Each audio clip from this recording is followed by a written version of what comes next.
auch nicht schlau als vorher, gell? Otherwise, here, but you have to check with universal PIN. So they're usually in the flag. Usually Also jetzt würde ich jetzt gerne das Bild machen, der nachher 14 Seiten, aber wenn ich jetzt so einen Laptop anlege, das dann schnell bedienen.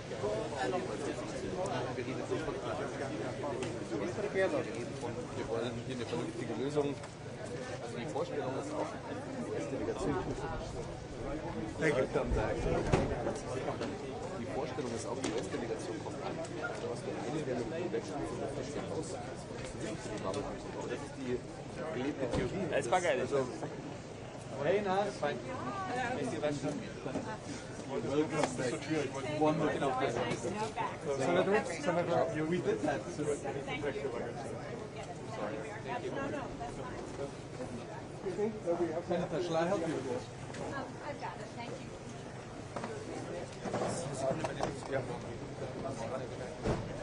Aris wollte gerade rein, ja, Arbeitsfeuersicherheit ist machbar, aber es gibt irgendwas, die nicht das richtige Badge haben. Alle. Ich auch, ich fand den Lösungsweg auch viel geiler. Delegation geht geschlossen rein. Ja, und der Ausgang ist da. Delegationsgepäck wird einzeln gescannt, das wäre sinnvoll, aber nicht. Boah, ich habe Fotos, ich habe Fotos.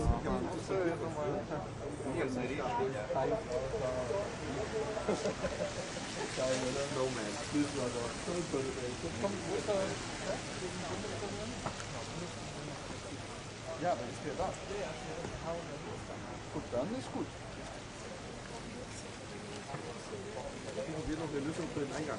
Oder lassen wir den so und leben damit?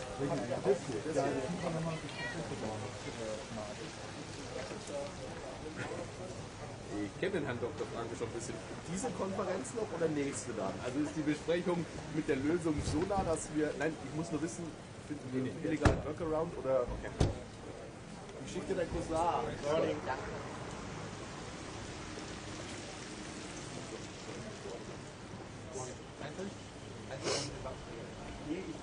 Also ist Achso, der soll einfach sagen. Ja.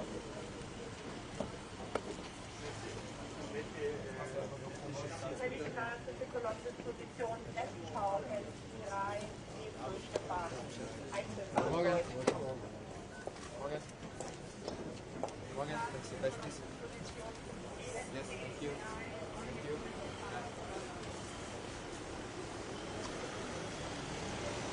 Ja, in der Sekunde, in der er da ist. Ja, aber der ist ja gut.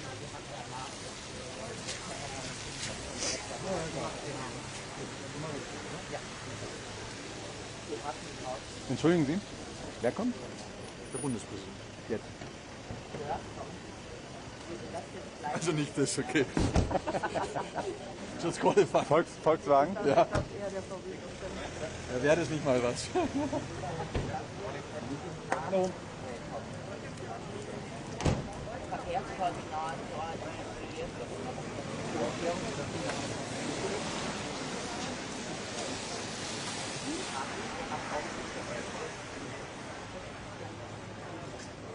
Ja, das heißt, ihr fahrt jetzt rein.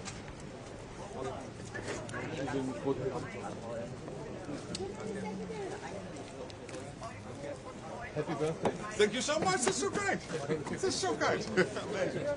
Hi. this goes.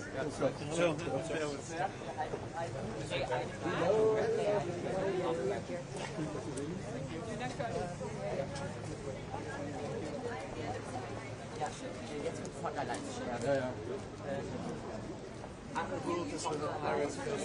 Ja, ist gut. Viel Glück.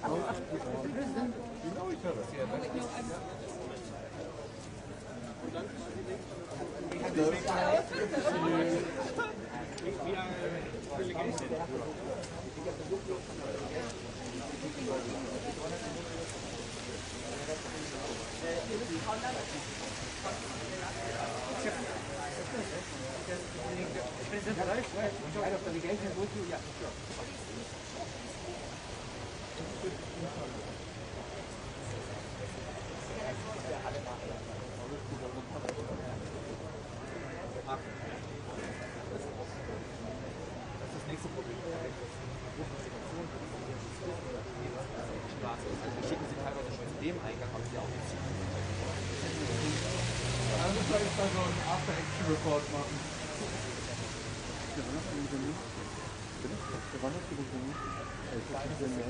Der Arzt hat ja Leute gar nicht machen.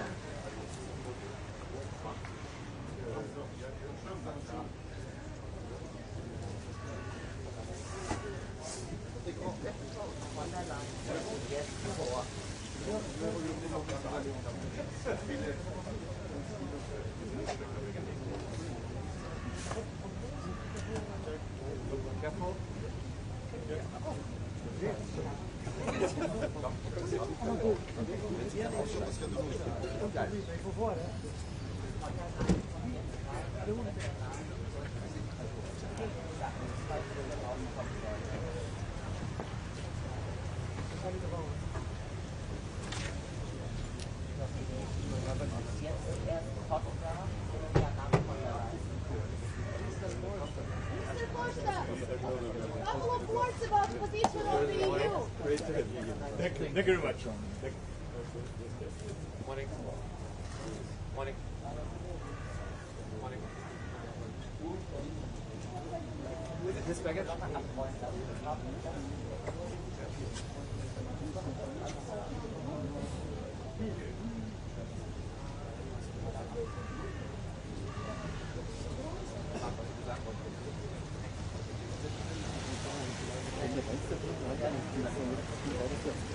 Irgendwann wahrscheinlich, ja. Aber irgendwann, aber es kann auch, ja, meine Eltern sind nicht so, die Leute spannen, kann auch viel später sein. Ja, es wird jetzt, ja, ich weiß nicht, es gibt noch eine Art, das ist ein Auto mit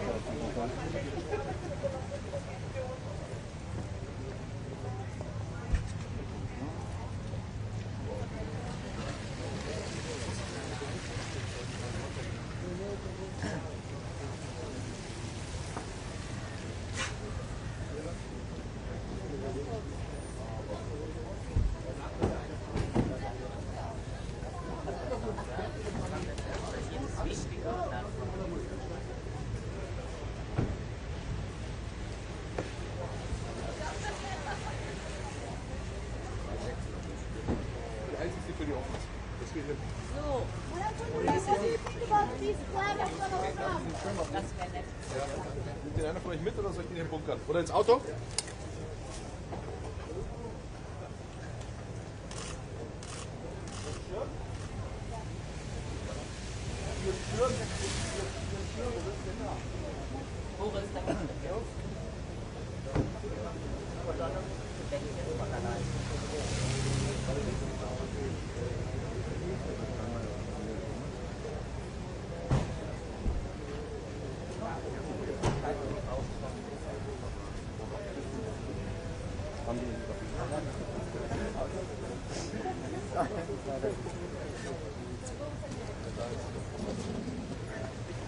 Bringen wir einfach da rein.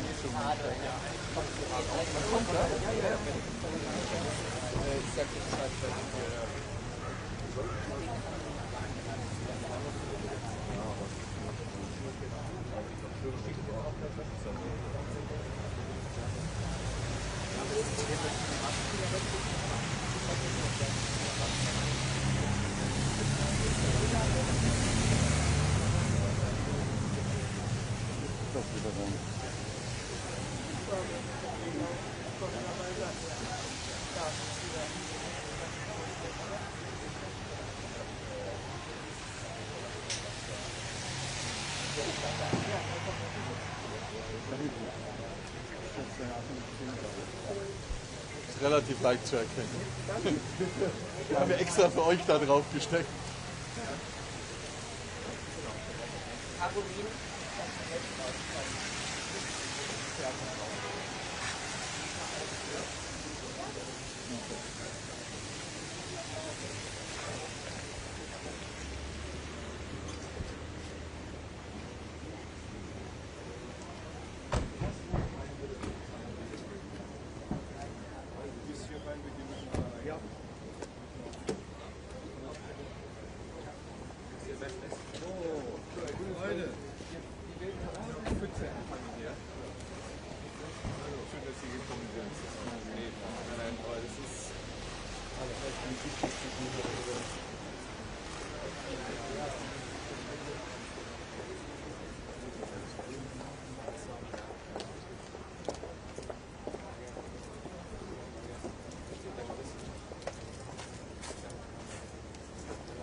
Letztes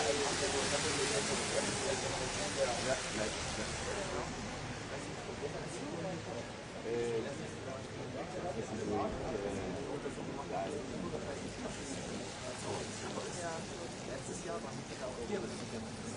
Jetzt ist der Flotte unten immer noch nicht sichtbar. Jetzt genau.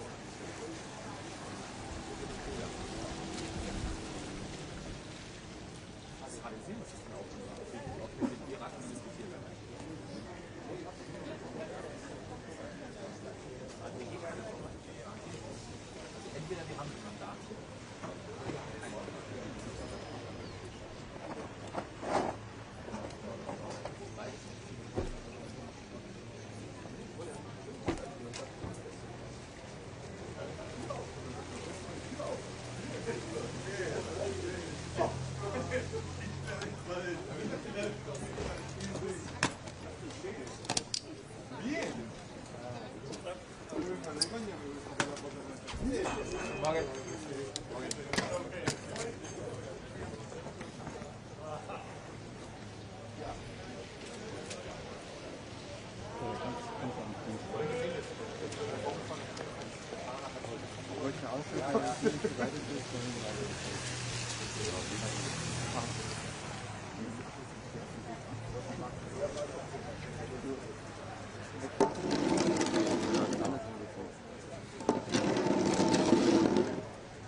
Good morning.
Bist du auch in die Kapelita?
Das ist zum Beispiel interessant.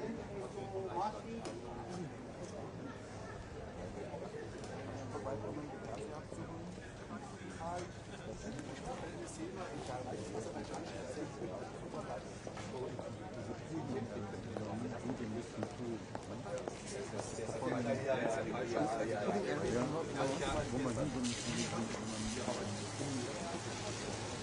Ach so, aber es ist der gleiche Film. Ja. Den habe ich ja hier abtropfen lassen. Mir sind da eingefallen. Die alleine gegen den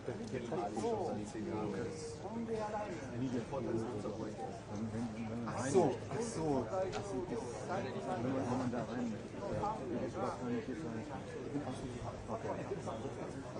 aber ich glaube, da muss man noch hinten. Ich denke, das ist der zweite Eingang.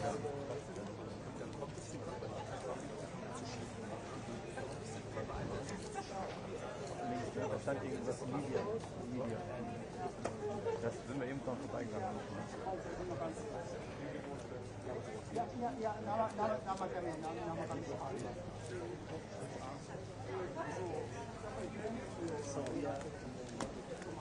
Wenn wir innen reingehen müssen, das ist der Eingang gewesen letztes Jahr.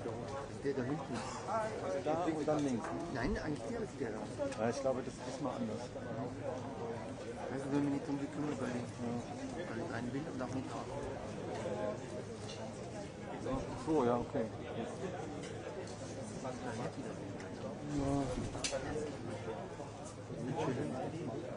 Ja, ist jetzt schön. Es wird auf zu regnen. Die Sonne kommt raus. Ist das so? Ja, stimmt. Ja, ich muss ihn ja irgendwie bei Laune halten.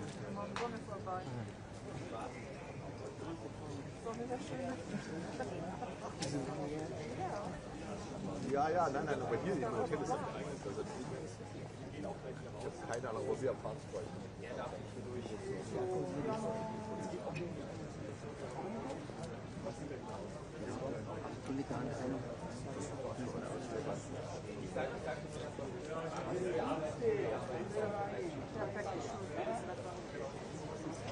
Wer?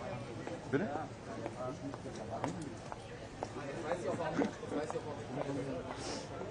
Ja. Was soll ich dazu sagen?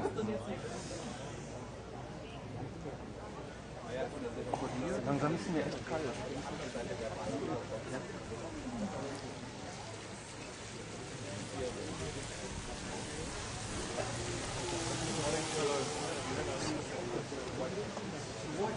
White pen or the press? I don't know, what's the normal color? Yellow, but you have a blue pen. Here it's the white pen. They said it wasn't. Why not? Ja, auch nicht Computer in 30 Cent. Aber der wird auch Glauben drinnen. Aber das ist sofort, wie gesagt, jetzt auf 70 verschiedene Meinungen. Okay. Wo ist denn das Press? Auf der anderen Seite. So, jetzt aber the white pen. It's also press. I'm so sorry.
Ja, falls wir was hören, gebe ich Bescheid.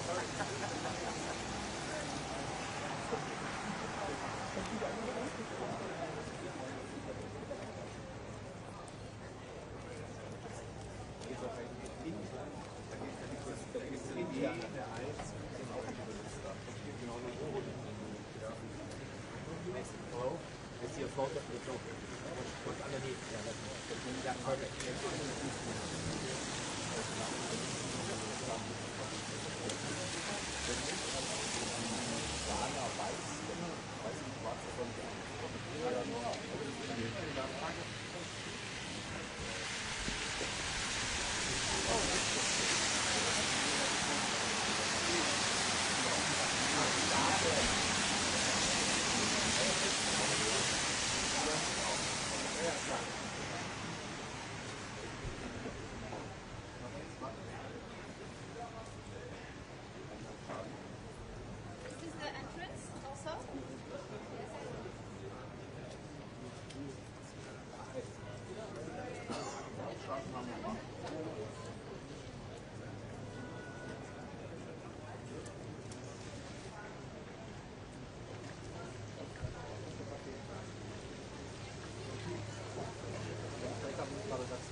Just you?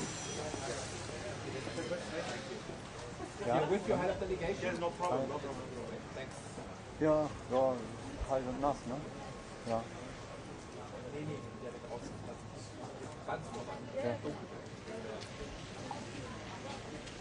Danach auf jeden Fall. Ja. Ich weiß nicht. Press ist on the other side. Nee, ja, vorm Motto irgendwann. Ja, All the way to the bridge. ja, vorm Motto. Und im Prinzip, also Rot ist im Prinzip, dann fing es ja an, Rot ist da, da war danach Steinmeier, aber so sehr deutsch, ne? Aber,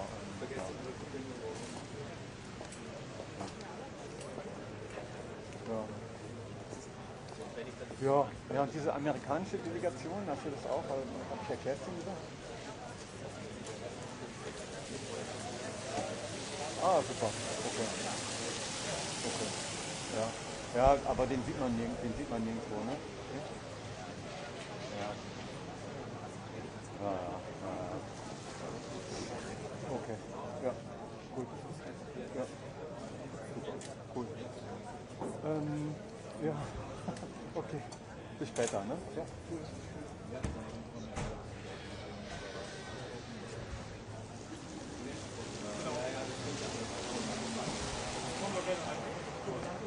Einfach nur sagen, es dauert ein bisschen. Ja, alles eingefroren.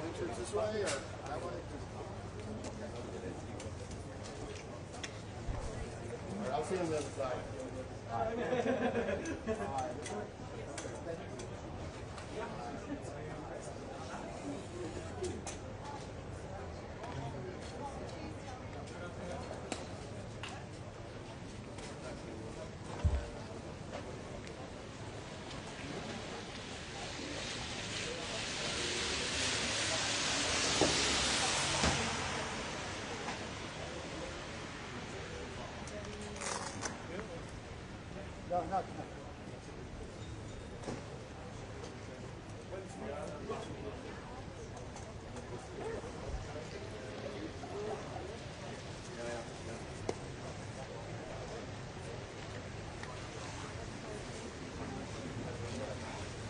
Yes, sir.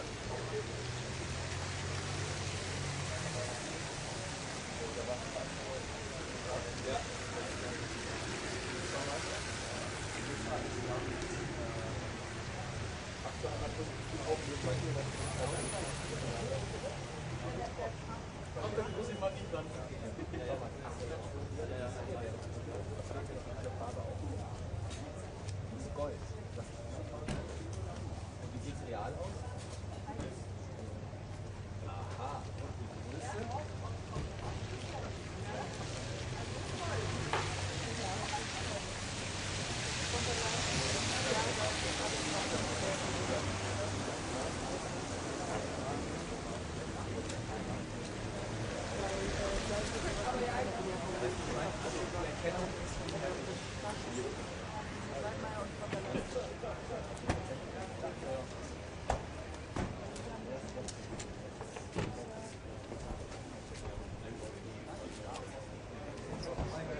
Morning.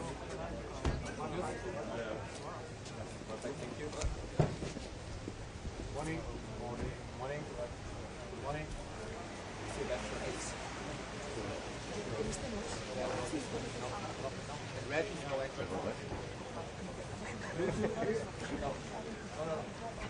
Red is no. Red is no extra. Where can she go? No, nowhere. Just inside. Go No. Red is just outside. Hier, ja. No. Red. Oh, der hat doch draußen reinkommen. She needs to be inside. You have to go to see over there at the church. The church has the conversation. Muss ja, ne? The frame. Was hab ich?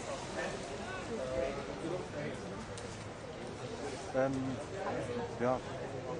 Soll ich noch irgendwie? Geht so, oder? Ich meine,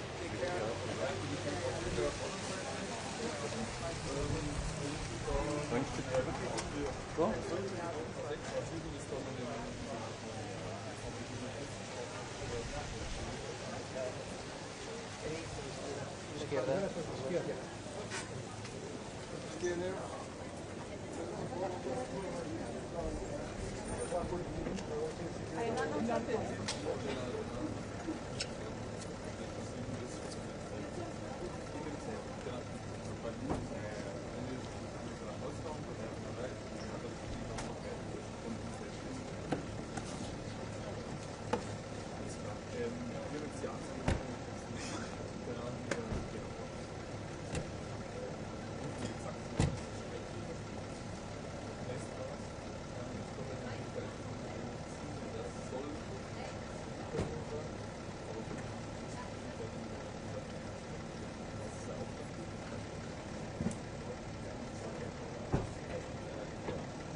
Ja, also vermute ich mal, ne? Ja. Wir werden es sehen. Die stehen ja hier zum Glück. Ja.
Gerade eben nicht, was überlegt.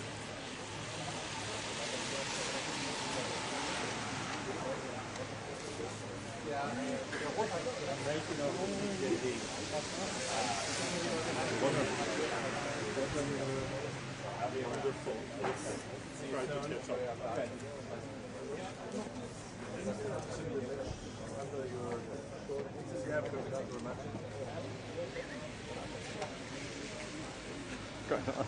Danke dir, Kaka. Hauptsache ich habe.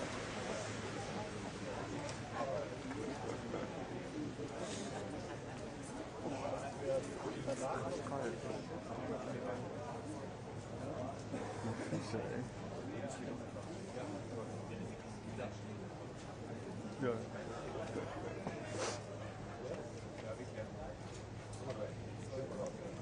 Hologramm, Head of Education. Es kann immer hier rein und raus. Nukleus mit Head of Education. Nukleus alleine. Hier steht noch ich. Und ohne geht auch da. Genau, es geht nur um das Geld noch.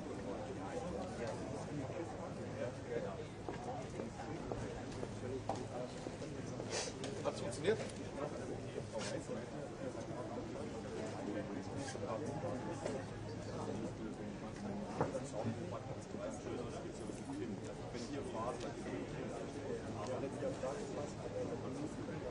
Ja, genau. Okay. Okay. Wo der Benny ist, weiß ich nicht. Ich habe ihn vor einer halben Stunde mal gesehen, aber der ist so gut. Das ist, genau. Ja.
At this building, go left, cross the church on the left-hand side.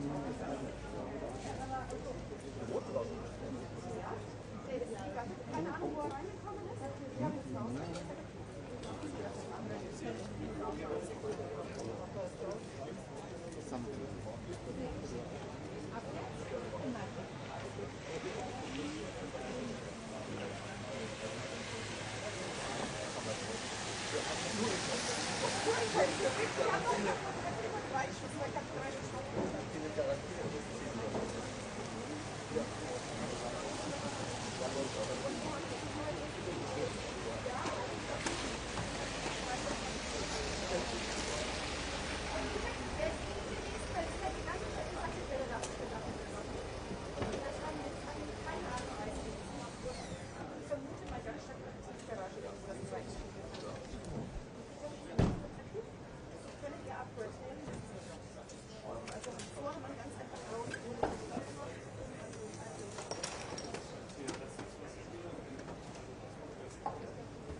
Подвале?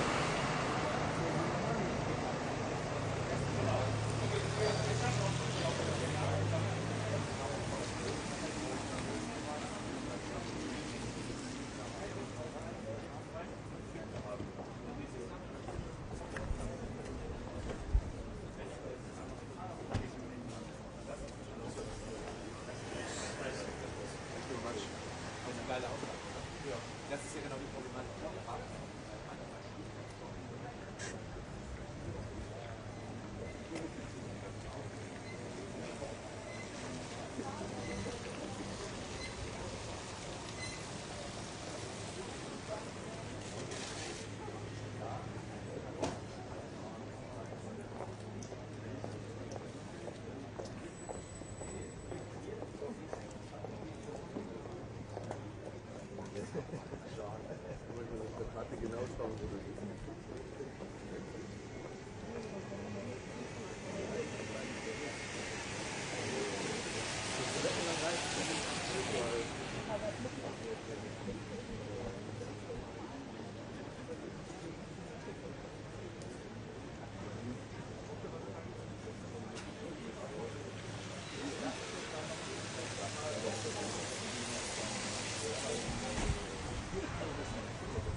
Grüß Gott, die Herren.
This one right here. Yeah, all right. Thank you very much.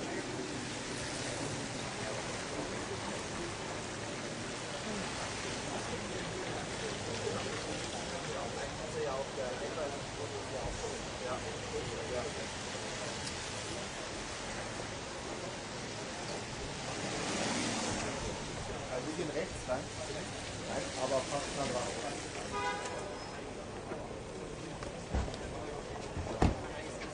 Okay. Okay.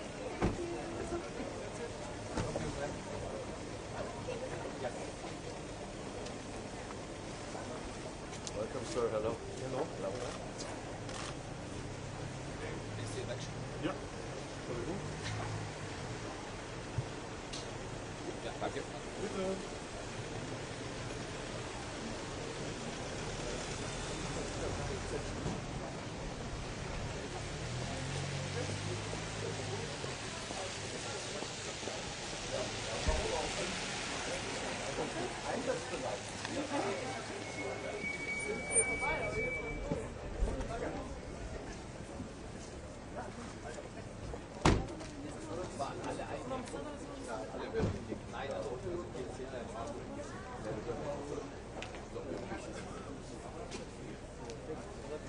Yes, but this is only when you're with your principal.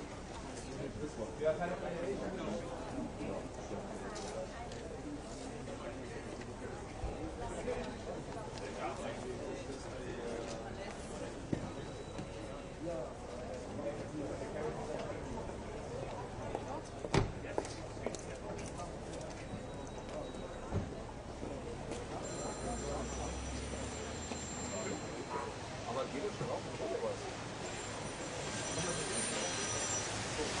Davon. Ja.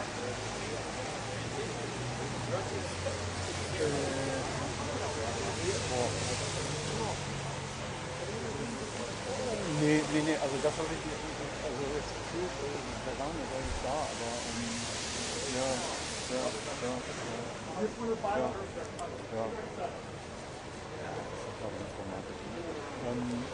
Das sage ich halt, das läuft dann, ja genau, aber das ist nicht genau. Und du weißt, das heißt jetzt irgendwie so um 11 Uhr herum soll der Zelensky hier rüberkommen, aber das weiß ich nicht, ne, was man, ja, ne, also plus minus. Und dann muss ich sowieso hier irgendwann die Zeit abpassen, weil ich da rüber muss und du cool denkst, ne? Und, ja.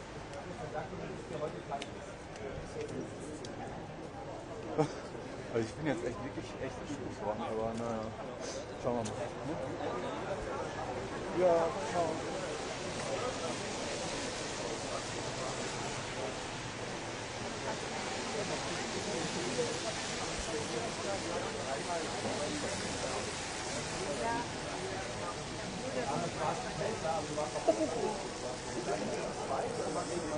Ich höre gerade alles ab hier. Ja. Also die kann ich wirklich auch. Ja, ich habe Handschuhe, ich habe sie gerade mal ausgemacht, aber nicht. Nee, die geht auch tatsächlich mit ohne. Ah, okay. Weil Ja, das stimmt. ein bisschen länger als ich. Und du bist eine Frau, du musst es wissen, ne? Die sind aber so was. Bei mir ist nicht.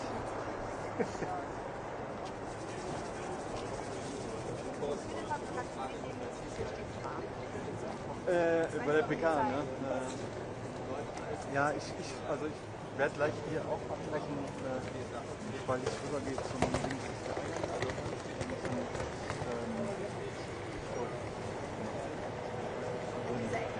Ja, drin.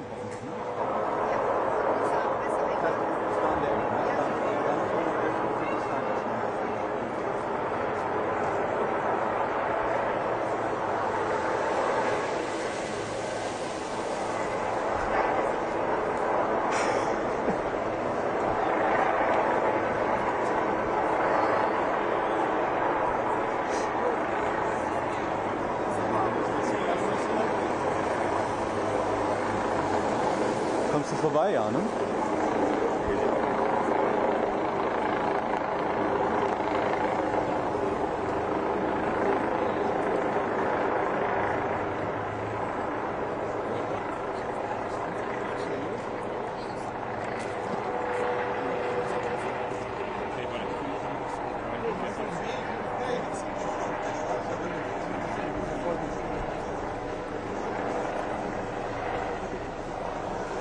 kommt schon von da, ne? Backen, ne?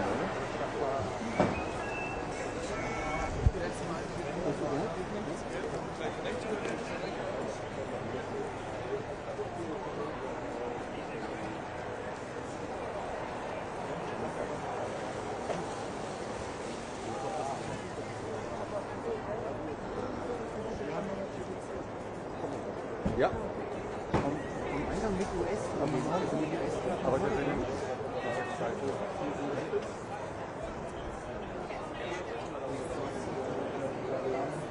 so, das ist doch gut.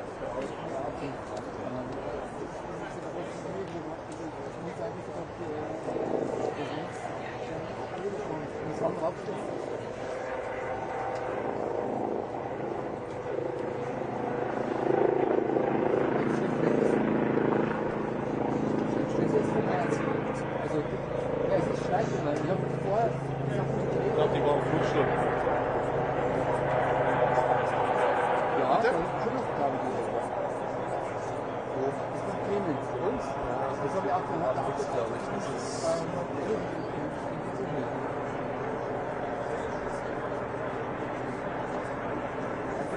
ich habe nicht normal gemacht. Das ist schon gut.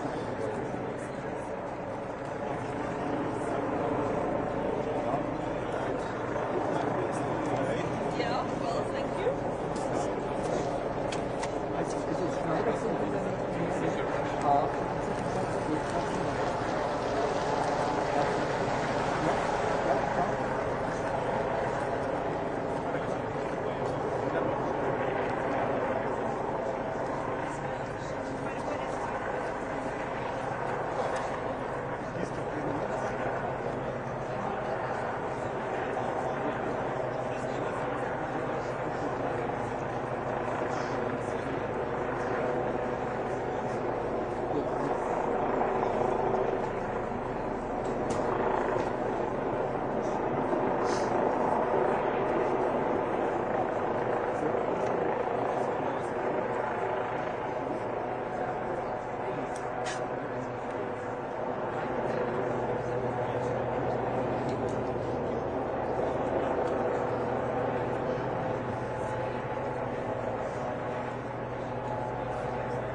Nee.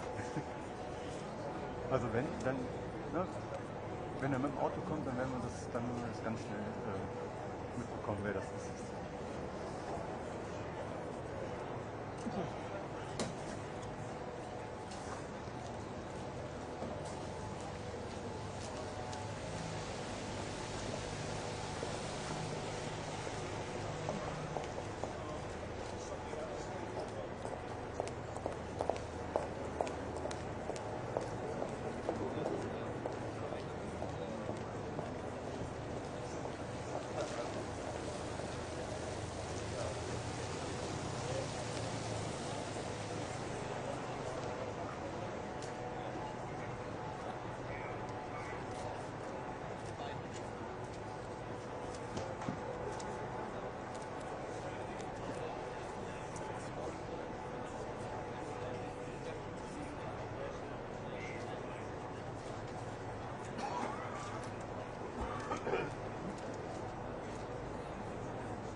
Alles gut.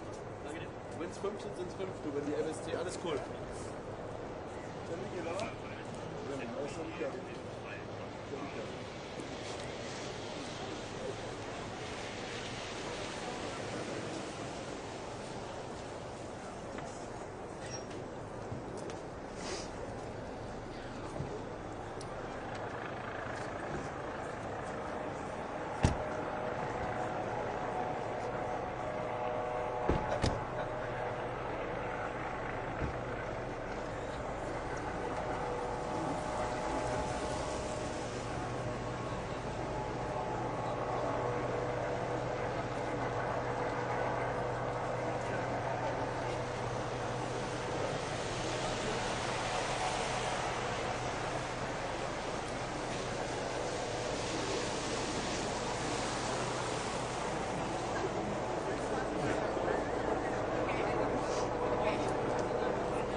Kommt er wohl, denke ich, hier mal.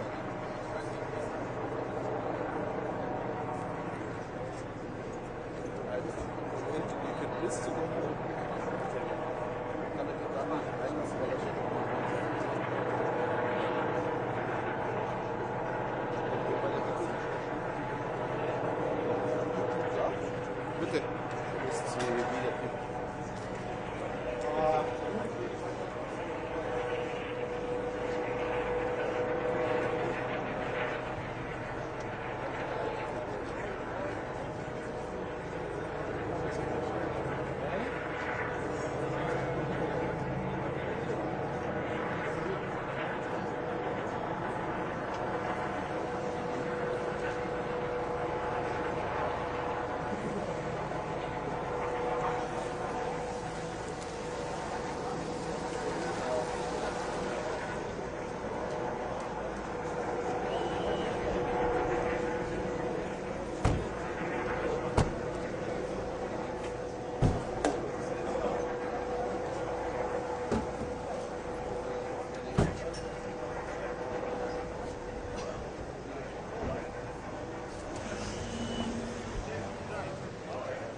Luis?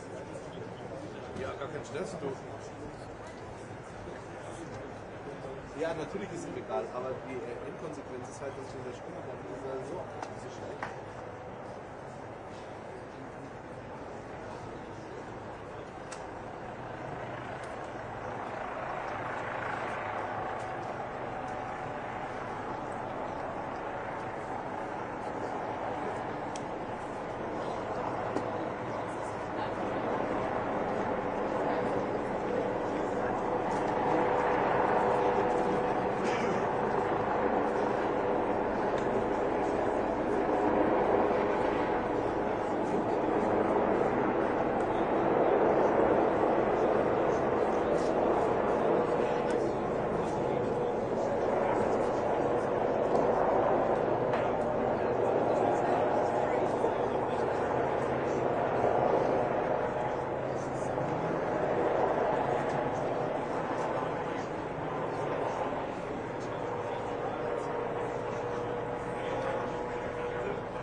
Ja.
Freunde gesucht.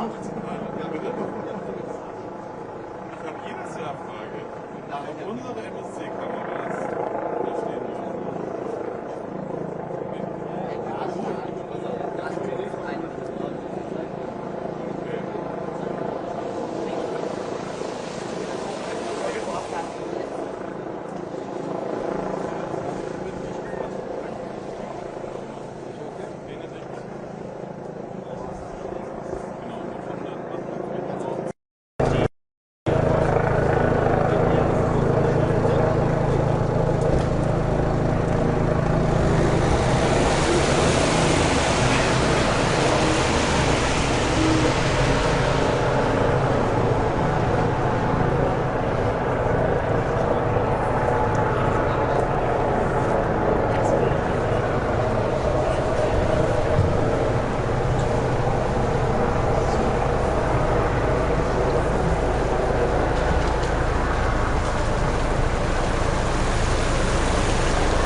Okay.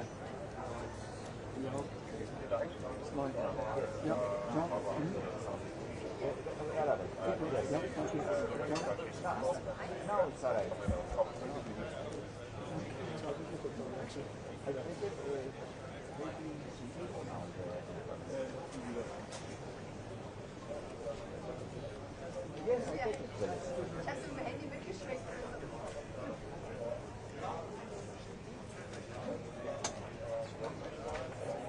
But the people no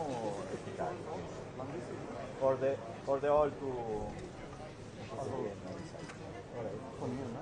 Noch zusammen. Ja. Okay.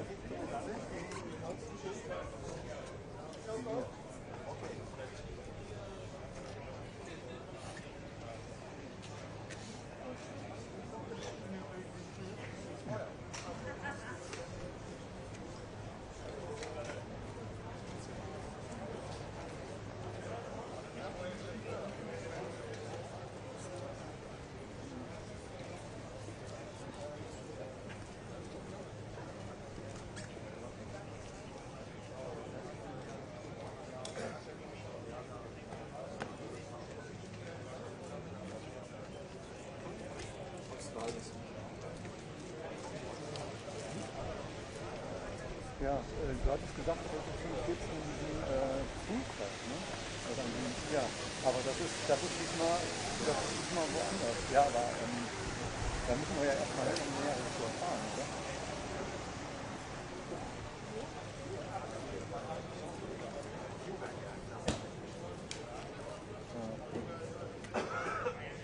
Ja. Naja gut, aber dann ja, aber dann muss ich da ja jetzt erstmal um 11.45 Uhr hin, oder? Weil das denken, wenn das um 12.20 Uhr hier draußen macht, kann ich ja wieder zurückgehen. Also muss ich um 11.45 Uhr dahin.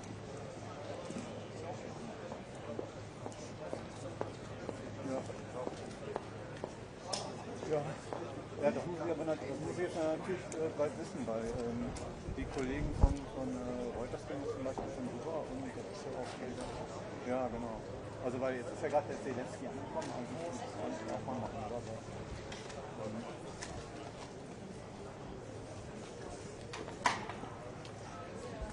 Ja, und über den Fall.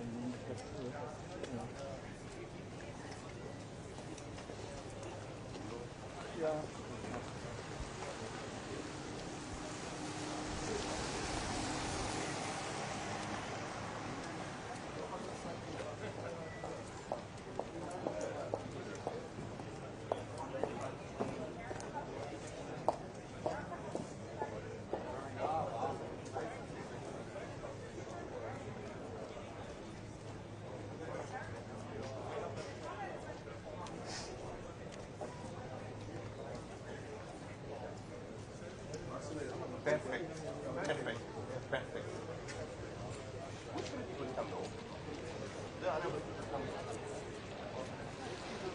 Yeah, I did.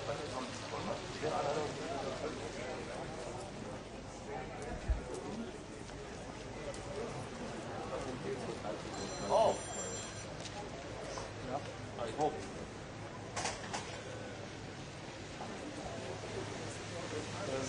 Ja, das meine ich ja, ne? Deswegen, also, das kann man nur sagen. Naja, okay, klar. Das ist so vor. Das ist so viel vor. Ja, stimmt. Okay, klar.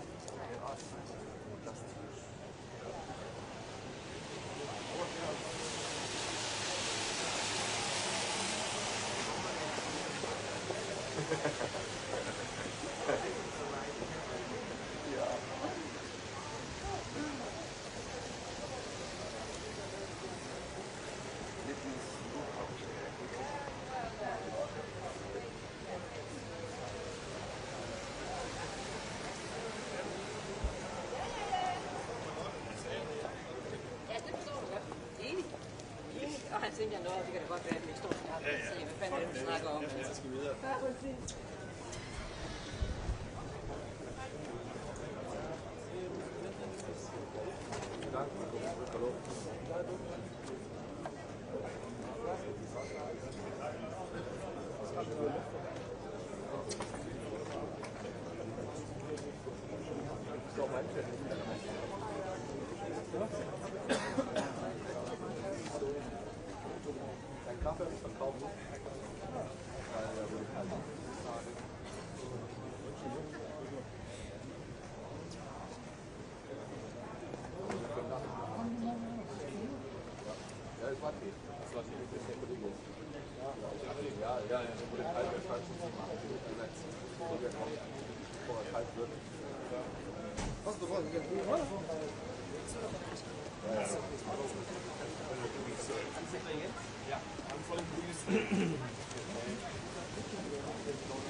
Ja, das ist aber jetzt irgendwie, hat wieder nähere Infos zu Pistols, jetzt ist wieder unklar, was das draußen ist. Oder sagen wir, wo drüben erfahren. Es sei denn, die gehen hier durch. Das ist aber normalerweise. Ja, aber ich glaube, wir sind nicht wieder.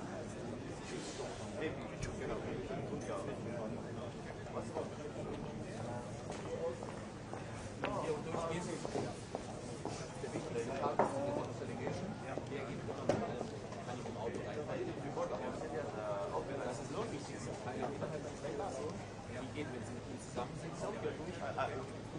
Sometimes I work with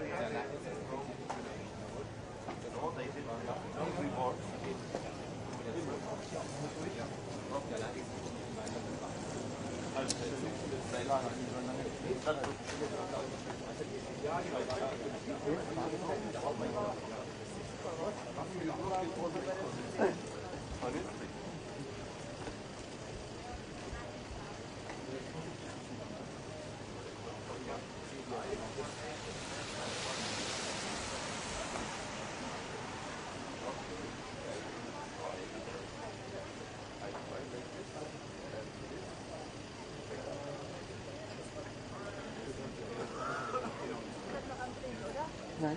Soll ich kann ich schon wieder beginnen? Ja, wir waren jetzt heute vom Ja.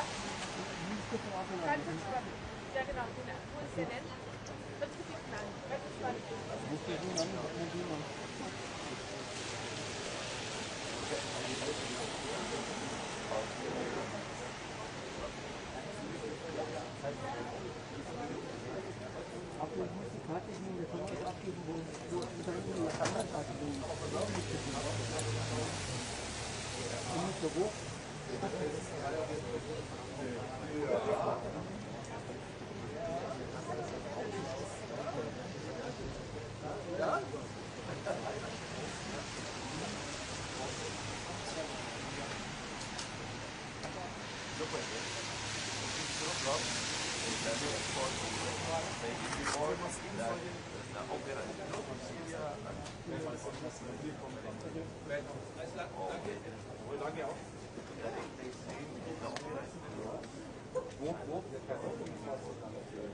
Doch, wir sind genau, wir rufen wieder auf und kämpfen. Dann ist er gut durchgegangen.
Ja, ist gut. Ich muss mal warten.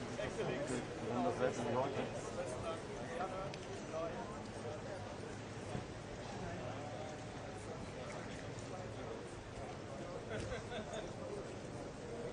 Ja. Karte.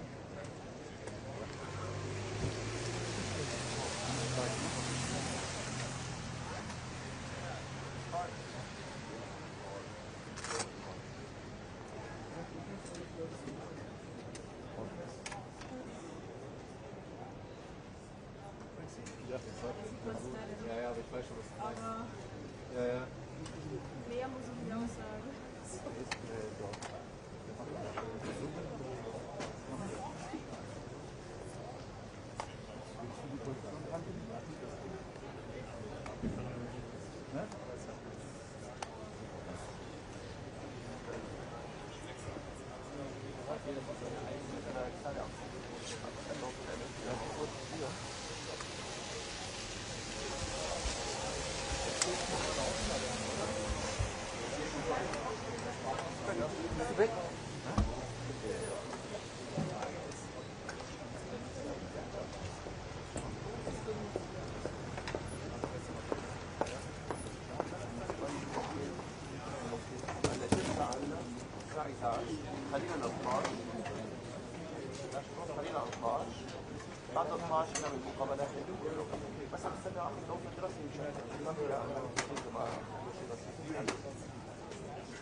Ja, das ist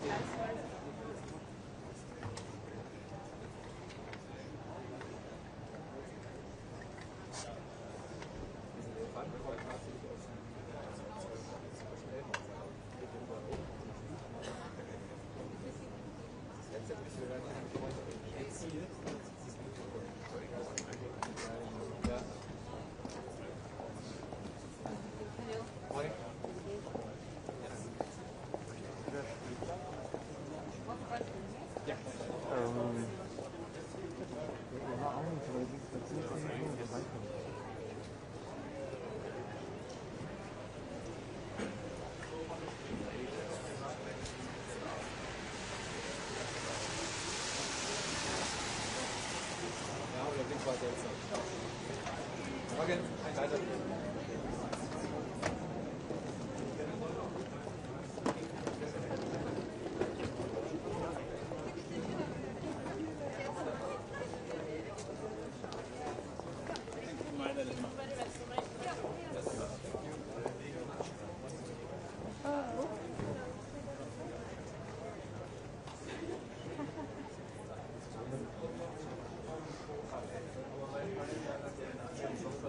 تحياتي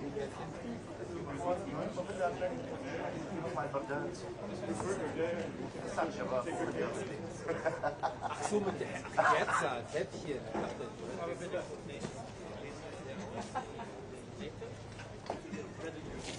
Das ist nicht mein. Du kannst jetzt die Art von Häppchen.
Like this is fine.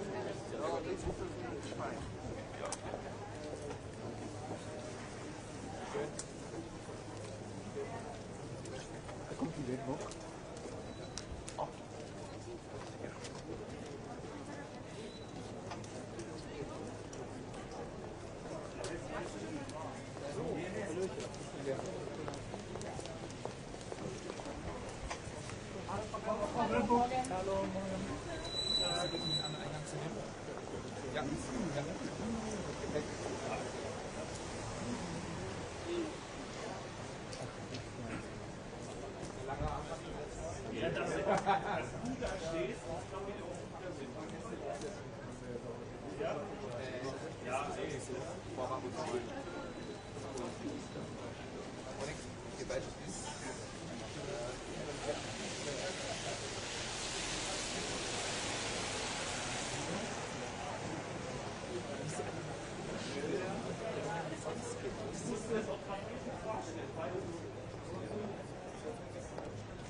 Kommt ihr in den Bachelor rein? Ja, wenn wir kommen mit ihm rein. Ja, wir warten kurz und dann kommen wir gemeinsam. Echt? Ja, Head of Delegation und Nukleus kann hier rein. Ja, dann gehen Sie rein. Ja. Okay, ja, gut, ja. Ja.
Okay, ja gut.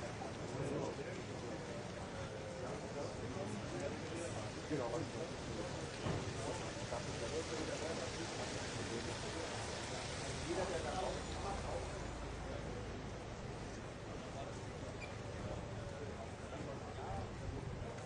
alles gut?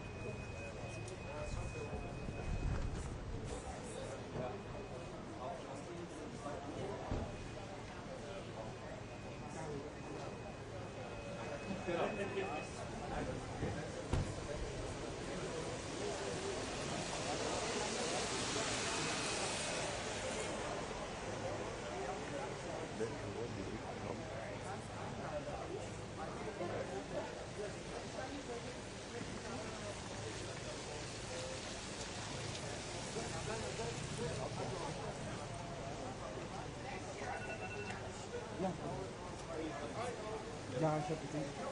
Super.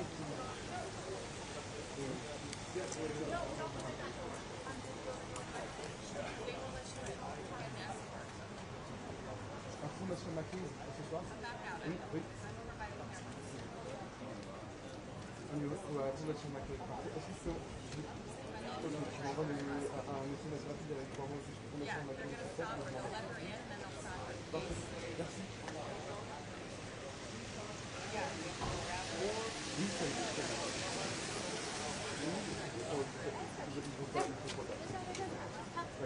Vous venez dans la partenaire de la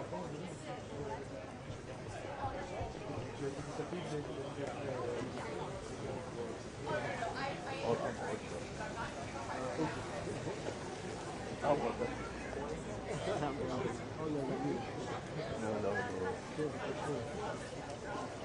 Das wird aber okay.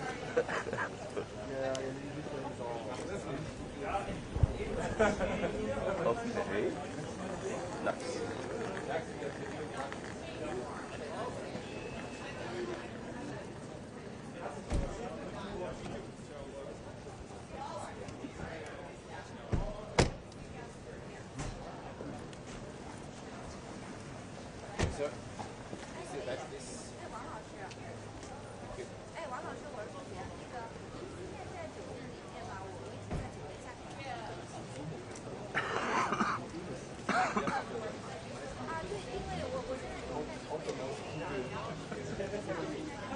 Ja, ich weiß.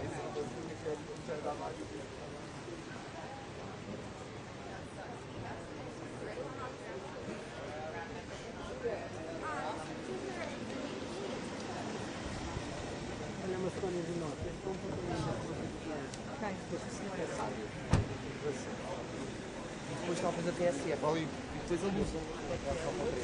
Olha, ontem falei.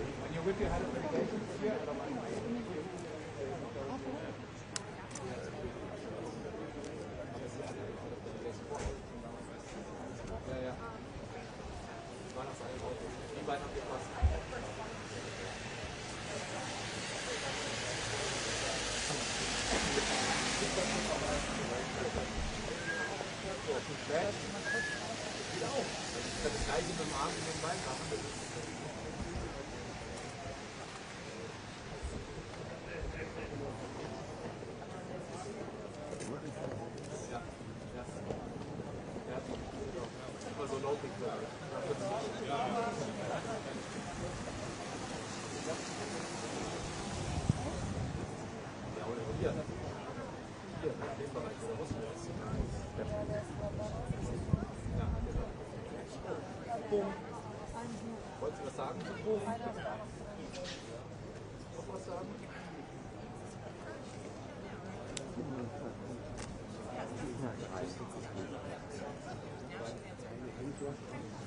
Manure! This way.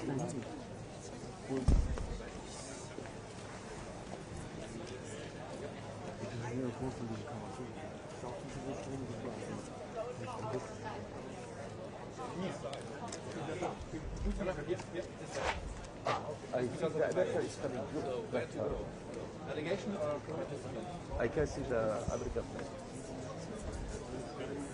Look my friend. Look what is coming.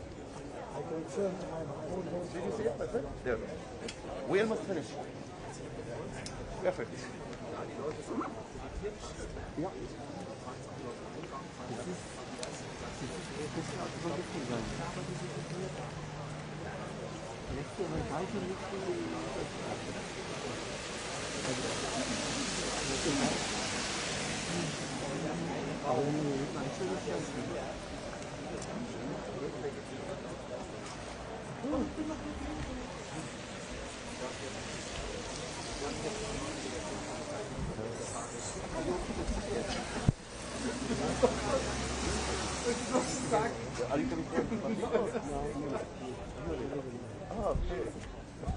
Participant or delegation? With AP, that's the shit.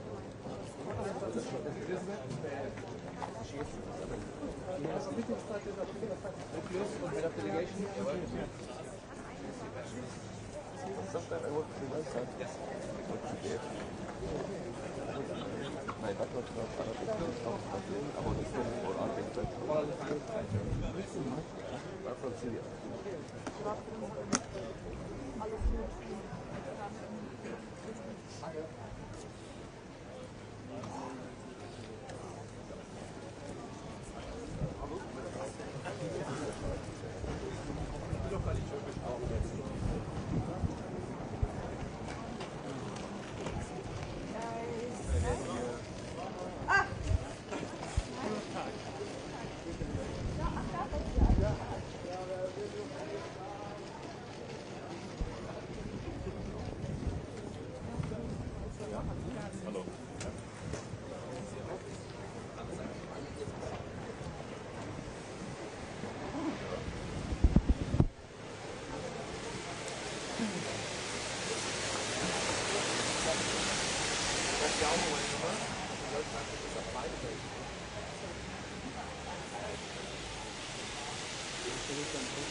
Oder Karte der Akku. Ja, Karte nicht.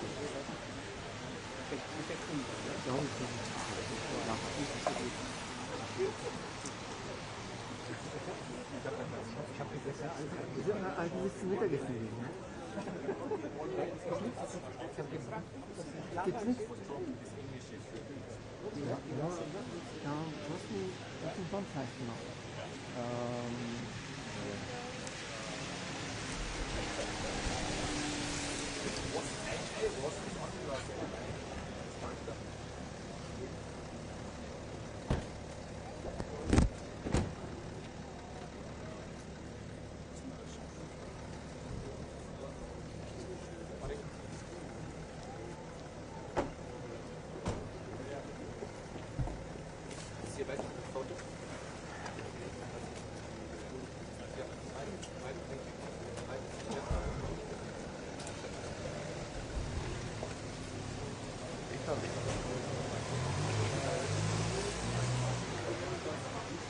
Sonst immer so gelaufen, weil sie genau gewusst haben, dass sie immer woanders waren.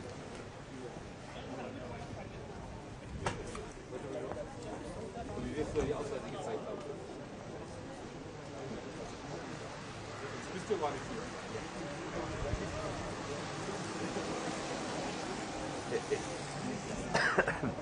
Geil. Ja, schon wieder weg.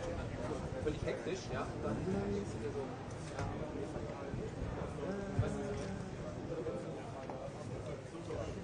Genau. Und dann, genau. Moment, ja. Okay.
Danke, wäre nicht nötig gewesen. Also lasst ihr schmecken, was Neues kalt ist. Genau.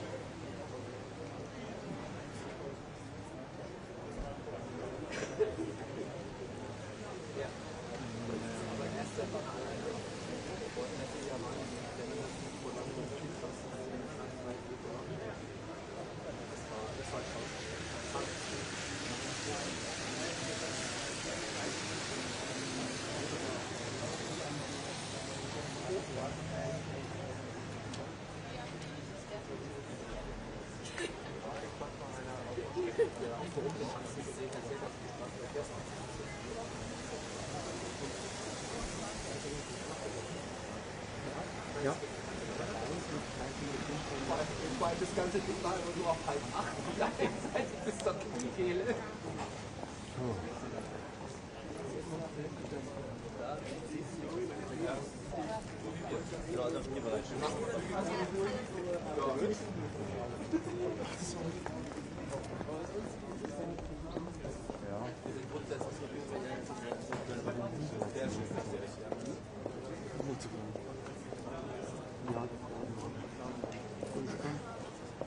Februar 12. Vorfahrt nochmal Durchfahrt EAS 1.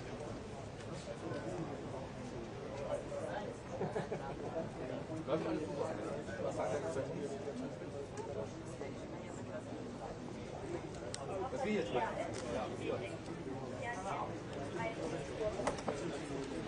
Ja, aber man kann Charlie nicht hören.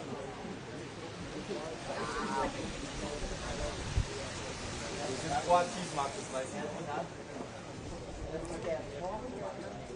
Hallo? Ja.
Ja, genau. It's a different entrance. Ja, mit der zweiten. Ja, passt.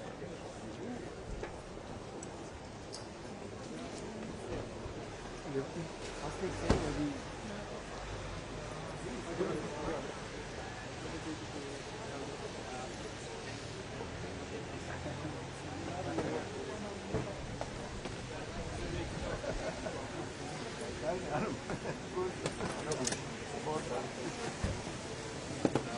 Waffenträger. separate from the VIP. Is it VIP luggage? Then you have scanned here. Are you carrying a weapon? I'm not carrying a weapon. You can go here. Yeah, I can go there.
Underneath the top.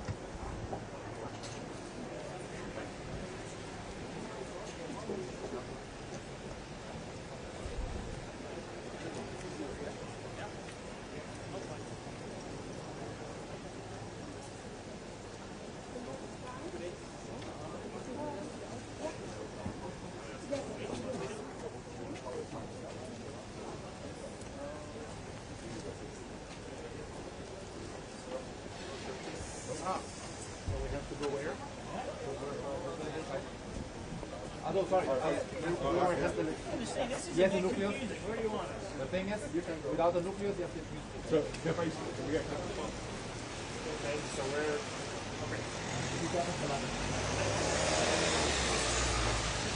Ja, aber wieder irgendwo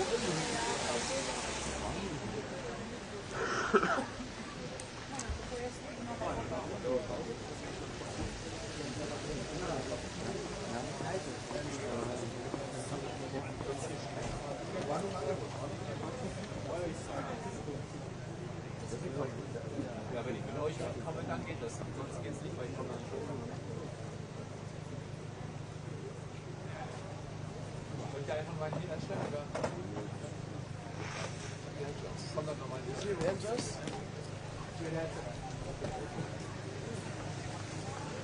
wir kommen jetzt mal bitte.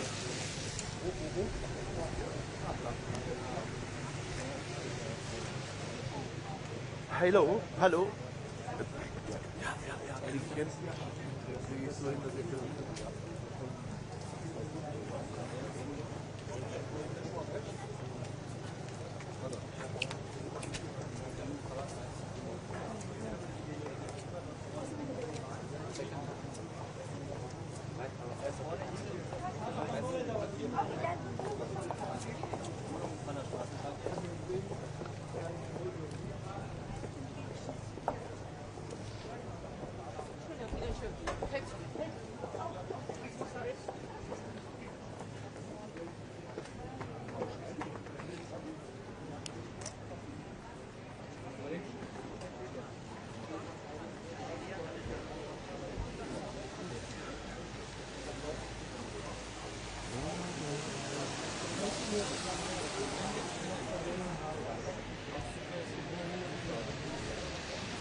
Der Minister wird ein Statement abgeben und dann gibt es noch Zeit für Fragen. Herr Minister. Ja, schönen guten Tag, meine Damen und Herren. Ich versuche mit meiner Stimme durchzudringen. Ich hoffe, es gelingt mir noch. Gut, dass wir in München sind bei der Sicherheitskonferenz. Man kann ja sagen, dass die Ereignisse der letzten Tage sich wahrhaftig überschlagen haben und on top kommen jetzt immer neue Gerüchte dazu.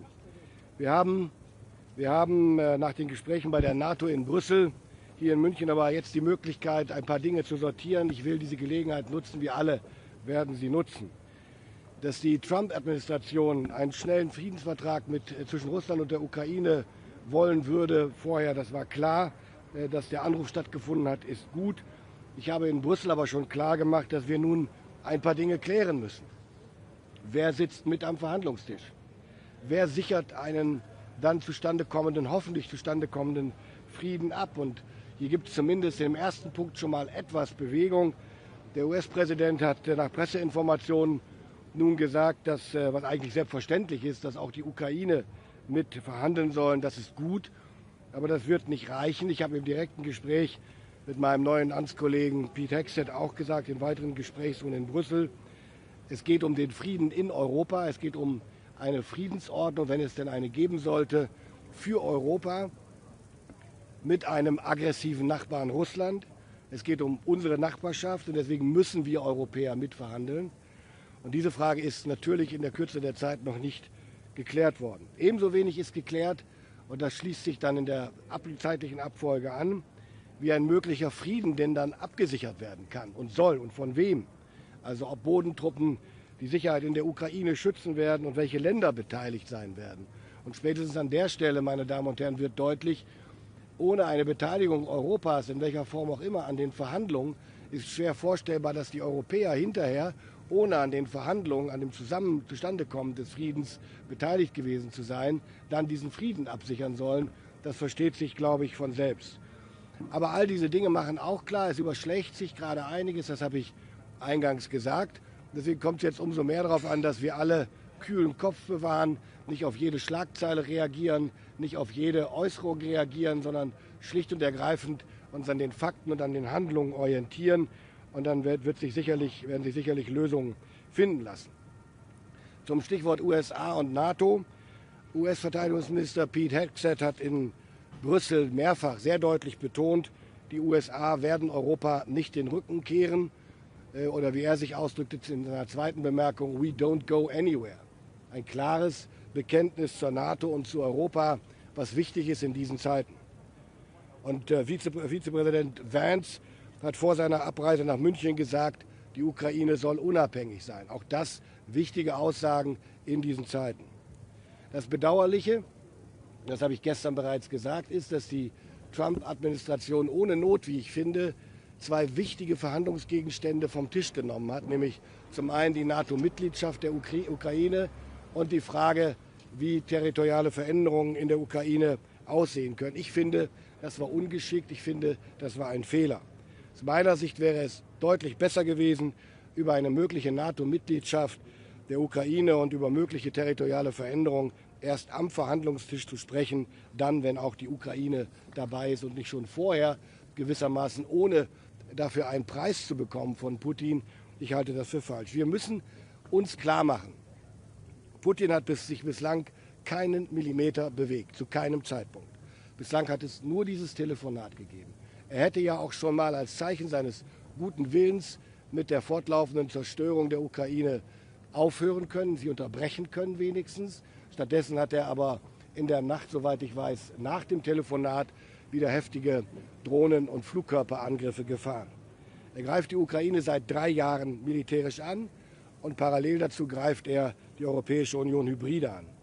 Und es gibt, meine Damen und Herren, keine Hinweise darauf, dass Putin mit seinen Provokationen gegen den Westen und seinen hybriden Angriffen gegen europäische Staaten, dass er damit aufhören will.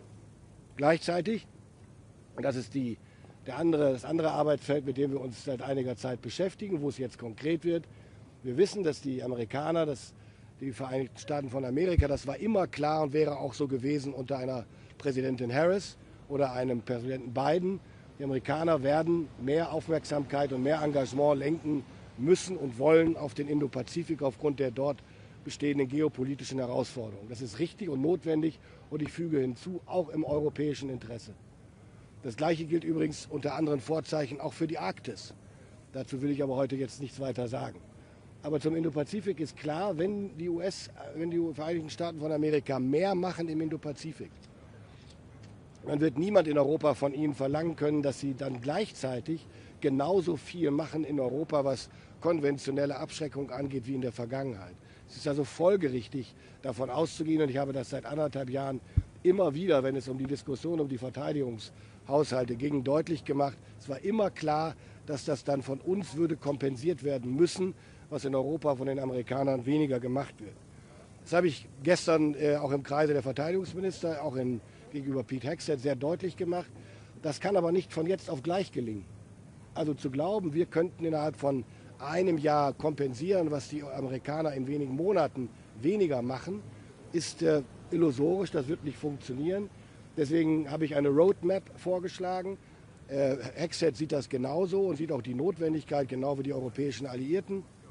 Es geht um eine Roadmap, an der entlang wir das Burden Shifting, also die Veränderung der Lastenverteilung, so vornehmen können, dass es so orchestriert ist, dass in dieser Zeit keine gefährlichen Fähigkeitslücken entstehen. Ich glaube, das ist ein wichtiger Schritt. Es wäre gut, wenn wir die gestern mündlich erzielte Einigung schnell in Taten umsetzen könnten. Es gilt das, was ich ziemlich genau vor 2 Jahren schon gesagt habe und wiederholt habe, immer wieder. Wir werden deutlich verstärkt in unsere Fähigkeiten zur Abwehr und Verteidigung investieren müssen. Und ich wiederhole auch das nochmal. Niemand kann heute noch glauben, dass 2% ausreichen oder das Ziel sein können. Und deswegen ist auch klar, egal ob wir am Ende über 3 oder was auch immer, wie viel Prozent reden, ich orientiere mich gerne an den NATO-Fähigkeitszielen, weil die das Maß der Dinge sind für unsere Fähigkeit zur Abschreckung und Verteidigung. Aber klar muss sein, bei der Frage der Finanzierung der Verteidigungsausgaben darf es keine Denkverbote geben, keine Tabus. Wir müssen endlich die Zeichen der Zeit erkennen und die Schuldenbremse der Realität anpassen. Wir brauchen ein Beschaffungsprogramm, das nicht nur im Blick hat, die Bundeswehr in der nächsten Legislaturperiode besser aufzustellen, sondern über einen Zeitraum von 10 Jahren. Wir müssen in Kategorien denken, die ich nennen würde Security Next Generation. Denn es geht um die kommende Generation, deren Sicherheit in den 30er Jahren wir heute anfangen müssen zu gewährleisten. Und es gibt zahlreiche Länder in der Europäischen Union, die infolge ihrer Staatsverschuldung Probleme haben, die Finanzierung sicherzustellen mit Blick auf die Maastricht-Kriterien. Deswegen bin ich sehr dafür, dass wir uns die Maastricht-Kriterien sehr kritisch angucken, um zu ermöglichen, dass alle NATO-Länder in der Europäischen Union auch entsprechend mehr Geld ausgeben können, ohne dann die Maastricht-Kriterien zu verletzen. Und ich sage sehr deutlich, wir haben in 8 Tagen und 9 Tagen Bundestagswahl.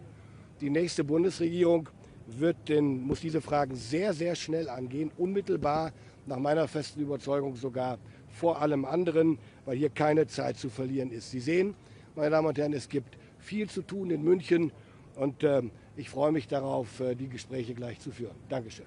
Herr Hoffmann war der Erste, der eine Frage hatte. Entschuldigung, Hoffmann, Deutsche Presseagentur. Herr Minister, wie viel Zeit sollten sich und können sich die Verbündeten geben, um eine solche Roadmap auszuarbeiten und umzusetzen? Und damit verbunden die Frage, sehen Sie Deutschland in der Lage, einen aktiven militärischen Beitrag für eine Absicherung des Friedens in Ihrem Land zu leisten? Also zur ersten Frage. Es ist ja wie immer im Leben, es gibt ein Telefonat zwischen 2 Präsidenten über die Absicht, über einen Frieden zu verhandeln.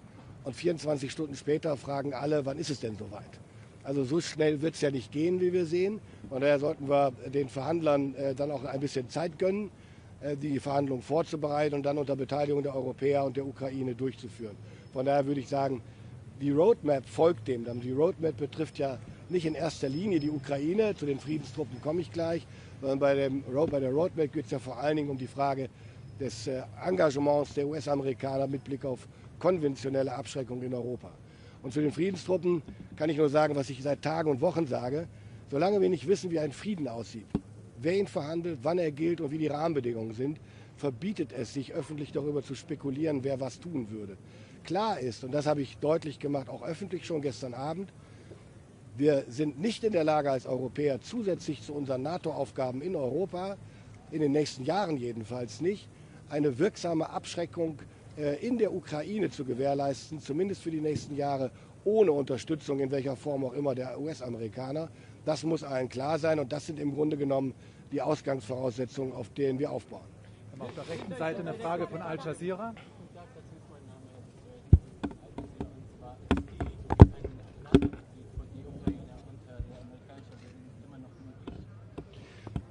Sagen wir es mal so, sie ist vom Tisch der Verhandlungen.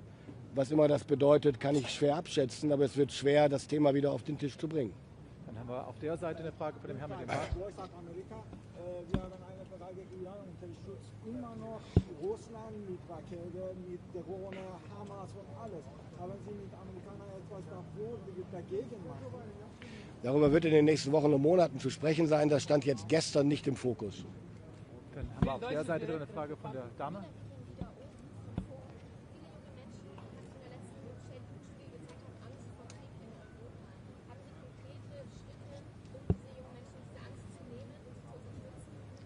Angst vor Krieg kann man haben, dann, wenn es jemanden gibt, der uns bedroht.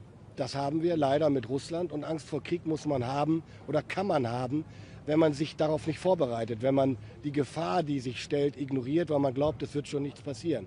Je stärker wir sind als NATO, als Bundeswehr insgesamt, je besser ausgestattet wir sind und je besser vorbereitet wir sind, desto weniger Angst muss man vor einem Krieg haben. Der Bayerische Rundfunk hier mit dem grauen Haar.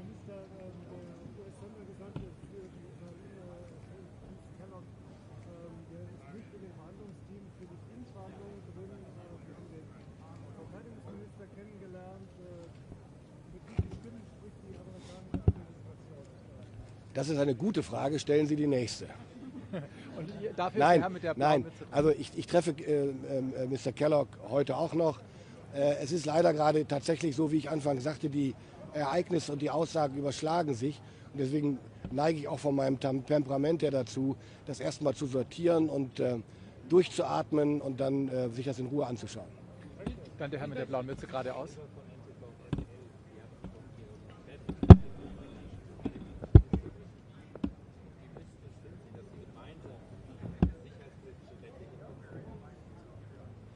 Ich könnte jetzt fragen, was meinen Sie unter sicherheitspolitischer Wende? Denn wir haben ja längst eine eingeleitet mit der Zeitenwende. Ich bin sehr zuversichtlich, dass die Zusammenarbeit auf der Basis von einer Handvoll sehr wesentlichen Grundkonsensen sehr gut sein kann und wird, als da eben das Bekenntnis zur NATO ist. Er hat sehr deutlich gesagt, für wie bedeutsam er die NATO hält. Es gibt viele gemeinsame Interessen. Die Vereinigten Staaten von Amerika sehe ich nicht in der Position, sehe ich nicht in der Rolle, dass sie für sich glauben könnte oder akzeptieren könnte, keine signifikante Rolle in Europa zu spielen und damit sich als mächtigster Global Player zurückzuziehen. Das alles ist allen bewusst und das ist eine gute Basis für die Zusammenarbeit. Auf der rechten Seite haben wir noch eine Frage von Tisni. Overnight, the Ukrainians say Russia struck some hostages of the Chernobyl nuclear power plant. I wanted to get your reaction to that. The Ukrainians say they're monitoring radiation levels. Should Europe be worried? Yes, like always, when we get news like that, I'm always worried because this is existential dangerous what's going to happen there. But what we see at the same time is just a couple of hours after a phone call between President Trump and President Putin, we see actions like that. So that must make us more aware than ever before. Herr Pistorius, will Deutschland direkte Verhandlungen mit Russen führen und wann? Bislang gibt es keine Wege dafür, da fragen Sie jetzt auch den falschen Mann, ich bin ja nur der Defense Minister, aber bislang gibt es dafür keine Kanäle offenbar auf direkter Ebene. Ich vermute, auf Arbeitsebene gibt es die, aber die Ansage von Präsident Trump und Putin ist ja klar, dass sie miteinander reden und deswegen fordern wir mit Nachdruck, auch im Interesse einer späteren Ordnung nach einem Friedensschluss, dass die Europäer mit am Tisch sitzen. Wer das dann sein wird, muss man sehen. Ohne Deutschland wird es kaum gehen. Bitte? Wir waren immer bereit zu verhandeln. Der Bundeskanzler hat erst vor wenigen Monaten mit Wladimir Putin telefoniert und ist dafür, wie ich finde, zu Unrecht gescholten worden, weil man immer wieder ausloten muss, gibt es Verhandlungsbereitschaft. Damals gab es sie nicht, jetzt gibt es sie, zumindest müssen wir das annehmen nach den öffentlichen Äußerungen. Die Angriffe in der Nacht darauf können einen daran wieder zweifeln lassen. Also man muss jetzt einfach abwarten, wie ernst gemeint ist das. Matthias Gebauer ist der Nächste vom Spiegel.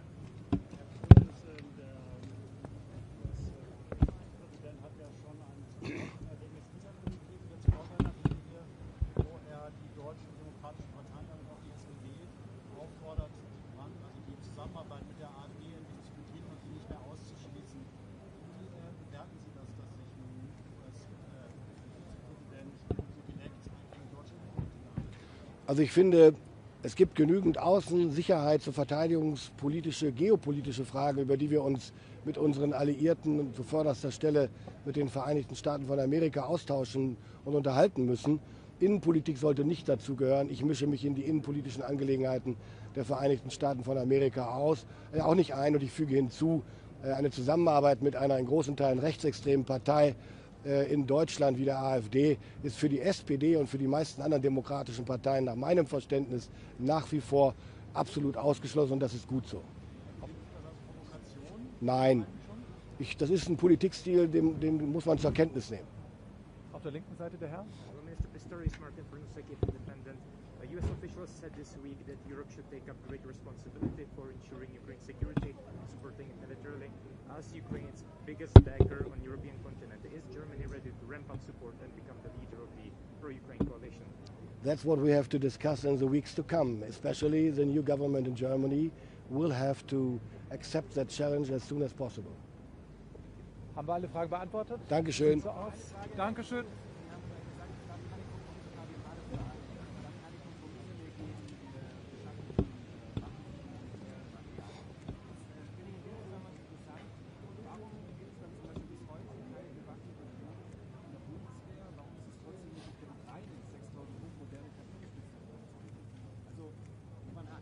Also die KI-gestützten Drohnen sind andere Drohnen als die, über die Sie im ersten Teil des Satzes gesprochen haben. Und wenn Sie sich den internationalen Markt angucken, dann gibt es zwar eine ganze Menge bewaffneter Drohnen, die wir übrigens auch in der Beschaffung haben, aber der Weg dafür wurde erst kurz nach dem Angriff auf die Ukraine freigemacht im Parlament. Das heißt, das sind halt die Zeitläufe, die wir dann zu vergegenwärtigen haben. Und was die Abwehr von Drohnen angeht, haben wir das gleiche Problem wie alle Länder der Welt. Es gibt wenige begrenzt wirksame Methoden, Drohnen abzuwehren. Das erleben die Ukrainer gerade in ihrem Abwehrkampf und andere Länder auch. Unsere Aufgabe ist, und da leiten wir gerade noch ein paar Maßnahmen ein, ganz konkret was Drohnenabwehr, aber auch Drohnenbeschaffung angeht. Und wir müssen wegkommen von den großen, teuren Lösungen, die über Jahre Entwicklung brauchen, Jahre an Produktion und die dann veraltet sind, wenn sie auf den Markt kommen. Wir müssen schneller werden, mehr State of the Art, mehr Up to Date, damit wir wirklich die Mengen auch haben und die Schlagkraft, die wir brauchen. Auf der rechten Seite gibt es eine Frage.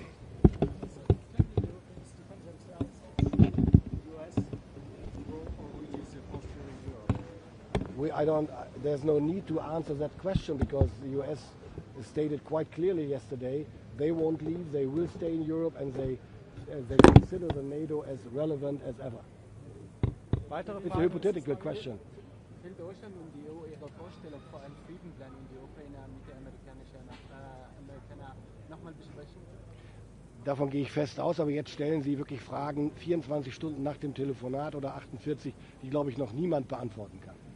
Dann herzlichen Dank und viel Spaß auf der MSC. Tschüss.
At Charles, right? Yeah.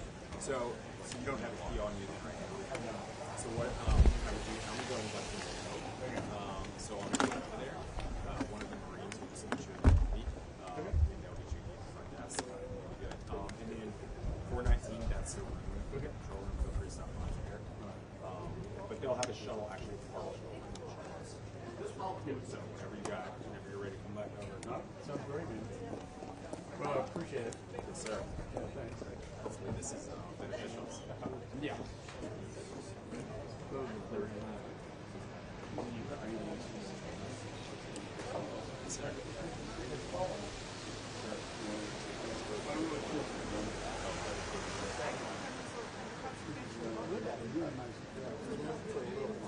How we doing? You open the windows It's for air.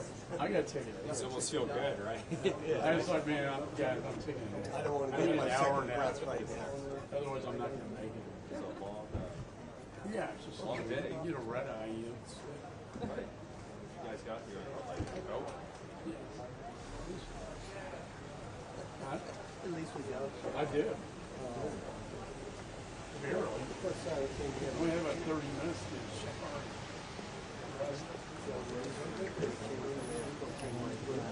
the rest of them got deep flag on it.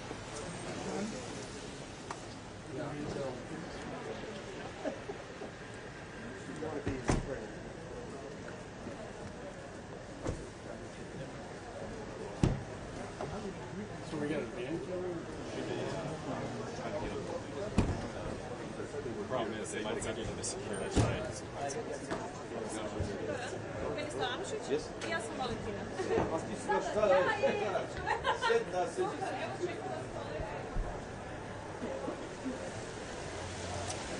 So when I come back,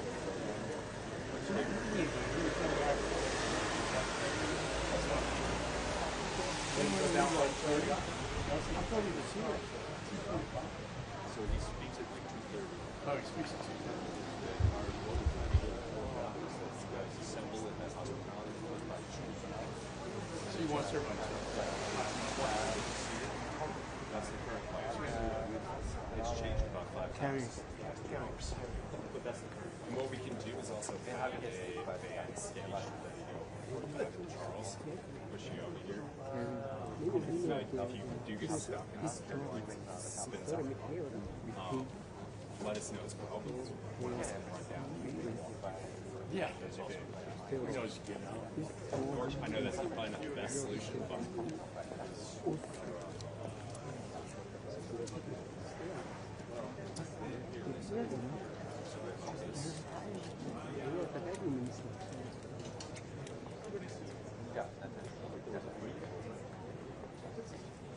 These cars moving.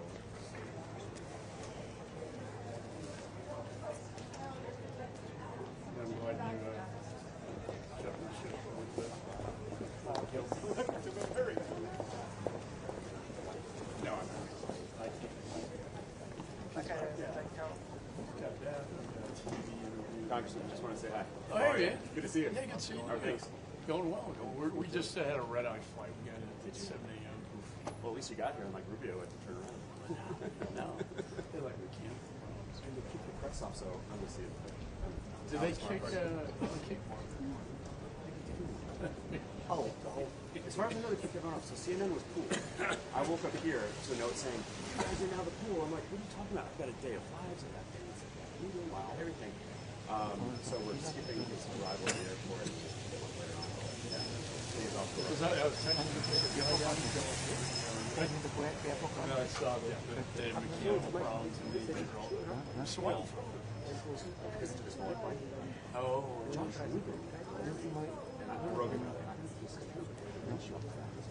and that they had to turn around midair and fly back slowly so the pressure was knocked out.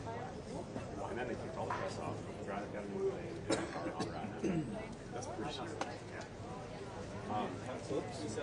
There's a whip. Okay. The Europeans. Yeah, we Ukraine. Please, thank you.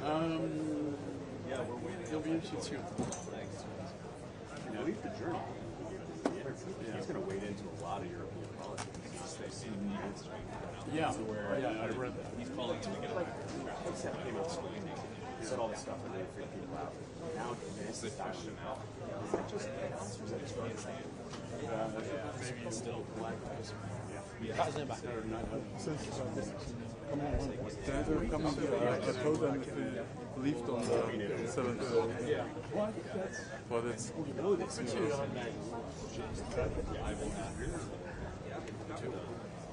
yeah, they're coming.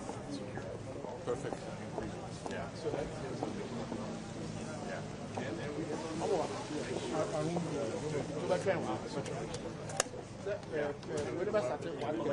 U.S.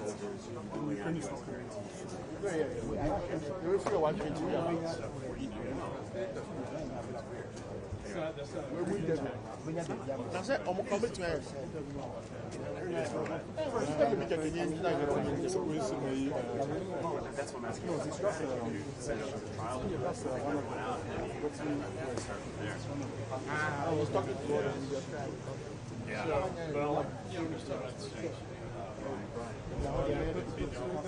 So the bad inside book. Oh, to send a year towards town hall. You should just find it.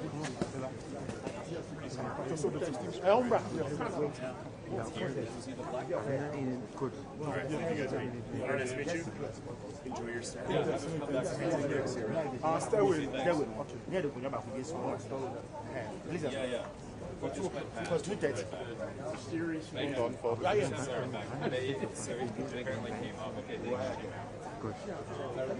Gary hat sich.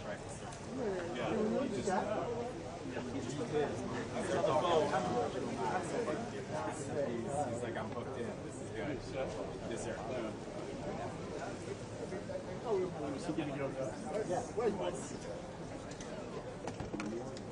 It's hard to think about that.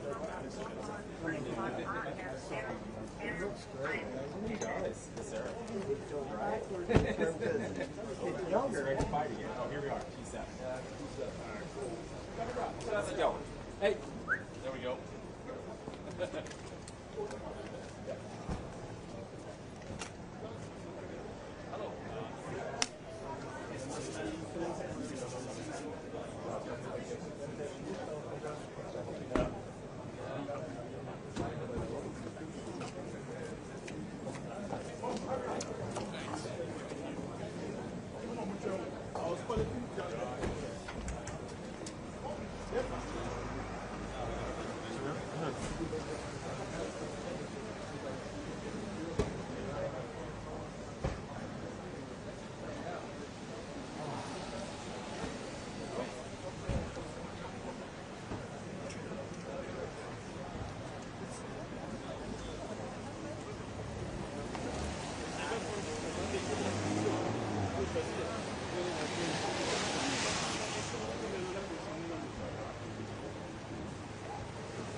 Das ist gar nicht der Mund. Nochmal.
Miss von der Leyen? Excuse me, Miss von der Leyen?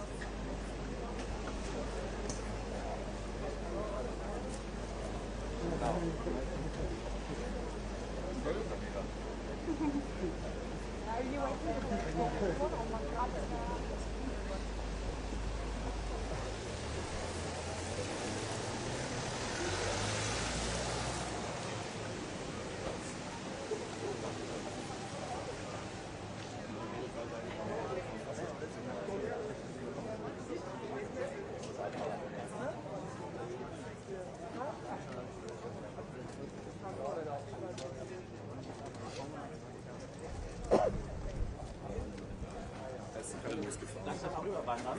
Wir sind gerade losgefahren. Genau hier drüber, dann ist es kurz am Weg aufgelaufen. Wir müssen da rein. Einfach durch.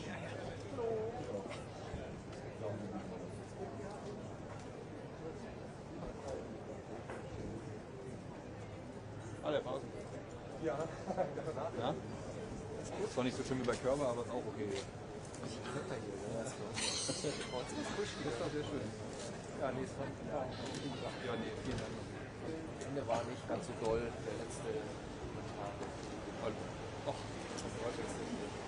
Ja, wir haben ja ausfinden.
Nein, ehrlich nicht mehr.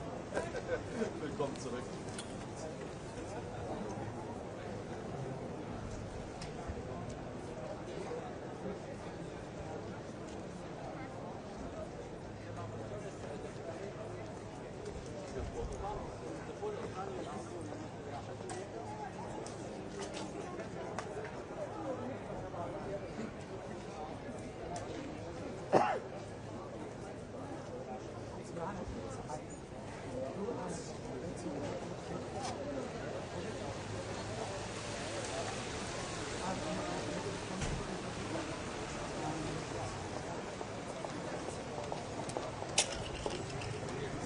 Ms. Callas, sorry, do you have a second? Are you going to fight for Europe in these talks, Ms. Callas?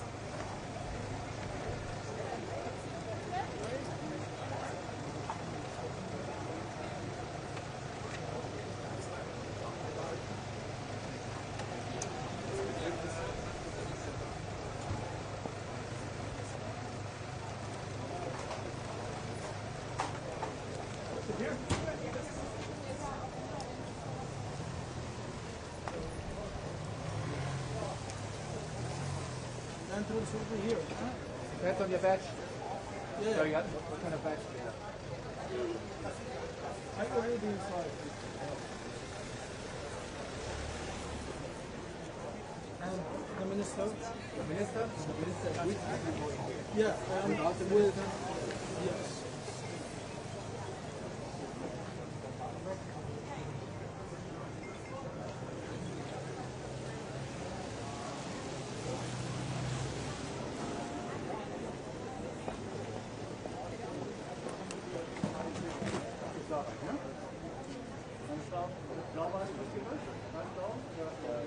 Delegation? Delegation? Ja, genau. Ja.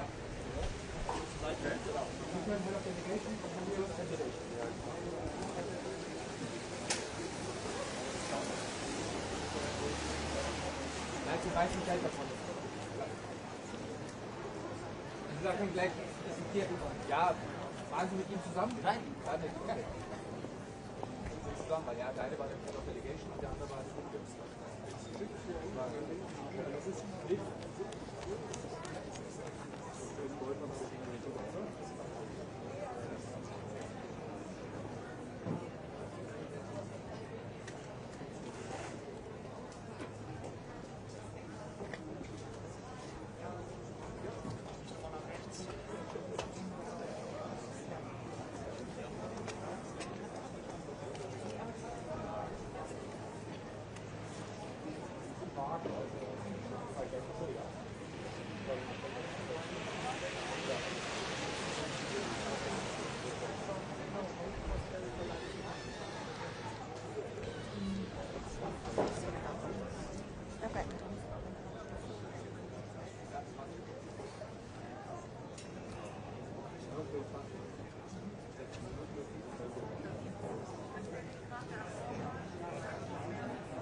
Vor der Tür bei den Kameraschneiden. Ja, machen wir so. Genau.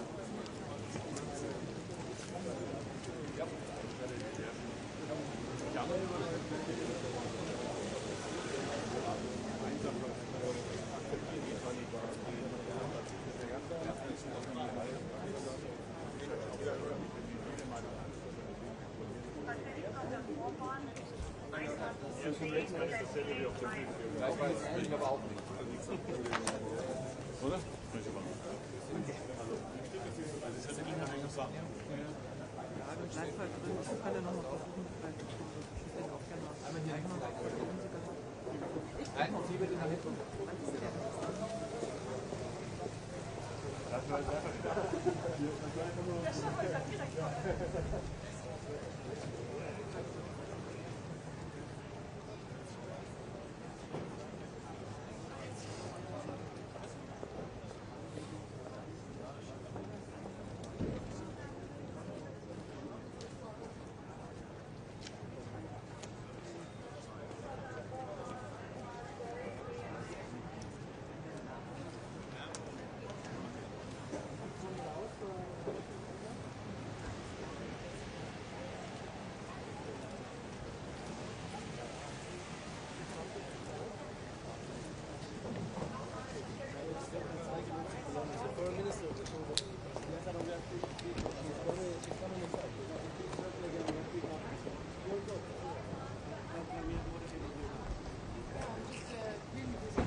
see your badge, please.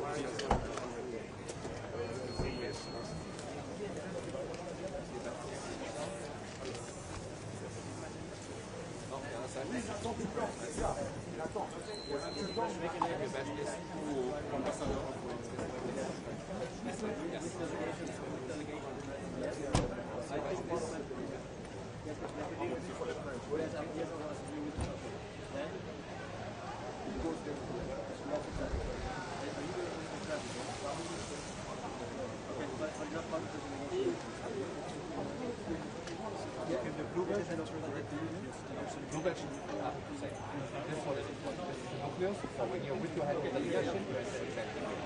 Without your head of delegation, so when your head of delegation,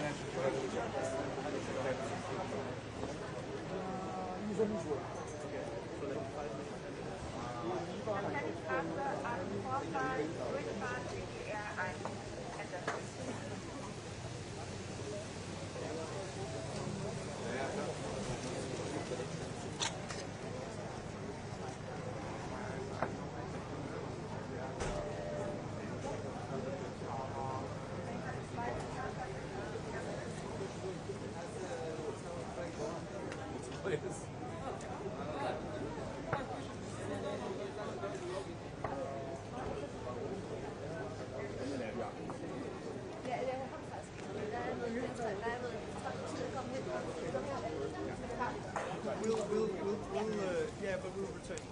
So, you have a...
Det må vi snakke med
Ja?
Das stimmt.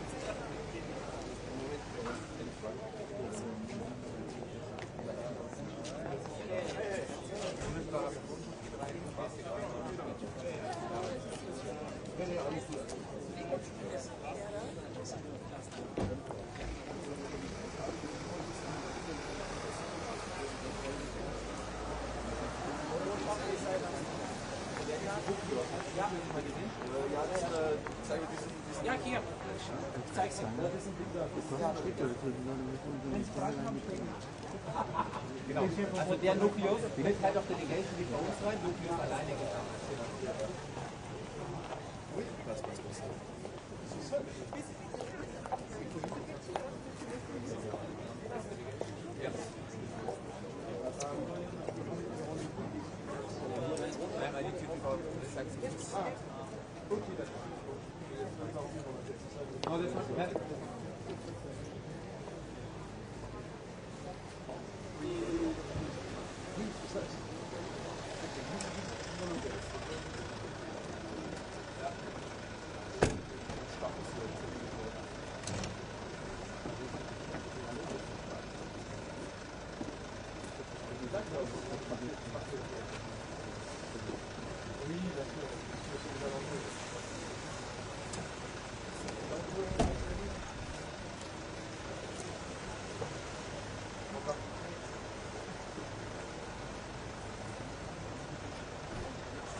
Ah, okay. Ja, so sind wir hätte ich noch nicht gedacht.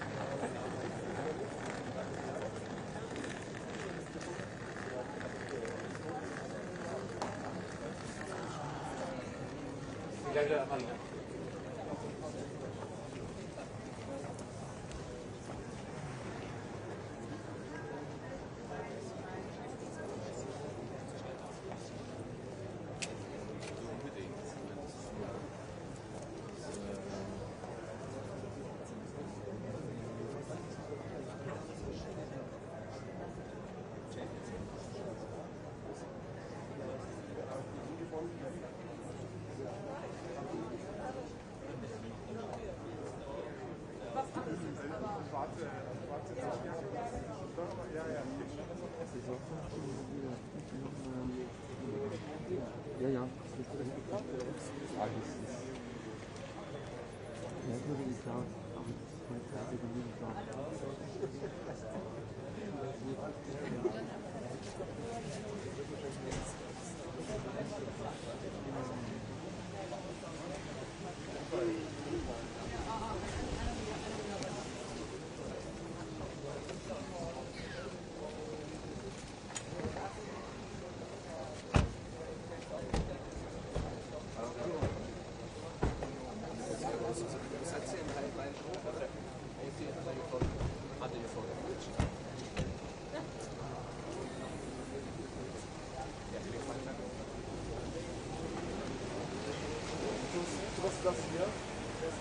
Oh. This one has to be on here. Okay. This one. No. May I? Please. So, sorry, I didn't see that. This one has to be here, and then everything is fine. Okay? Okay.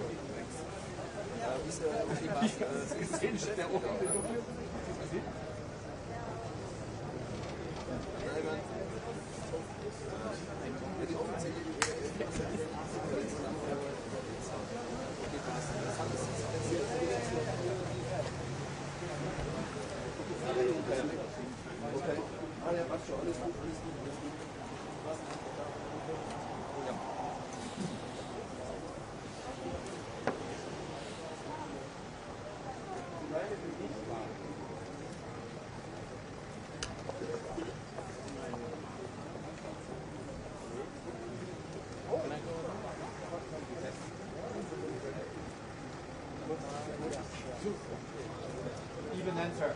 Thank you.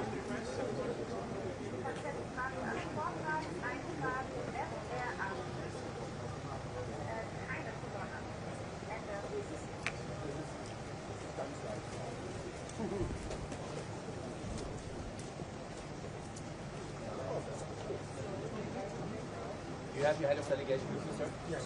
No, your head of delegation. Oh.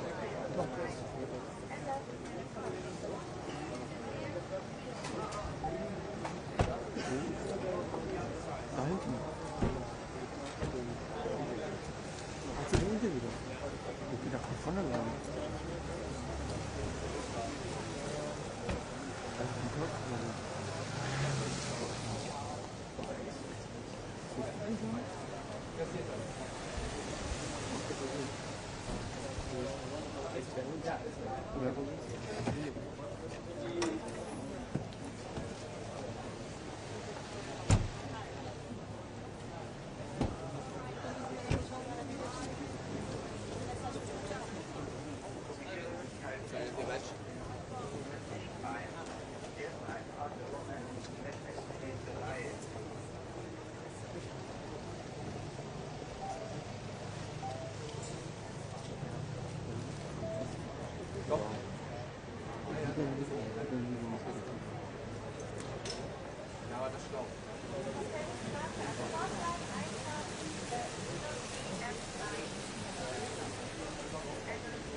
you.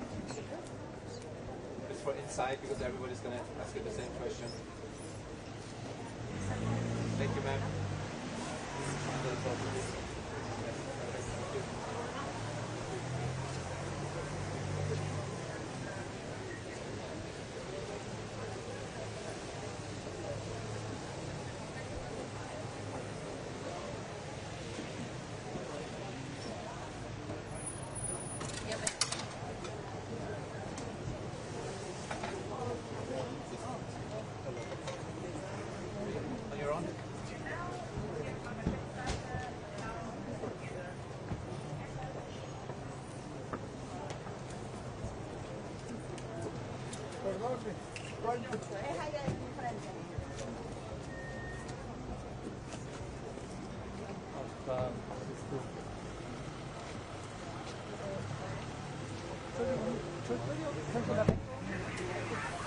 Excuse me. Excuse me. Hello.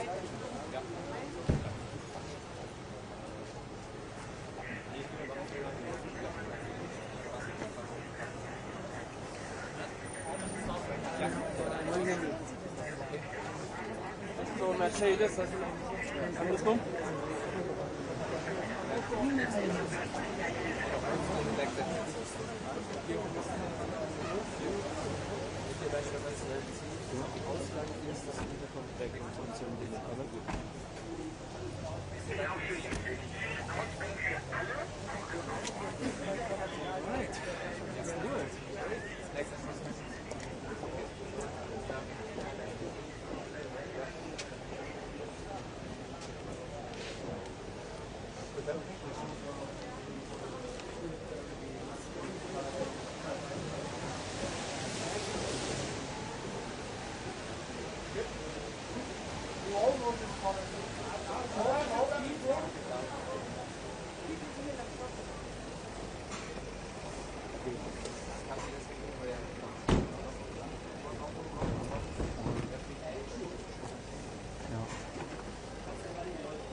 Ja, die hat das gesagt. Das hätte ich nicht gemacht. Der hat mir das angesprochen.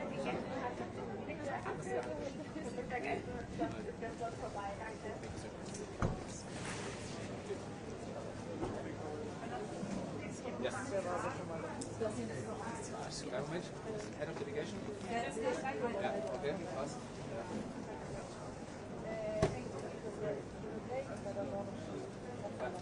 With the delegation, yeah, that's fine.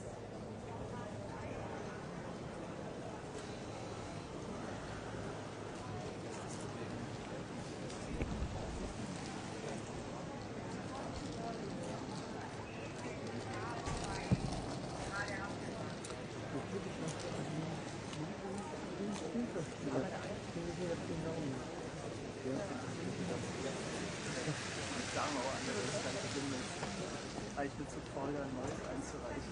Jedes Jahr dasselbe.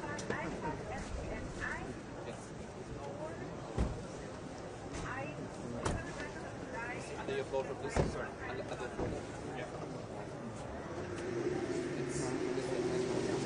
Yeah. You have protection?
Elfenbank. Ja, okay.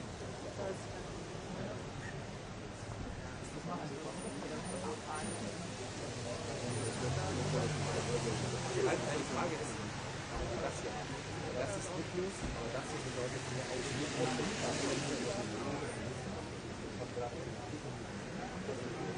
Okay, das okay, klar. Sie kein Wissen mit der Delegation klären, MSC. Okay.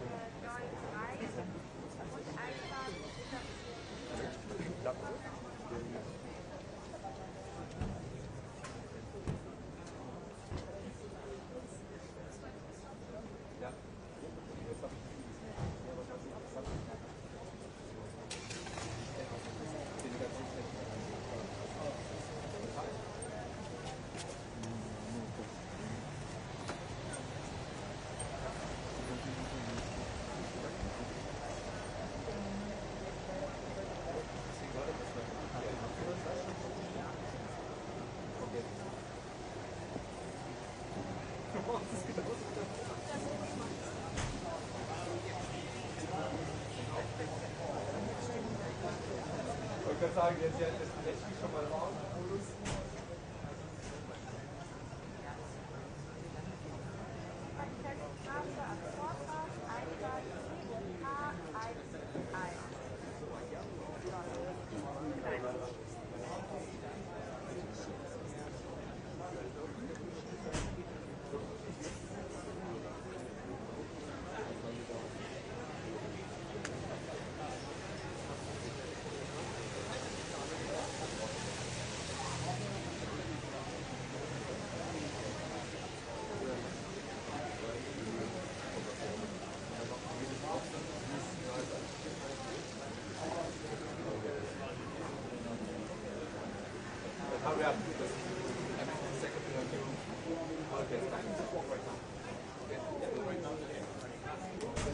One second.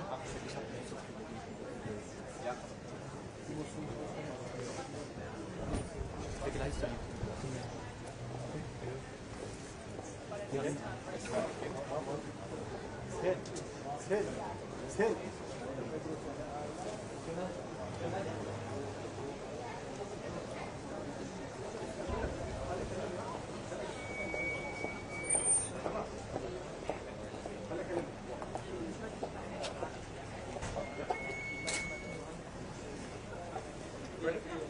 I'm just going to walk this.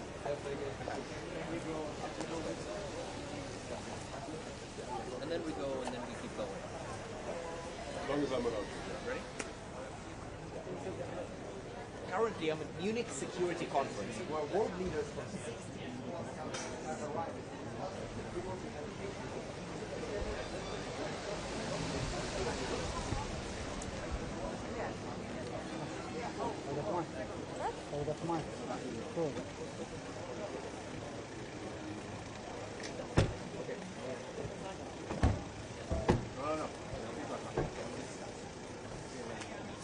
Stand up.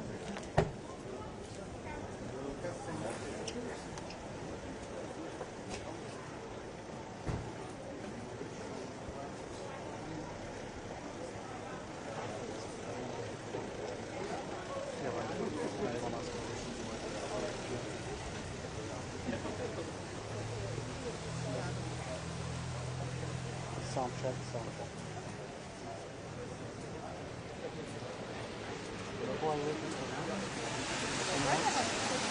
Sorry? No.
What is it? Who? The brown jacket. Yeah? That's the Canadian. Canadian? Yeah. There you go. Then ask him a question.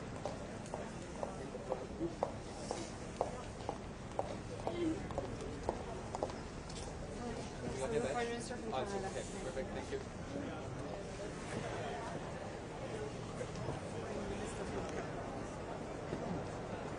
Good try, good try.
Diese Seite bitte.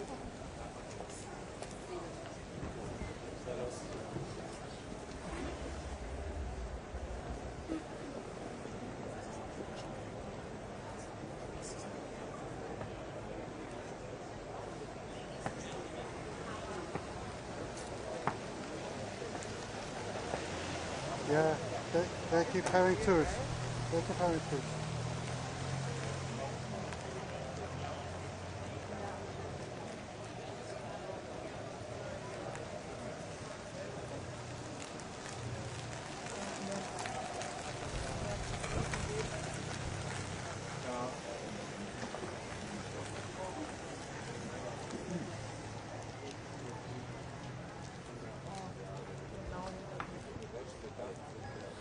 Entschuldigung, wäre toll, danke.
Das ist von alles krass. They're still working on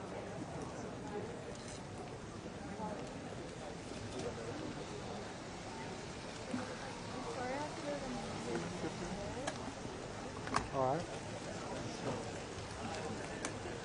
Oh, sorry.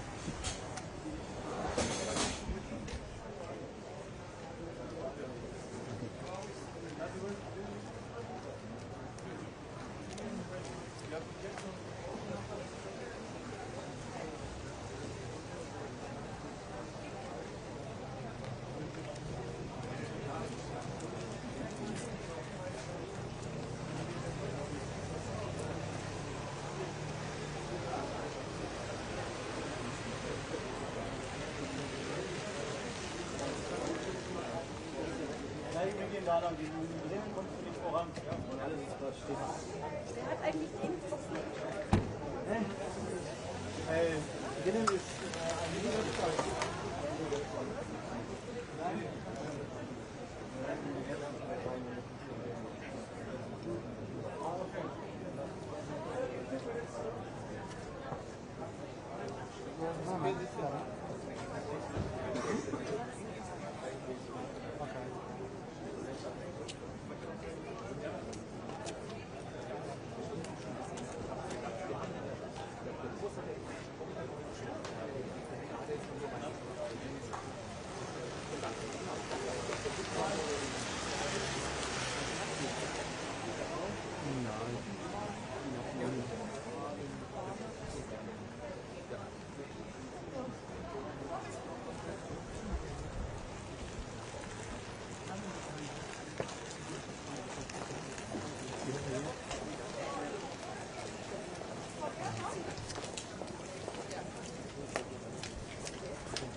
Nicht irgendwo drängen. Also, ich erkläre Ihnen gerne unter anderem, wir haben schon Lust.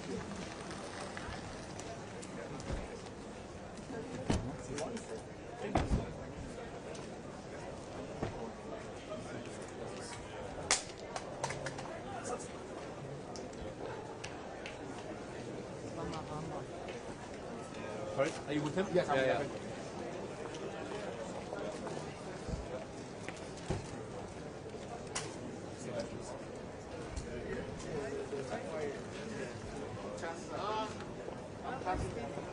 No, but okay, me, I know where we are going.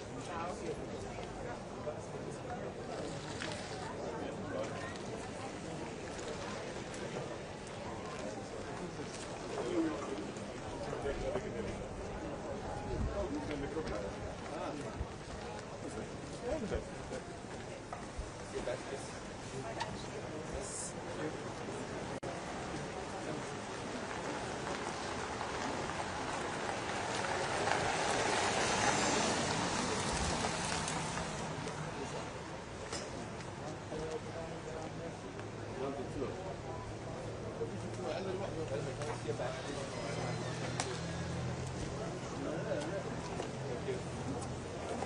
a badge, please. Under the photo. Sorry, under the photo.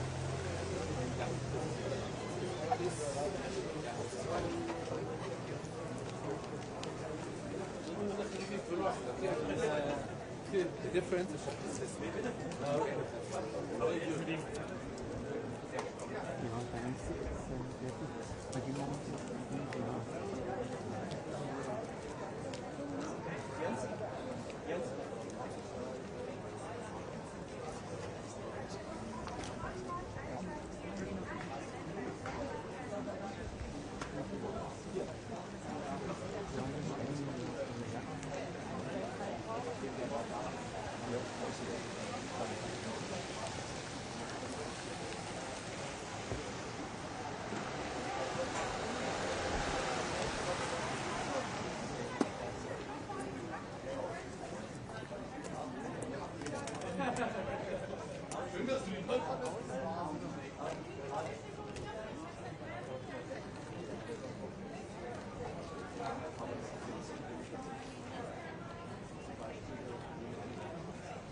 Ja, guck mal, das wäre so gut.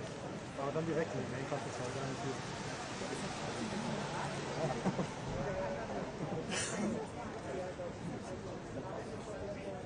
Ein bisschen breit werden.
Yeah?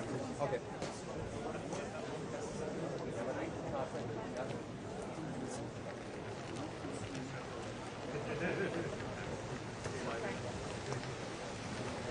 Thanks, Robert. Take your time. Yeah. You want one? Yeah. Black?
I have no idea.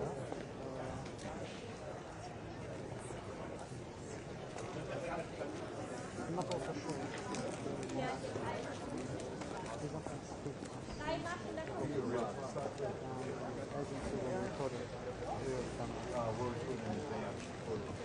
It's not a big deal, to be honest.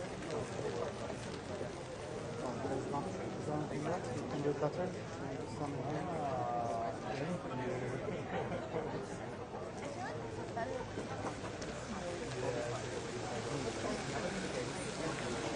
That have grown over a long time, and for the trust that has been built over time. We cannot change that. We have to accept it, and we will deal with it. But I'm convinced that it is not in the interest of the international community for this worldview to become the dominant paradigm. The absence of rules must not become the guiding principle of a new world order, ladies and gentlemen.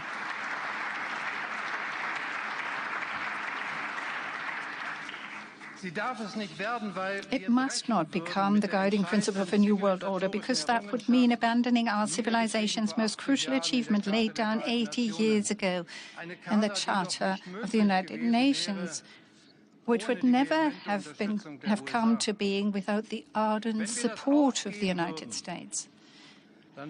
If we were to abandon this, we would only be playing into the hands of others, such as Russia and China, and all those countries that have been violating laws and undermining rules for years, precisely because they seek to dismantle this very achievement. And that is nothing new. Some of you may say, and it is right, it does make a difference. Yes, there is a difference when the world's leading democracy and global power says, we can do without rules. And that is why my appeal is this. Let us stand by what serves us best. And I continue to believe that cooperation serves us, that partnerships and alliances are worthwhile. There are shared interests, there are rules and institutions through which we can resolve conflicts.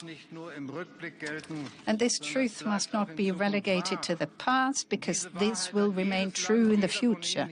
Every country, everyone here in this hall knows this from experience, and it is now our task to uphold it. The central task of the coming years will be to preserve the idea of an international community.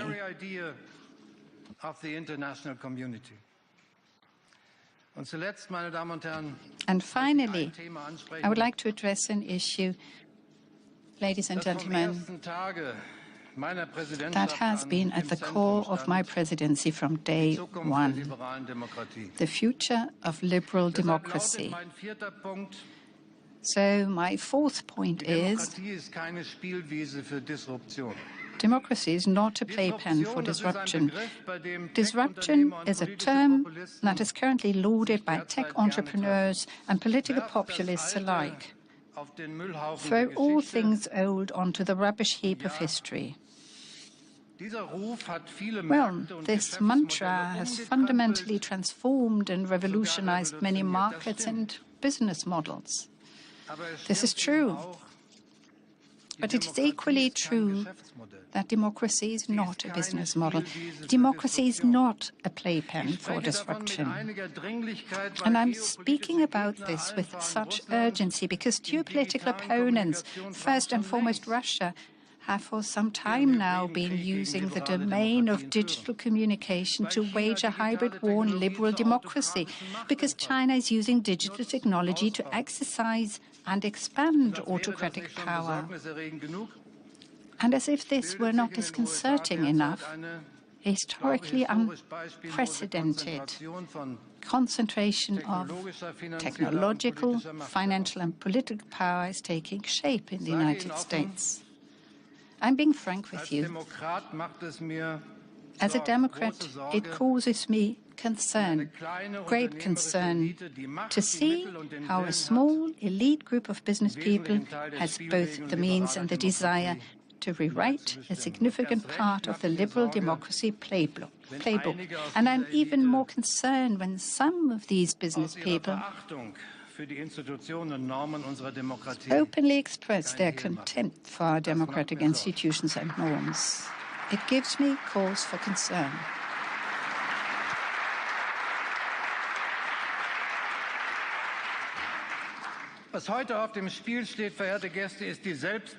Dear guests, what is at stake today is democracy's ability to stand up for and assert itself. And considering the global headwinds we face, for democracy to assert itself, we need a strong Europe. I am convinced of that. This requires massive investments in our own technological capabilities and our digital independence.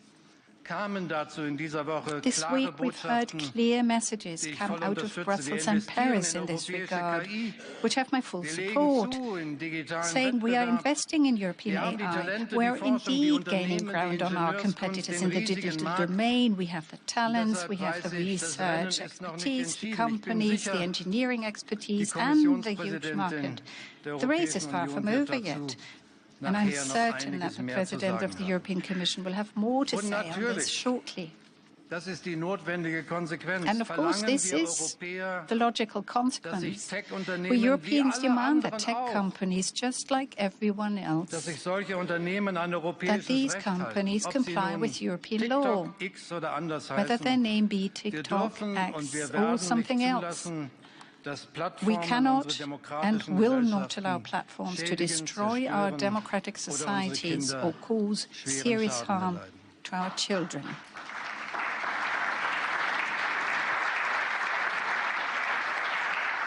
A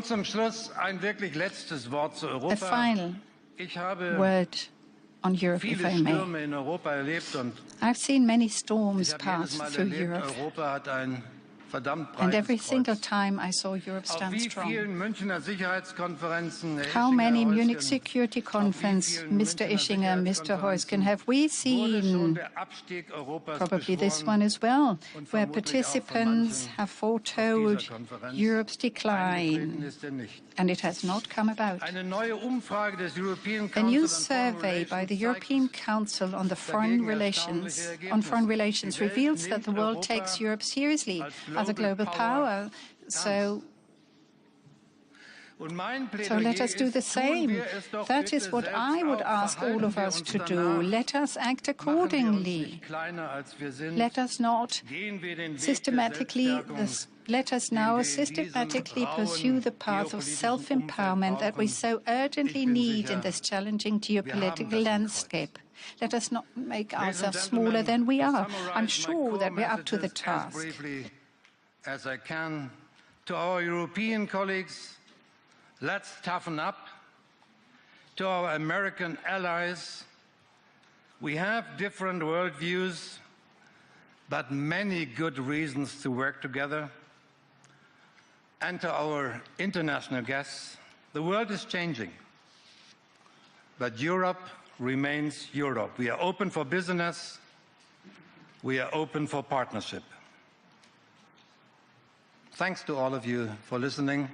I wish you a productive Munich Security Conference. Thank you.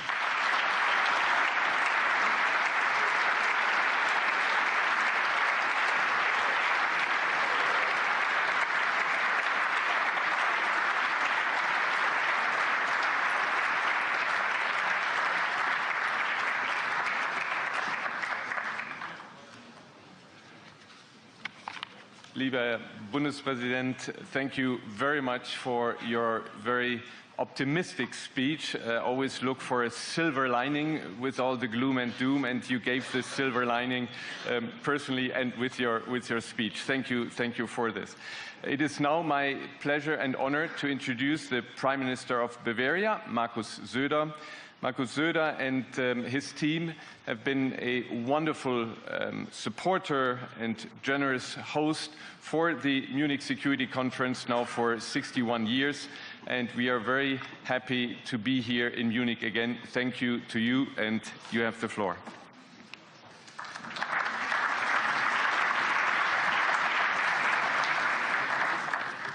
Fellow President, ladies and gentlemen, a very warm welcome once again to Bavaria. We are very happy that you're all here, and we would like to be a good host once again. And actually, Bavaria is quite good at this. We are not only the secure and federal state of Germany, but also the one with the strongest economy. We have witnessed this terrible attack yesterday. This hurts very much. It shows us how vulnerable we are always. Thank you for your condolences. Thank you for your support. The Munich Security Conference is unique. There's nothing like it. Other conferences are usually quite traditional, but here everything is possible. And as the federal president said, let's make use of these possibilities.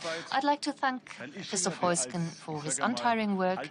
I would like to thank Wolfgang Ischinger, who's always there, always supporting us as an elder statesman. And Christoph Heusgen has helped us to recruit Mr. Stoltenberg for the future, just as Bayern München has recruited Harry Kane, and that will be an invaluable asset. Ladies and gentlemen, this conference is always very interesting, and we are looking forward to the speech by the Vice President of the United States of America. One thing I can tell you, and that goes for Bavaria and for everyone here, we, just as NATO, value our good relations with the United States. We in Bavaria, we are US-minded. The service members of the United States are very welcome in Bavaria, we have close connections. Many of them have family connections. We have our troop training area in Grafenwöhr, and that is very important to us. And I am very US-minded myself. I grew up next to a hospital of the US Armed Forces, so from a very early age, I've been familiar with the food they had and lots of different soft drinks, and I've always loved that, and I have always retained my preference for American food. Ladies and gentlemen, we have a fresh start today, possibly, in our relations with the United States of America. There's one thing we should recognize. That is probably the greatest comeback in US history when it comes to democratic elections, and it was a clear vote by the citizens of the United States. So there will be a new course, probably a new reality, and we shouldn't be moaning, we shouldn't be complaining, and we don't have to be submissive either, but we should recognize the fact that we have a new reality, there's a new sound, possibly, maybe a new deal. We have known for quite some time in Europe that we need to change. We have known for a long time, we've felt for a long time, we can't carry on as we did in the last 20, 30, 40 years. We'll soon have federal elections here in Germany, and I think most Germans know that we need a change of direction. We need new leadership for our country, as the federal president has just suggested. We'll need a major update. We'll need more strength for Germany, but also for Europe, to be an attractive partner in the long run. I had an aunt who said, if you moan, you will never be visited by anyone. You won't have any visitors. So we have to be attractive. We have to be strong. And for Germany, this means, and we agree on that, we need a lot more money, not just a little more money. We need more personnel because we have our borders to protect. We have NATO borders to protect. We want to support our NATO partners in Europe. Just think of the Baltics. And we need more armament. We need better equipment, better technology. We are facing challenges every day. We have 2 new members in NATO. They gave up their neutrality, which used to be part of their identity, but now they've joined us. Why did they do that? Because they feel that we have new challenges, new demands to our security. Of course, we don't want any war with Russia, but given the recent events in Europe, we are not really in a peaceful situation. And that's why we need new technology. And we in Bavaria are happy to offer what we can. The papers just wrote that Bavaria is one of the main defense technology locations in Europe. So, of course, we're happy to propose what we have to offer, and we are happy to play on our strength. We are pro-NATO, pro-EU, pro-United States, and we want to be true friends to the United States, not just acquaintances. And one thing I can say from the depth of my heart, I understand that in recent years some people in the United States didn't like what they heard about opinions, what the outcome of the US elections should be. But please bear with us and understand that the other way around, it is also true for Germany. We decide what coalitions we enter into after the elections. One thing is for sure, the United States are the strongest military power that we have ever had in history. And I think you are mega, even on your own, but with us, you are even stronger. So in many cases, we can support you, we can have your back, we can do more than you may believe. There's an old saying, if you want to walk fast, you have to walk alone, but if you want to walk a long distance, walk with someone. So let's walk together.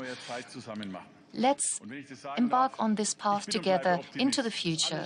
And I'd like to say that I have been and remain optimistic. Of course, everything is terrible, the challenges are terrible, but if you're afraid, you've lost before you even started. You need optimism. If you're confident, you can accomplish anything. And we want to keep our freedom, we want to support our partners, and together with the United States of America, we want to shape the future.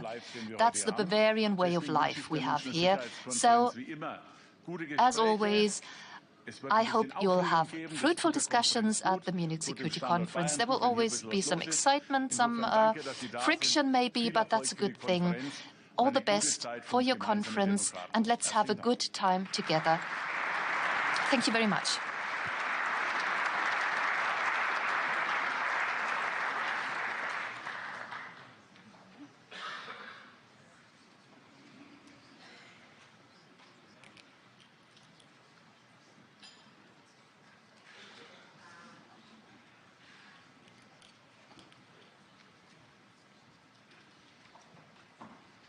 Ladies and gentlemen, please remain seated.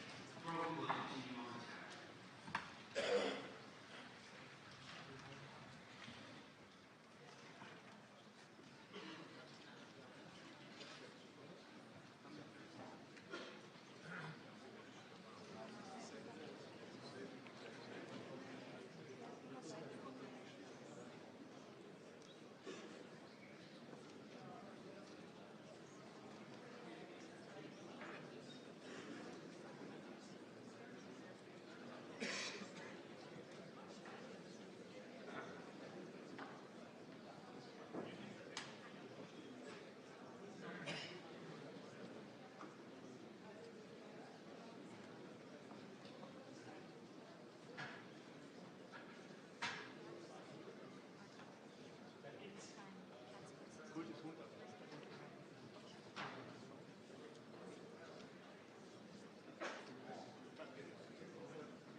Ladies and gentlemen, please welcome to the stage the chairman of the Munich Security Conference, Ambassador Christoph.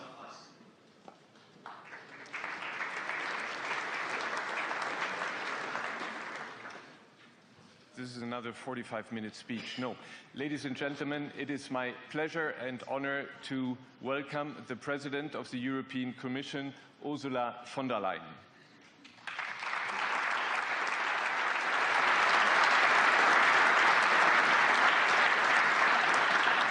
You are a frequent guest at the Munich Security Conference, and it's wonderful that you are speaking for Europe. This is the hour of Europe. This is Ursula von der Leyen's hour. Thank you for being here. Thank you very much.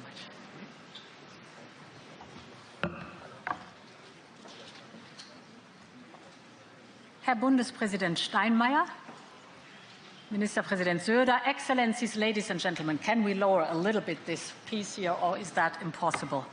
Ah, it seems impossible. Okay.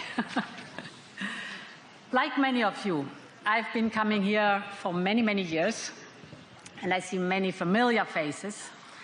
I've been coming here from the times when it was an exclusively transatlantic audience, to today, when we see political, business, and thought leaders from right across the world. This is a testament not only to the great success of the Munich Security Conference, but it also reflects on how the rest of the world impacts our security and our transatlantic relationship. Our task here in Munich is not just to describe this year's geopolitical landscape, but to shape it. And shape it in a way that ensures that our transatlantic values endure and our interests are defended. Because there is a clear attempt by some to build spheres of influence. Competing visions of the world order are leading to a more transactional approach in global affairs. And Europe has to change to thrive in this new reality. We have to be smart. We have to be clear-eyed about what is ahead of us. From a rogue Russia on our borders to challenges to our sovereignty and our security. And we should not underestimate the disruptive potential of intense competition or even a bipolar conflict between China and the United States. This may be uncomfortable to hear, but this is a time for plain speaking. The good news is that as we approach this new year of change, Europe is already reforming. The pandemic, the war in Ukraine, the full-scale energy crisis have been brutal times for all of us.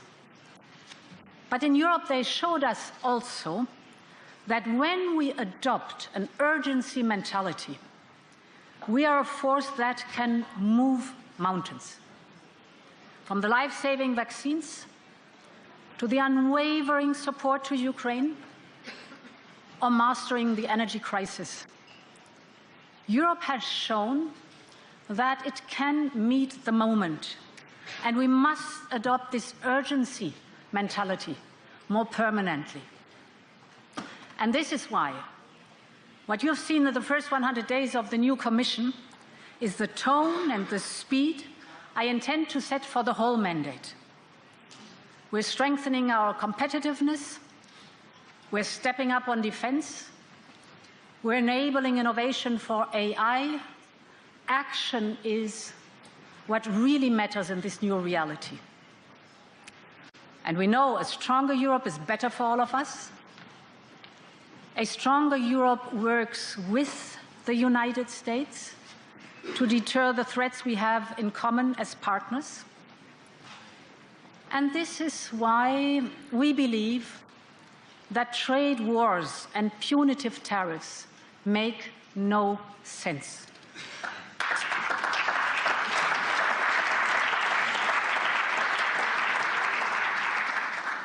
Tariffs act like a tax. They drive inflation. The hardest hit are inevitably workers, companies, the small income, the middle classes on both sides of the Atlantic. And we know how quickly tariffs can affect essential transatlantic supply chains. We do not believe that this is good business, and we want to avoid a global race to the bottom. But as I've already made clear, unjustified tariffs on the European Union will not go unanswered. And let me speak plainly. We are one of the world's largest markets. We will use our tools to safeguard our economic security and interests, and we will protect our workers, our businesses and consumers at every turn. Of course, we're ready to find agreements that work for all, to work together to make each other more prosperous and more secure. Ladies and gentlemen, at the heart of this is, of course, defense and the security of Ukraine, of our continent, and of the wider world. In this room, we all feel it, what's at stake. This is a moment in history. Great challenges loom. There has been a lot of talk in the last few days, but it is always instructive to look beyond the words and to recognize that we are just at the beginning of this process.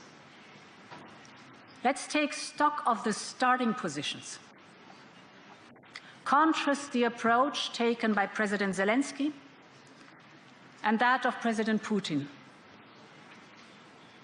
In the most difficult of circumstances, President Zelensky is prepared to work towards a peace that honors the sacrifice of his country and his fallen compatriots. As Volodymyr Zelensky said from the start, Ukraine wants peace more than anyone else. One that is just and lasting, so that the horrors of the last 3 years are not revisited ever again.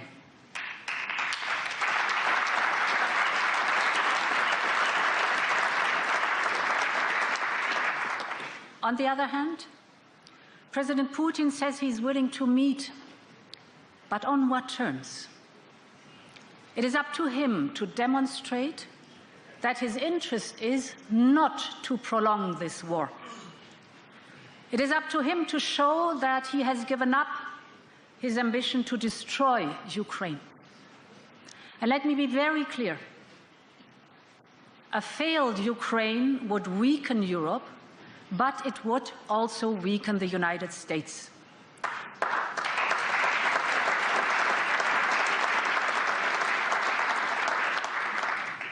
It would intensify the challenges in the Indo-Pacific and threaten our shared interests.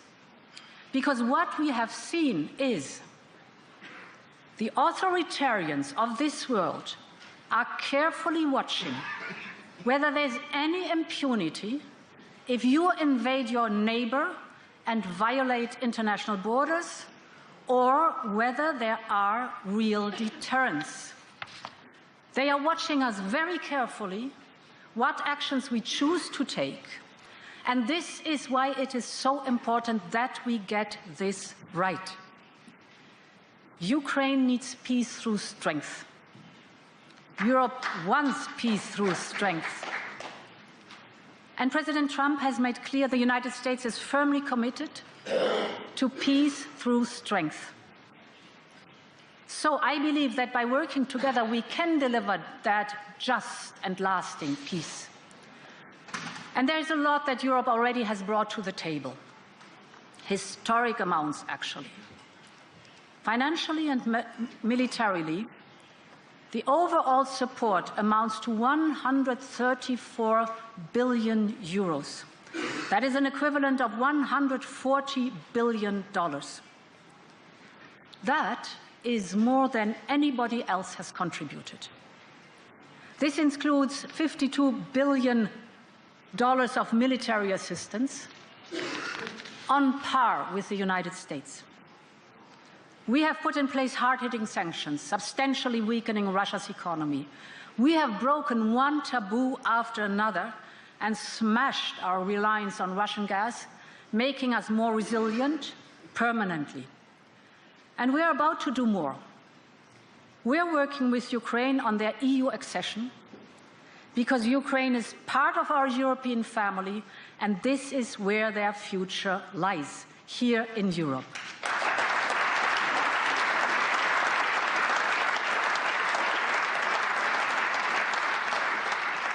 And ladies and gentlemen, this leads me to the discussions we have had in Europe over the course of the last few weeks.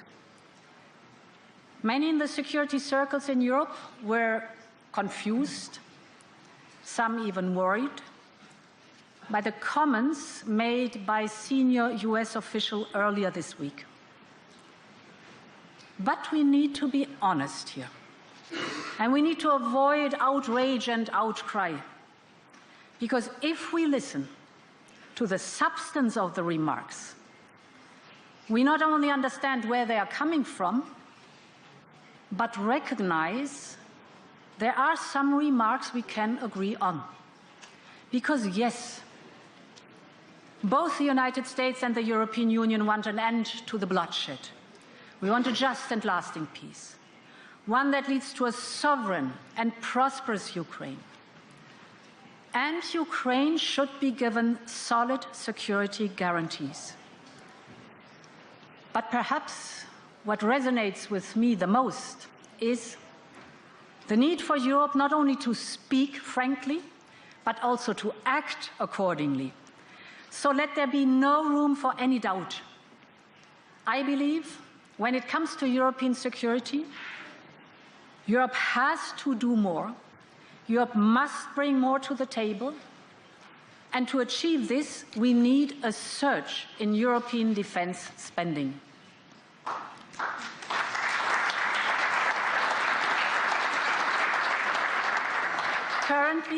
Currently, the EU 27 are spending around 2% of GDP on defense. And yes, our defense spending went up from just over 200 billion before the war to now over 320 billion last year. But we will need to increase that number considerably once again, because from just below 2% to above 3% will mean hundreds of billions of euro of more investment every year. So we need a bold approach. Let's take one step back. In previous extraordinary crises, look at what we did. We empowered member states with extra fiscal room by activating the escape clause. In simple terms, we empowered member states to substantially increase public investments linked to the crisis. I believe we are now in another period of crisis which warrants a similar approach. And this is why I can announce that I will propose to activate the escape clause for defense investments. This will allow member states to substantially increase their defense expenditure. Of course, we will have to do this in a controlled and conditional way. And I will also propose a wider package of tailor-made tools to address the specific situation of each and every one of our member states, from their current levels of defense spending to their fiscal situation. Second, for a massive defense package, we also need a European approach in setting our investment priorities. This will allow the investments in much-needed defense projects of common European interest. And thirdly, we will step up our work to accelerate the accession process of Ukraine to the European Union. We have made significant progress already, but again, now is the time to move mountains in the European Union. Increase the spending possibility of the national budgets, have common European funding for projects of common European interest, and accelerate the accession process of Ukraine. This must be the goal of the new Europe that is working for these goals intensively.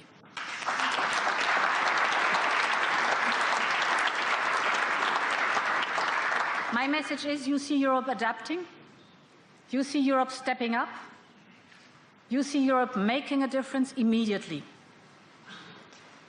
Ladies and gentlemen, what is being discussed here today is ultimately about us, our prosperity, our economy, our security, our ability to make good on Europe's enduring promise of peace. Our values do not change. They are universal. But because the world is changing, we have to adapt the way we act.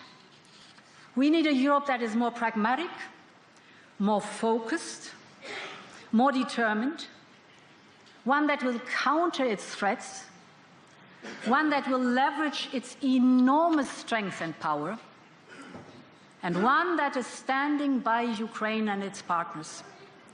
And there's a lot that this Europe can do, and it will rise to the moment. Thank you very much, and long live Europe.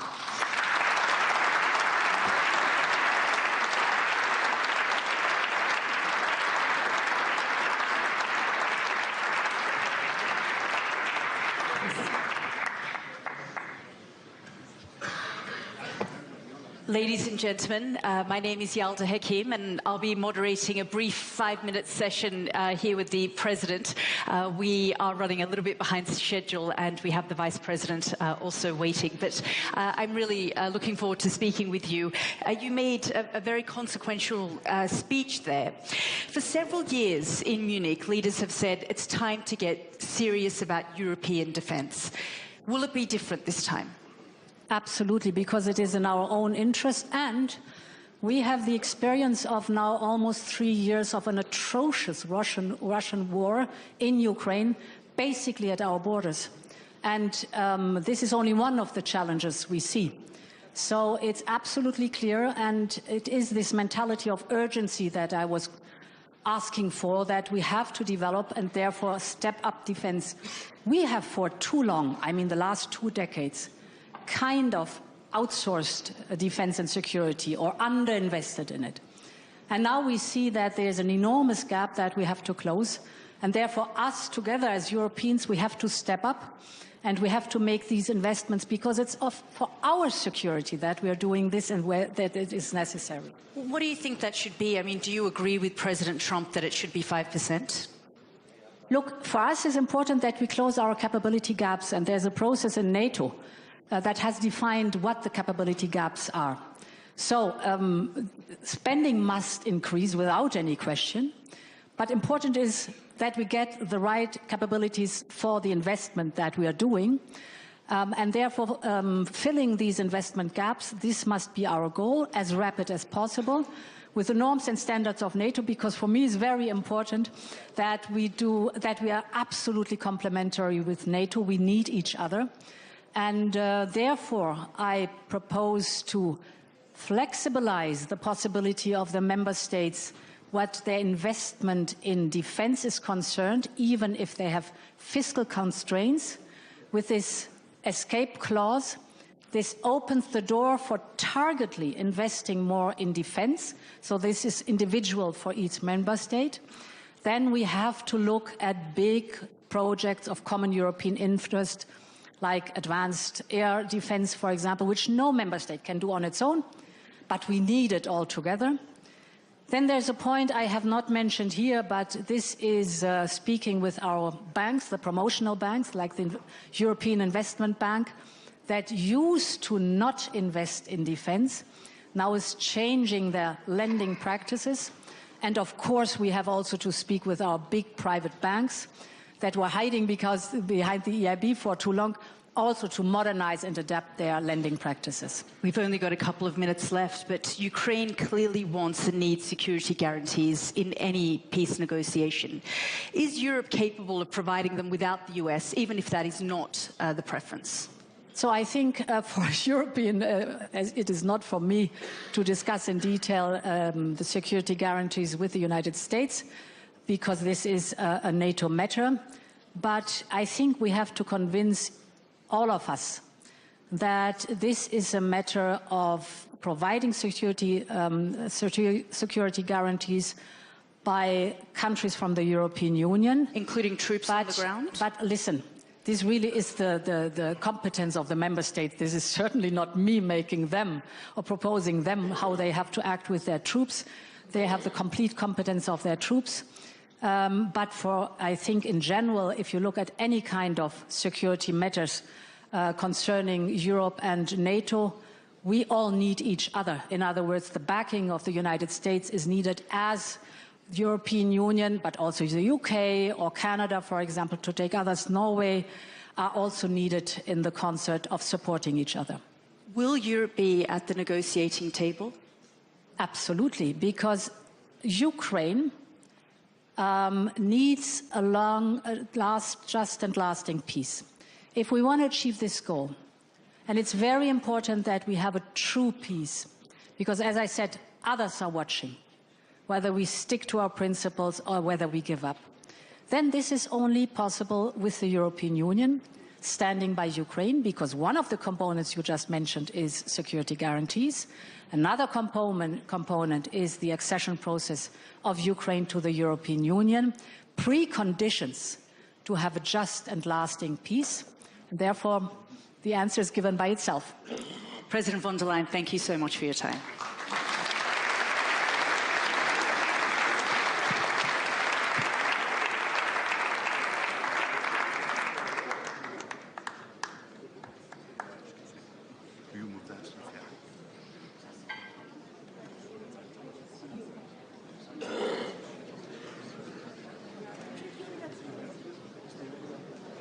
Ladies and gentlemen, please remain seated. The program will continue momentarily. Ladies and gentlemen, please remain seated.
Excellencies, ladies and gentlemen, please take your seats.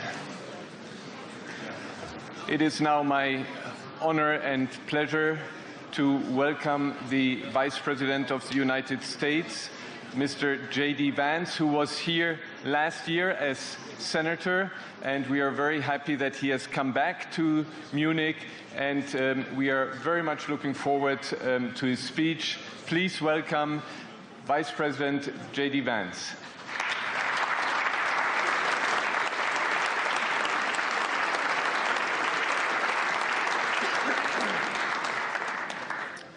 Well, thank you, and thanks to all the gathered delegates and luminaries and media professionals, and thanks especially to the host of the Munich Security Conference for being able to put on such an incredible event. We're, of course, thrilled to be here.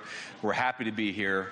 And, you know, one of the things that I wanted to talk about today is, of course, our shared values. And, you know, it's great to be back in Germany. As you heard earlier, I was here last year as United States Senator.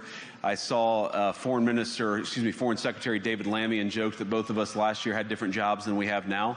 But now it's time for all of our countries, for all of us who have been fortunate enough to be given political power by our respective peoples, to use it wisely to improve their lives. And I want to say that, you know, I was fortunate in my time here to spend some time outside the walls of this conference over the last 24 hours, and I've been so impressed by the hospitality of the people, even as, of course, as they're reeling from yesterday's horrendous attack. And the first time I was ever in Munich was with my wife, actually, who's here with me today, on a personal trip. And I've always loved the city of Munich, and I've always loved its people. And I just want to say that we're very moved, and our thoughts and prayers are with Munich and everybody affected by the evil inflicted on this beautiful community. We're thinking about you, we're praying for you, and we will certainly be rooting for you in the days and weeks to come. Now, thank you.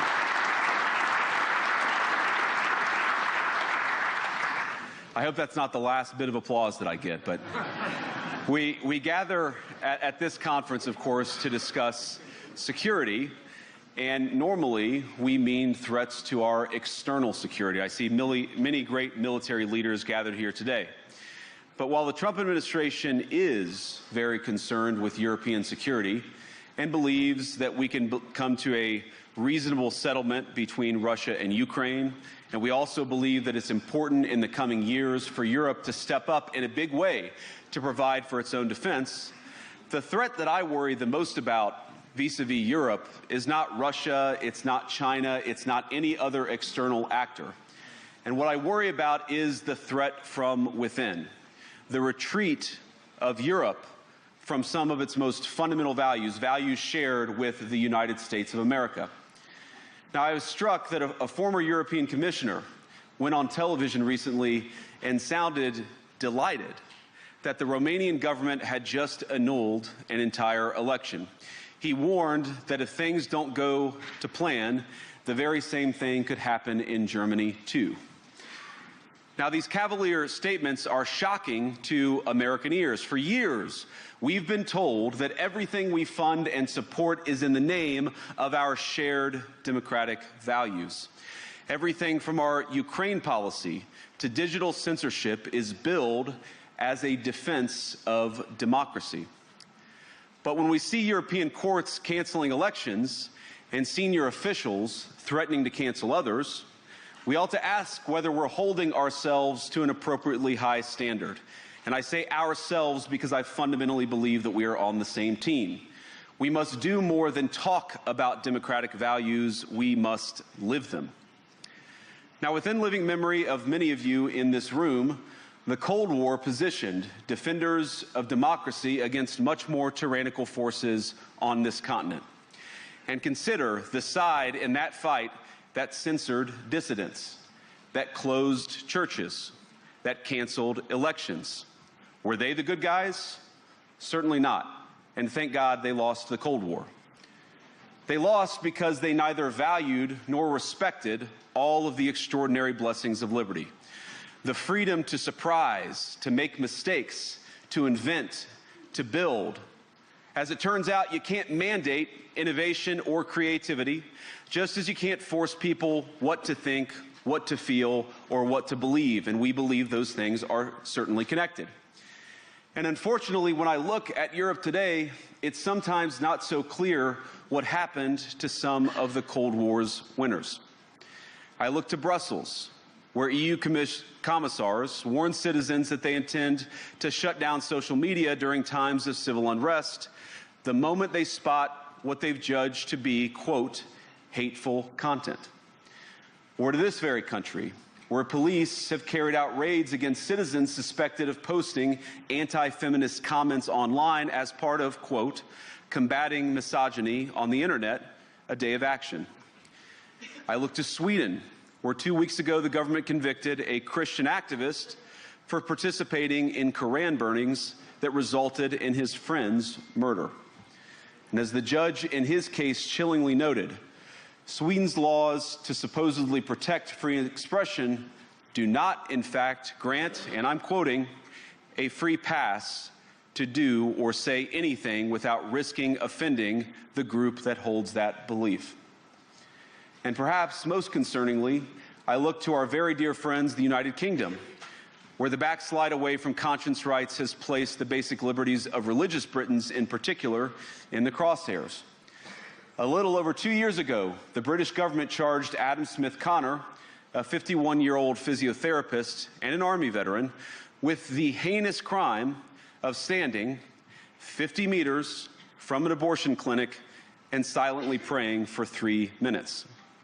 Not obstructing anyone, not interacting with anyone, just silently praying on his own. And after British law enforcement spotted him and demanded to know what he was praying for, Adam replied simply, it was on behalf of the unborn son he and his former girlfriend had aborted years before. Now, the officers were not moved.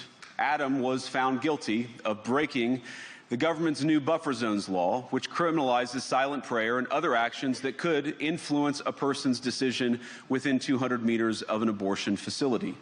He was sentenced to pay thousands of pounds in legal costs to the prosecution. Now, I wish I could say that this was a fluke, a one-off crazy example of a badly written law being enacted against a single person. But no, this last October, just a few months ago, the Scottish government began distributing letters to citizens whose houses lay within so-called safe access zones, warning them that even private prayer within their own homes may amount to breaking the law. Naturally, the government urged readers to report any fellow citizens suspected guilty of thought crime. In Britain and across Europe, free speech, I fear, is in retreat.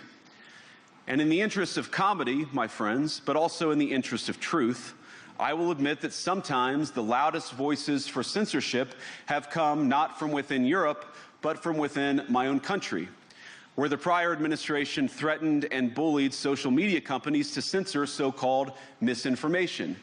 Misinformation like, for example, the idea that coronavirus had likely leaked from a laboratory in China. Our own government encouraged private companies to silence people who dared to utter what turned out to be an obvious truth. So I come here today not just with an observation, but with an offer. And just as the Biden administration seemed desperate to silence people for speaking their minds, so the Trump administration will do precisely the opposite, and I hope that we can work together on that. In Washington, there is a new sheriff in town, and under Donald Trump's leadership, we may disagree with your views, but we will fight to defend your right to offer it in the public square, agree or disagree.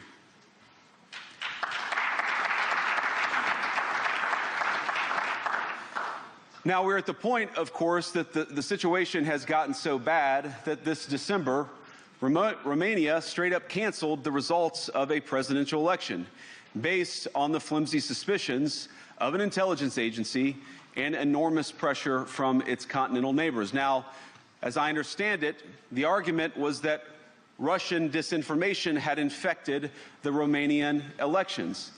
But I'd ask my European friends to have some perspective. You can believe it's wrong for Russia to buy social media advertisements to influence your elections. We certainly do. You can condemn it on the world stage even. But if your democracy can be destroyed with a few $100,000 of digital advertising from a foreign country, then it wasn't very strong to begin with.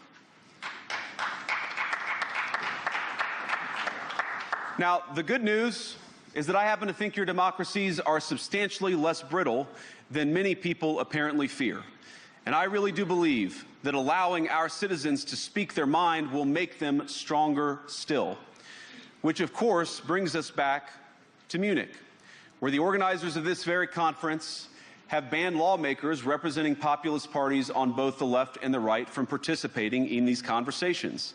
Now, again, we don't have to agree with everything or anything that people say. But when people represent, when political leaders represent an important constituency, it is incumbent upon us to at least participate in dialogue with them. Now, to many of us on the other side of the Atlantic, it looks more and more like old entrenched interests hiding behind ugly Soviet-era words like misinformation and disinformation, who simply don't like the idea that somebody with an alternative viewpoint might express a different opinion or, God forbid, vote a different way or, even worse, win an election. Now, this is a security conference, and I'm sure you all came here prepared to talk about how exactly you intend to increase defense spending over the next few years in line with some new target. And that's great, because as President Trump has made abundantly clear, he believes that our European friends must play a bigger role in the future of this continent. We don't think, you hear this term, burden sharing, but we think it's an important part of being in a shared alliance together that the Europeans step up while America focuses on areas of the world that are in great danger. But let me also ask you, how will you even begin to think through the kinds of budgeting questions if we don't know what it is that we're defending in the first place? I've heard a lot already in my conversations, and I've had many, many great conversations with many people gathered here in this room. I've heard a lot about what you need to defend yourselves from, and of course that's important. But what has seemed a little bit less clear to me, and certainly I think to many of the citizens of Europe, is what exactly it is that you're defending yourselves for. What is the positive vision that animates this shared security compact that we all believe is so important? And I believe deeply that there is no security if you are afraid of the voices, the opinions, and the conscience that guide your very own people. Europe faces many challenges, but the crisis this continent faces right now, the crisis I believe we all face together, is one of our own making. If you're running in fear of your own voters, there is nothing America can do for you. Nor, for that matter, is there anything that you can do for the American people who elected me and elected President Trump. You need democratic mandates to accomplish anything of value in the coming years. Have we learned nothing that thin mandates produce unstable results? But there is so much of value that can be accomplished with the kind of democratic mandate that I think will come from being more responsive to the voices of your citizens. If you're going to enjoy competitive economies, if you're going to enjoy affordable energy and secure supply chains, then you need mandates to govern, because you have to make difficult choices to enjoy all of these things. And of course, we know that very well in America. You cannot win a democratic mandate by censoring your opponents or putting them in jail, whether that's the leader of the opposition, a humble Christian praying in her own home, or a journalist trying to report the news. Nor can you win one by disregarding your basic electorate on questions like who gets to be a part of our shared society. And of all the pressing challenges that the nations represented here face, I believe there is nothing more urgent than mass migration. Today, almost 1 in 5 people living in this country moved here from abroad. That is, of course, an all-time high. It's a similar number, by the way, in the United States, also an all-time high. The number of immigrants who entered the EU from non-EU countries doubled between 2021 and 2022 alone, and of course it's gotten much higher since. And we know this situation, it didn't materialize in a vacuum. It's the result of a series of conscious decisions made by politicians all over the continent and others across the world over the span of a decade. We saw the horrors wrought by these decisions yesterday in this very city. And of course, I can't bring it up again without thinking about the terrible victims who had a beautiful winter day in Munich ruined. Our thoughts and prayers are with them and will remain with them. But why did this happen in the first place? It's a terrible story, but it's one we've heard way too many times in Europe and unfortunately too many times in the United States as well.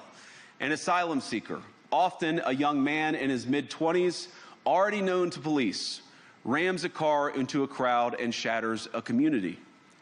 How many times must we suffer these appalling setbacks before we change course and take our shared civilization in a new direction? No voter on this continent went to the ballot box to open the floodgates to millions of unvetted immigrants. But you know what they did vote for? In England, they voted for Brexit, and agree or disagree, they voted for it. And more all over Europe, they're voting for political leaders who promise to put an end to out-of-control migration. Now, I happen to agree with a lot of these concerns, but you don't have to agree with me. I just think that people care about their homes, they care about their dreams, they care about their safety and their capacity to provide for themselves and their children. And they're smart. I think this is one of the most important things I've learned in my brief time in politics. Contrary to what you might hear a couple mountains over in Davos, the citizens of all of our nations don't generally think of themselves as educated animals or as interchangeable cogs of a global economy. And it's hardly surprising that they don't want to be shuffled about or relentlessly ignored by their leaders. And it is the business of democracy to adjudicate these big questions at the ballot box. I believe that dismissing people, dismissing their concerns, or worse yet, shutting down media, shutting down elections, or shutting people out of the political process protects nothing. In fact, it is the most surefire way to destroy democracy. And speaking up and expressing opinions isn't election interference. Even when people express views outside your own country, and even when those people are very influential. And trust me, I say this with all humor, if American democracy can survive 10 years of Greta Thunberg scolding, you guys can survive a few months of Elon Musk. But what no democracy, American, German, or European, will survive is telling millions of voters that their thoughts and concerns, their aspirations, their pleas for relief are invalid or unworthy of even being considered. Democracy rests on the sacred principle that the voice of the people matters. There's no room for firewalls. You either uphold the principle or you don't. Europeans, the people, have a voice. European leaders have a choice. And my strong belief is that we do not need to be afraid of the future. You can embrace what your people tell you, even when it's surprising, even when you don't agree. And if you do so, you can face the future with certainty and with confidence, knowing that the nation stands behind each of you. And that, to me, is the great magic of democracy. It's not in these stone buildings or beautiful hotels. It's not even in the great institutions that we have built together as a shared society. To believe in democracy is to understand that each of our citizens has wisdom and has a voice. And if we refuse to listen to that voice, even our most successful fights will secure very little.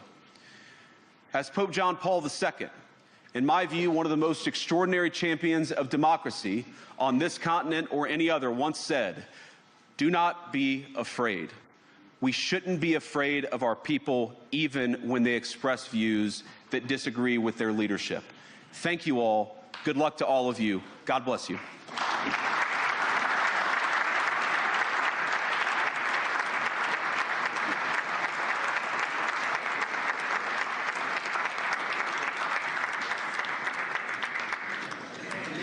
gentlemen, please remain seated. The program will continue momentarily. Ladies and gentlemen, please remain seated.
It is now my great pleasure and honor to welcome His Excellency Director Wang Yi.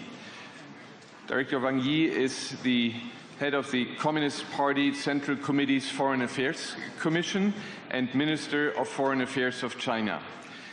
Mr. Wang Yi has been a long-time guest of the Munich Security Conference. We are very happy that you are representing China's view on this conference every year, again this year, and we are also very happy that you are ready after your introduction to enter into a discussion which I'm looking forward to hold.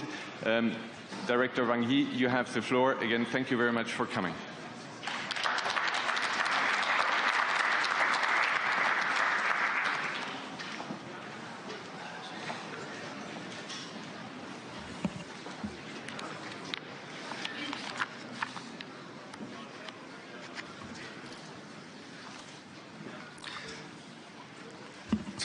Your Excellency, Chairman Christoph Hoskin, dear friends, colleagues, the world we live in is an increasing mix of turbulence and transformation. Many people are asking, where is it headed? If I may borrow the theme of this year's Munich Security Report, it is headed toward multipolarization. When the United Nations was founded 80 years ago, it had only 51 member states. Today, 193 countries ride in the same big boat. A multipolar world is not only a historical inevitability, it is also becoming a reality. Will multipolarity bring chaos, conflict, and confrontation? Does it mean domination by major countries and the strong bullying the weak? China's answer is, we should work for an equal and orderly multipolar world. This is another major proposition put forward by President Xi Jinping, and it represents our sincere expectation for a multipolar world. China will surely be a factor of certainty in this multipolar system and strive to be a steadfast, constructive force in a changing world. Here I want to make 4 points. First, it is important to advocate equal treatment. Rivalry between big powers had brought disaster to humanity, as evidenced by the lessons of the 2 world wars in the not-so-distant past. Whether it is the colonial system or the core periphery structure, unequal orders are bound to meet their demise. Independence and autonomy is sought across the world, and democracy in international relations is an unstoppable trend. Equal rights, equal opportunities, and equal rules should become the basic principles of a multipolar world. It is in this principle that China advocates equality among all countries, regardless of size, and calls for increasing the representation and say of developing countries in the international system. This will not lead to Westlessness, but will deliver more positive sum results to the world. The Munich Security Conference has invited more participants from Global South countries in recent years, and this is a wise thing to do. Every country should have their voice heard. Every country should be able to find their place and play their role in a multipolar paradigm. Second, it is important to respect international rule of law. As an old Chinese saying goes, circles and squares cannot be drawn without compasses and rulers, which means nothing can be accomplished without following norms and standards. The purposes and principles of the UN Charter provide fundamental guidance for handling international relations and are an important cornerstone of a multipolar world. The world today is witnessing incessant chaos and confusion, and one important reason is that some countries believe might makes right and have opened a Pandora's box marked the law of the jungle. In reality, all countries, regardless of size or strength, are stakeholders in international rule of law. The multipolar paradigm must not be a state of disarray. Without norms and standards, one may be at the table yesterday but end up on the menu tomorrow. Major countries must take the lead in honoring their words and upholding rule of law, and must not say one thing but do another or engage in zero-sum game. It is based on the above points of view that China resolutely upholds the authority of international rule of law and actively fulfills its international responsibilities and obligations. It is a member of almost all universal intergovernmental organizations and a party to over 600 international conventions. It never practices exceptionalism, still less cherry-picking. It is providing the greatest certainty in this uncertain world. I wish to emphasize that there should be no double standards in observing international law.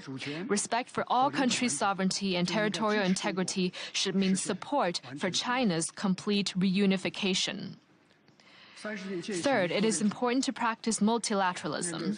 In the face of emerging global challenges, no country can stay unaffected. And the we first approach in international relations only leads to a lose-lose result. The UN is at the core of practicing multilateralism and advancing global governance. This edifice has shielded all countries from wind and rain for nearly 80 years, and is all the more needed in the multipolar world of the future. We should cement its foundation rather than destroy its pillars. We should take up our responsibilities on governing global issues rather than seek self-interests only. It is from this understanding that China upholds true multilateralism and advocates the vision on global governance featuring extensive consultation and joint contribution for shared benefit. We have firmly upheld the authority and stature of the UN and contributed to more than 20% of the UN regular budget. We have acted earnestly on the Paris Agreement on climate change and built the world's largest clean power generation system. We have also proposed and delivered on the Global Development Initiative, the Global Security Initiative, and the Global Civilization Initiative, providing public goods for improving global governance. Fourth, it is important to pursue openness and mutual benefit. Development holds the key to addressing various problems. The multipolar world should be one where all countries develop together. Protectionism offers no way out, and arbitrary tariffs produce no winners. Decoupling deprives one of opportunities, and a small yard with high fences only ends up restraining oneself. It is important to pursue open cooperation and support an equal and orderly multipolar world with a universally beneficial and inclusive economic globalization. It is for this goal that China stays committed to sharing development opportunities with all countries. An Australian scholar called China an enabler, which I find very fitting. With a 5% GDP growth last year, China contributed to nearly 30% of the world economic growth. It has served as an important engine for global economic growth and shared with the world the benefit of its supersized market. China is willing to synergize high-quality Belt and Road cooperation with the European Union's Global Gateway Strategy, so as to empower each other and empower the entire world. Friends, China has always seen in Europe an important pole in the multipolar world. The two sides are partners, not rivals. This year marks the 50th anniversary of China-EU diplomatic relations. Taking this opportunity, China is willing to work with the European side to deepen strategic communication and mutually beneficial cooperation and steer the world to a bright future of peace, security, prosperity, and progress. Thank you.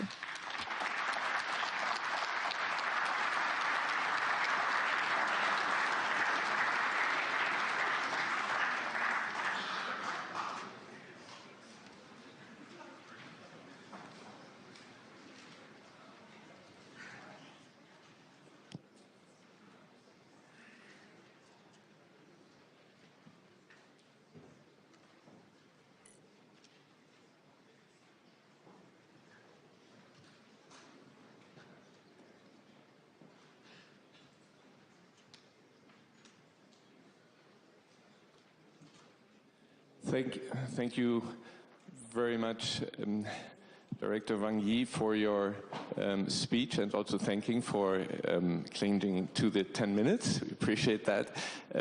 You mentioned the international order, and this is something that also in my introductory remarks I highlighted the need to respect the UN Charter, and we see now a lot of questioning of this. We see Russia invading Ukraine. We have seen from the American president these last weeks where he threatened to use force invading Greenland and Panama, and also the displacement of Palestinians. And your country has been also accused of violating the law of the sea, also the Universal Declaration of Human Rights. Now, you are traveling from here to New York to the Security Council. Do you continue to believe in the United Nations? Do you believe in the Charter of the UN? And will you work also for a reform of the UN Charter? How high is that on your priority?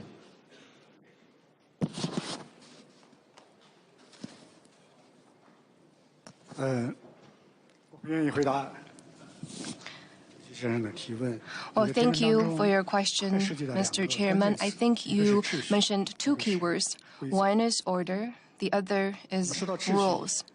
Now, talking about order, over the years, some have been saying that China is attempting to change the order, and China wants to start a new system. Now, we don't see much talk of that because now there is a country that is withdrawing from international treaties and organizations. And I think in Europe, you can feel chills almost every day. As for China, it is growing in the existing order. China is a beneficiary of the existing order. So what China is doing and will do is to, as most countries expected, to move the order in a more just and reasonable direction. Now, talking about rules, people might have different understanding of rules.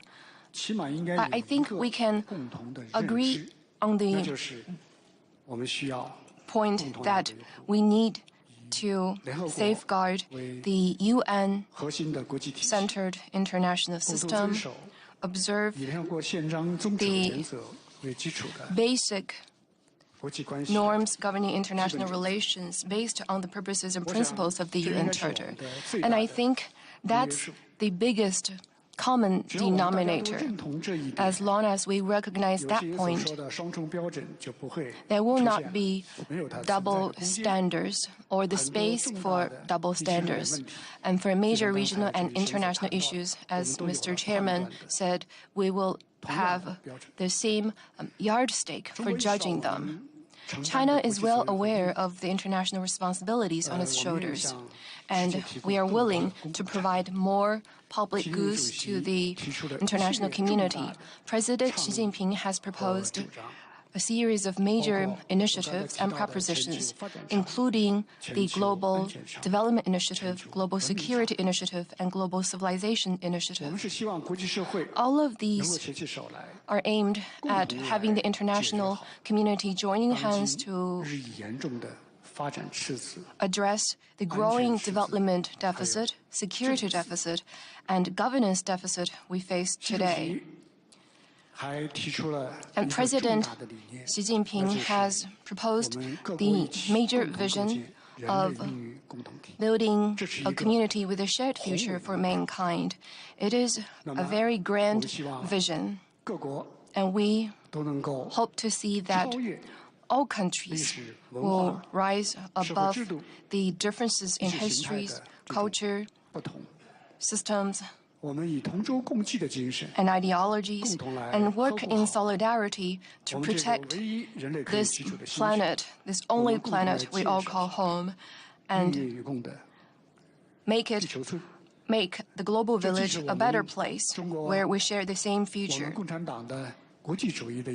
So this is a reflection of the international vision of the Communist Party of China.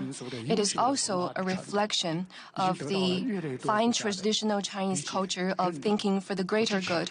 It has been receiving more support and recognition from the international community, and we will do more to contribute our part to realizing this vision. Thank you. Thank you. One of the topics here since 22 has been Russia's invasion of Ukraine. At the MSC, just a few days before Russia's invasion, you stated, and I quote, "The sovereignty, independence and territorial integrity of any country should be respected and safeguarded because it is a basic norm of international relations. Ukraine is no exception." So you confirmed the Charter of the United Nations. Now, today, Russia has become what John McCain once said here at the Munich Security Conference, China's gas station. I would add it's a gas station with an army. This means you have a lot of influence on Ukraine. Do you see a possibility now that there is more pressure and finally more pressure to finish this war, that from your end you could maybe do something on your side of the gas station and maybe cut the possibility of Russia to supply gas to your country, or lower the price, or stop some of the dual-use goods that are coming there, so that there is more pressure on Russia to finally finish this war?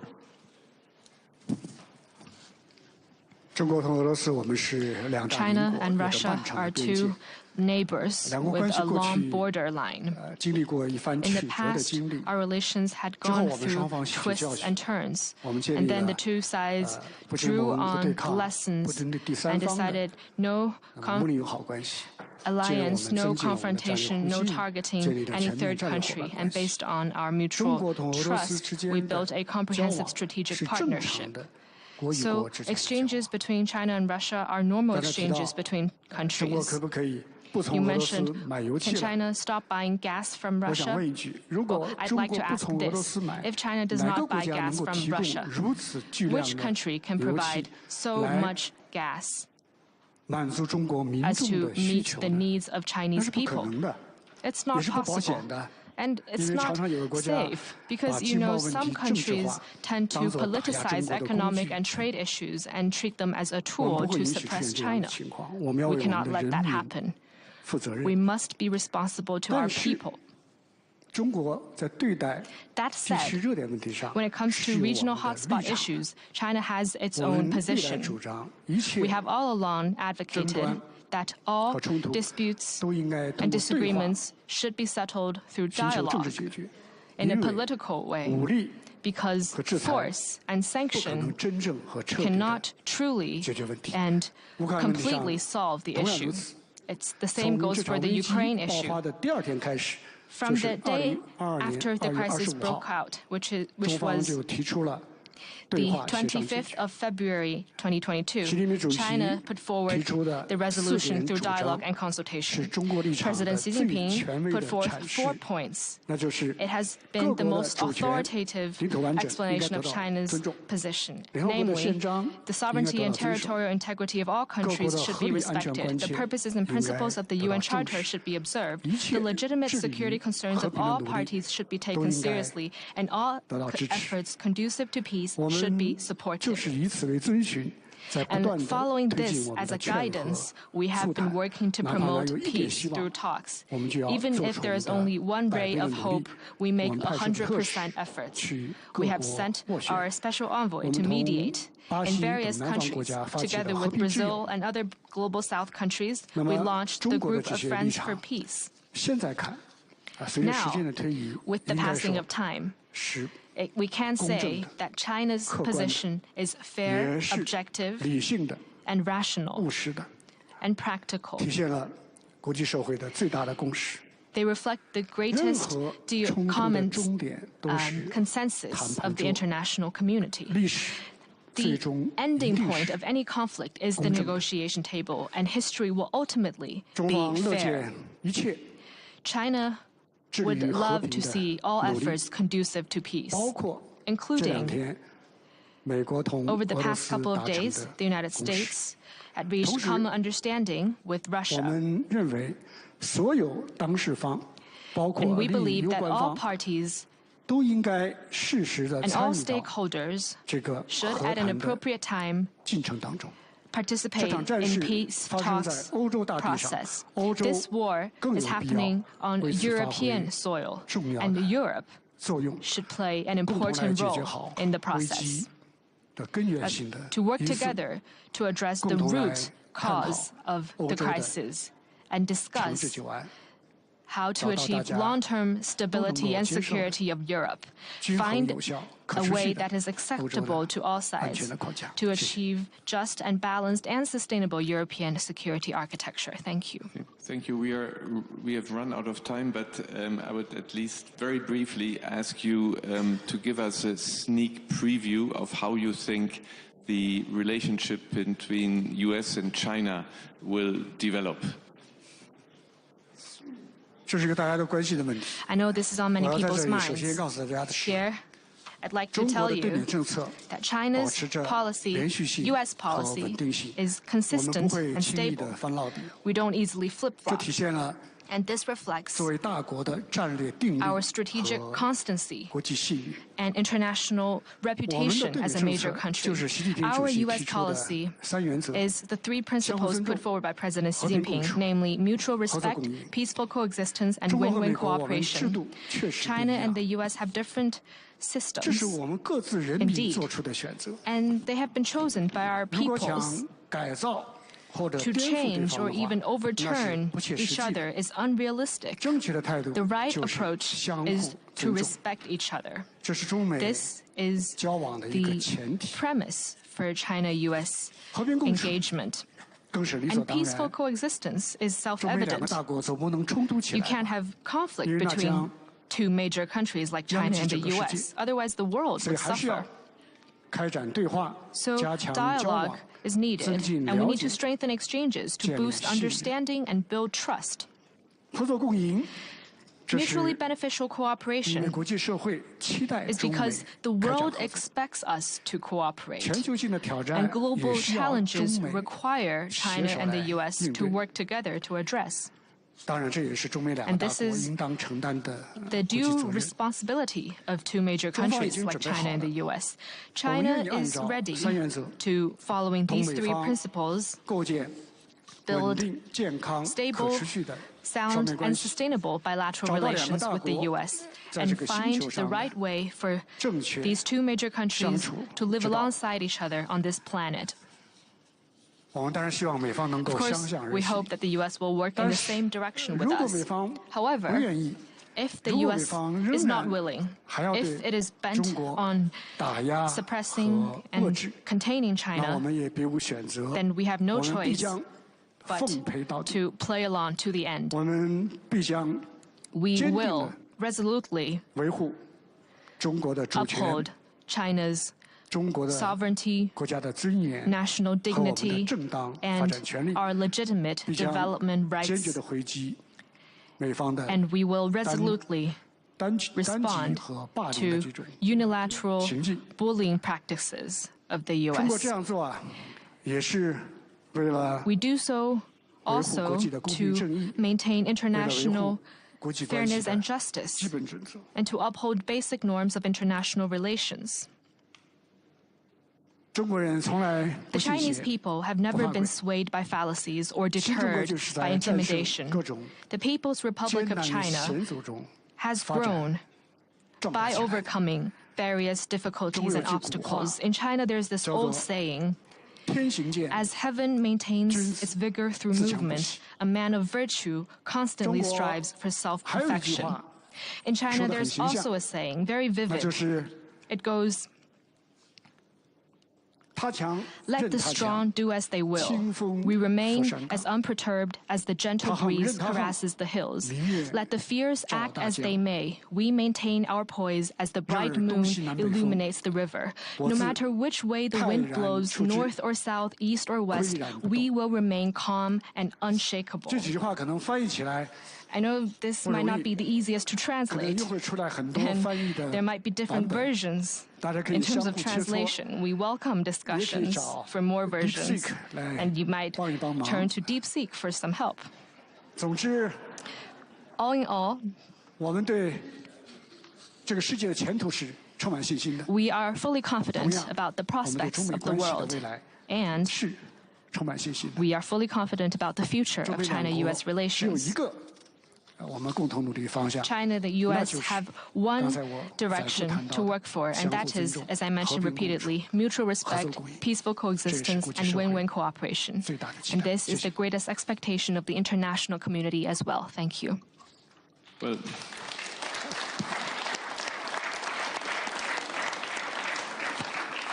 thank you very much. Also for this proverb, we see if we have ChatGPT or so translating it. But I thought the English translation we got was pretty good.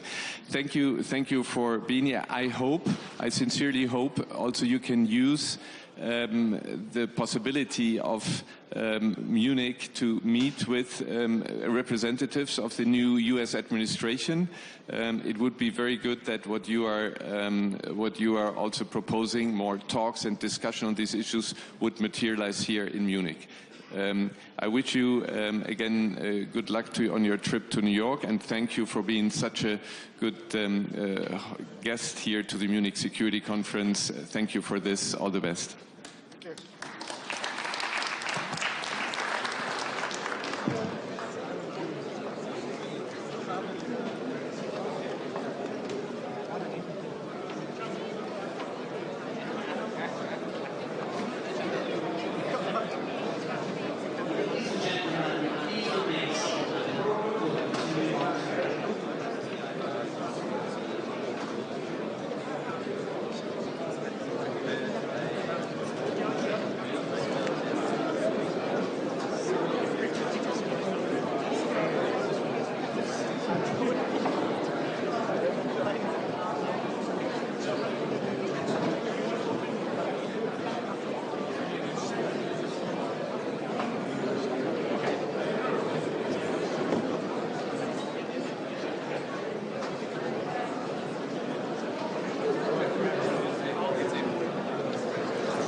take your seats now. We'll continue recording in just a minute.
Ladies and gentlemen, this is your final reminder. Please take your seats now. We will now continue the next session.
Ladies and gentlemen, welcome to this panel. This panel is one that is very dear to my heart, and so far, as I've said in my opening speech, that I wanted to open the Munich Security Conference that was at the beginning a very transatlantic event, to open it much more to the countries of Africa, Latin America and Asia. because all the many challenges that we face cannot be resolved just by Europe and the transatlantic community. And therefore, I'm very happy, and I would like to introduce first Felix Tshisekedi, the President of the Democratic Republic of Congo, and I would like to present John Dramani Mahama, the President of the Republic of Ghana. Thank you to the two of you that you are attending.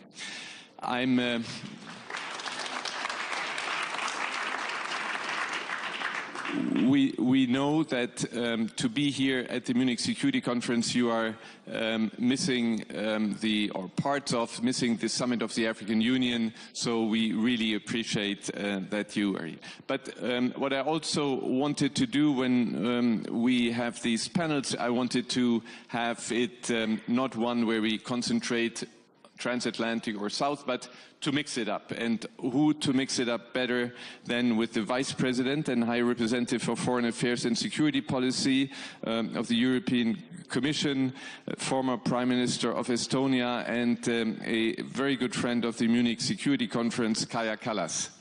Thank you. And those of you who listened to my introductory speech, I said, well, we here in Munich want to reach peace through dialogue, but on a basis. And this basis is the United Nations Charter, the rule of law, the Universal Declaration of Human Rights. And I'm very happy that we have Volker Türk with us, the High Commissioner for Human Rights, the United Nations. Volker, thank you very much for being here today with us.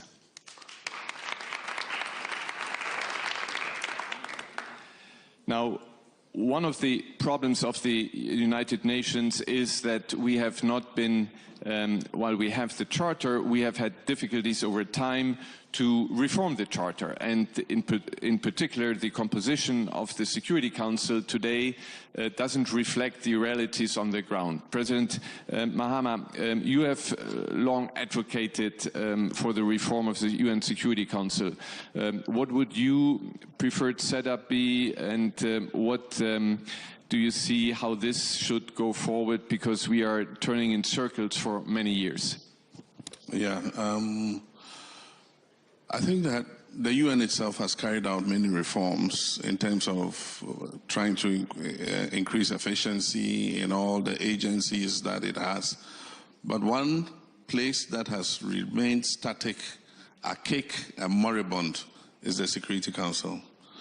The developing world, the third world, have been advocating constantly for.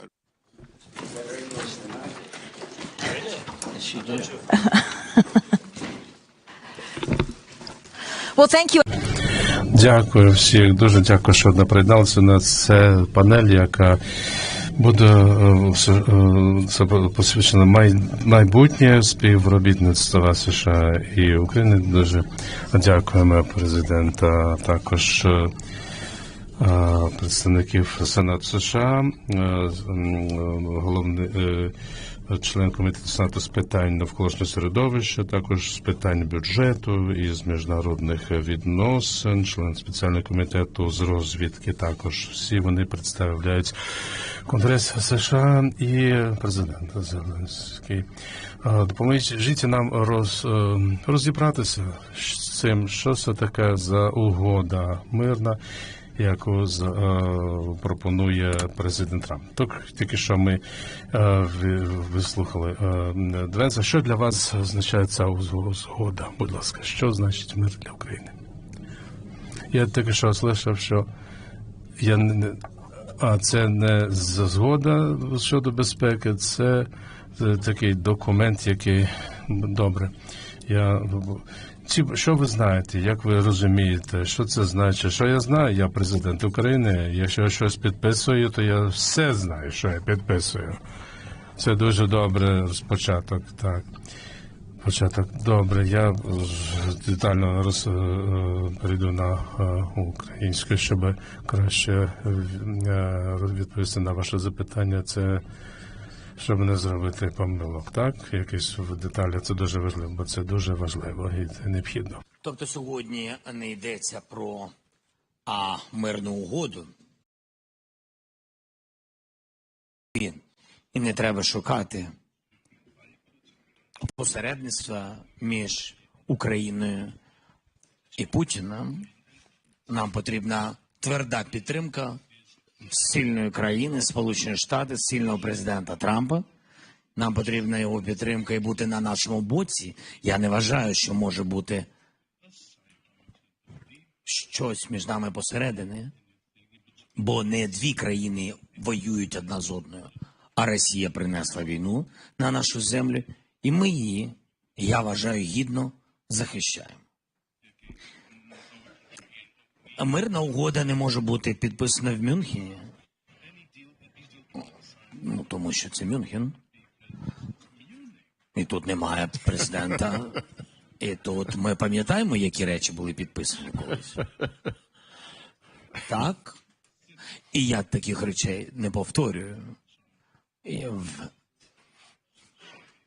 І тому дуже важливо зрозуміти, мирна угода може бути тільки план про закінчення війни, який передусім повинен бути проговорений і підтриманий між Україною, президентом, і Сполученими Штатами, виключно президентом. Також обов'язково треба важлива роль для країн Європи, тому що ми говоримо про гарантії безпеки як головний момент в будь-якому документі про припинення війни або закінчення війни, гарантії безпеки для України, для всієї Європи. І Україна є частиною вже Європи і буде частиною рівноправною Європейського Союзу. І для нас голос Європи дуже важливий за столом, а не десь за лаштунками. Вони рівноправні партнери. Це можна подивитись через той вклад грошовий і військовий, гуманітарний, різний, фінансовий, який Європа вкладала разом з нашими друзями Сполучених Штатів Америки. У нас була велика бесіда, довга бесіда. Я подякував двопартійній підтримці, дякуємо сенаторам, конгресменам, людям Сполучених Штатів Америки. І я дуже вдячний людям Європи за те, що всі ці люди, суспільство передусім, підтримали життя українського суспільства. Ось про що йдеться. Що стосується моєї зустрічі з американськими колегами, у нас багато зустрічей, я цьому дуже радий. У нас була хороша розмова з президентом Трампом, і ми отримали пропозиції щодо інвестування в critical minerals України, і ми про це багато говорили. Я говорив, що треба захищати Україну, наші ресурси. Чому їх треба захищати? А якщо ми говоримо прагматично, а не тільки про безпеку Європи, хоча я вважаю, що безпека Європи передусім, і люди – це пріоритет, але говорити можна і фінансово, прагматично. Коли ми говоримо про захист наших ресурсів, щоб вони не попали в руки повністю окупаційній Росії і також їх союзникам, треба все це захищати. А якщо країни їх це захищають, це дуже важливо, коротше треба. I'll be short. Okay, it's difficult to be short, sorry. Не просто бути коротко казати, бо це дуже важливо пояснити всі ці деталі. Таким чином, ці мінерали, ці країни, ми вдячні за підтримку цієї країни, які будуть це нам допомагати захищати. Вони мають пріоритети для того, щоб інвестувати в це. Нам треба робочі місця створювати, і щоб це було також вигідно. Це було дуже важливо, і треба зберегти і не віддавати ні Північній Кореї, ні Китаю, ні знаю з ким Росія після окупації, після дезокупації, кому вони це передадуть. Це мій меседж. Я дуже щаслив, що американські це підтримали, і що міністр фінансів США приїхав до Києва. Це його місія, була дуже вдячний йому, і він привіз документи. Цей документ був на моїй столі. Я доручив моїм юристам це вивчити, і дати їх консультації щодо можливих змін. І таким це документ, що не щодо безпеки, а щодо інвестицій меморандум між двома сторонами. І я знаю, що буду також зустрічатися з віце-президентом. Не знаю, чи сьогодні, може, вечором, але я тут до завтра, таким чином можемо вечір або завтра. Як президент Трамп сказав, можете куди хочеш, я завжди в Вашингтоні, приїжджай куди хочеш. Я віце-президент також можу сказати, також я тут, можемо зустрітися, коли ви хочете, я кажу віце-президенту Америки. Це задоволений, я готовий зустрічатися. Не все готовий підписати, але зустрічати. They will sign right memo how to save critical minerals and etc. If it will be if it will be ready, I hope it will be ready. That's all. President, does the conversation between Vladimir Putin and President Trump risk embolden Putin? Right. So how do you view this specifically? Are there risks and dangers for the U.S.? Risk? What is it? Vladimir Putin and Donald Trump have spoken on the phone. You were briefed on the conversation. Is this a risk for yourself, of course, but also the U.S.? Phone calls between Putin and Trump would risk for United States? I think not risk for United States. I think for Trump, because he's stronger than Putin, I think so. I think risks for all the world. Because the priorities, we have much more risks than risk for the United States, with all respect, for all of us, with all the big guys. And I think it's very necessary. As I said at the very beginning, I had good conversation with the President Trump. We had some phone calls, and he had phone call with Putin, and he said to me, I think that that he wants to stop the war. I said to him that he is a liar, and you can count on it. I hope that you will pressure him, because I don't trust him. We had such conversations with Putin, direct conversation about ceasefire. So just ceasefire, we don't need just ceasefire. This is global problem. So we had ceasefire. It was my direct decision. And we made a decision that it will be ceasefire and exchange all the prisoners. And he didn't change all the prisoners. Yet we've been very happy. That was first step when we brought home more than 100 guys to their family. It was very necessary between us. Even because of this one reason, I had to come to France in 2019 and bring back people. But he will not just, ceasefire and that's all. That's why I said to President, yes, but I think phone calls are phone calls. Let's forget about it. I think what is very important, the meeting, not to make any decisions about Ukraine without Ukraine. This is principal position we will never accept it. And when I said that we will never accept, I'm not speaking just about me. I'm speaking about all our people, all our nation. People will not stop. We will give him pause. Without real security guarantees, we will give him pause. I don't want to, be those person in the history who helped Putin to occupy my country. I don't want it. And that's why I will never do it. I will never do it. And it's very important for me to pressure Putin, put all the sanctions. I think President Trump is ready to do it. He has all this power to do it. That's why I wanted very much to come to Washington any day this century. And to come to Washington, and I think we need very much to make the common plan of civilized people and to share it, all these things, with our friends and with the help of our friends of Europe. It's very necessary not to lose this unity. I'm so proud that we are part of such strong Europe. And I think that it's important, very important, not to lose this unity. Before this war, maybe not too much things, by the way, which this war made positively. That unity between the United States and Europe. That's what this war brought. And Putin scared it. I think during the last 20, 25 years, I don't remember how many years he's in Kremlin.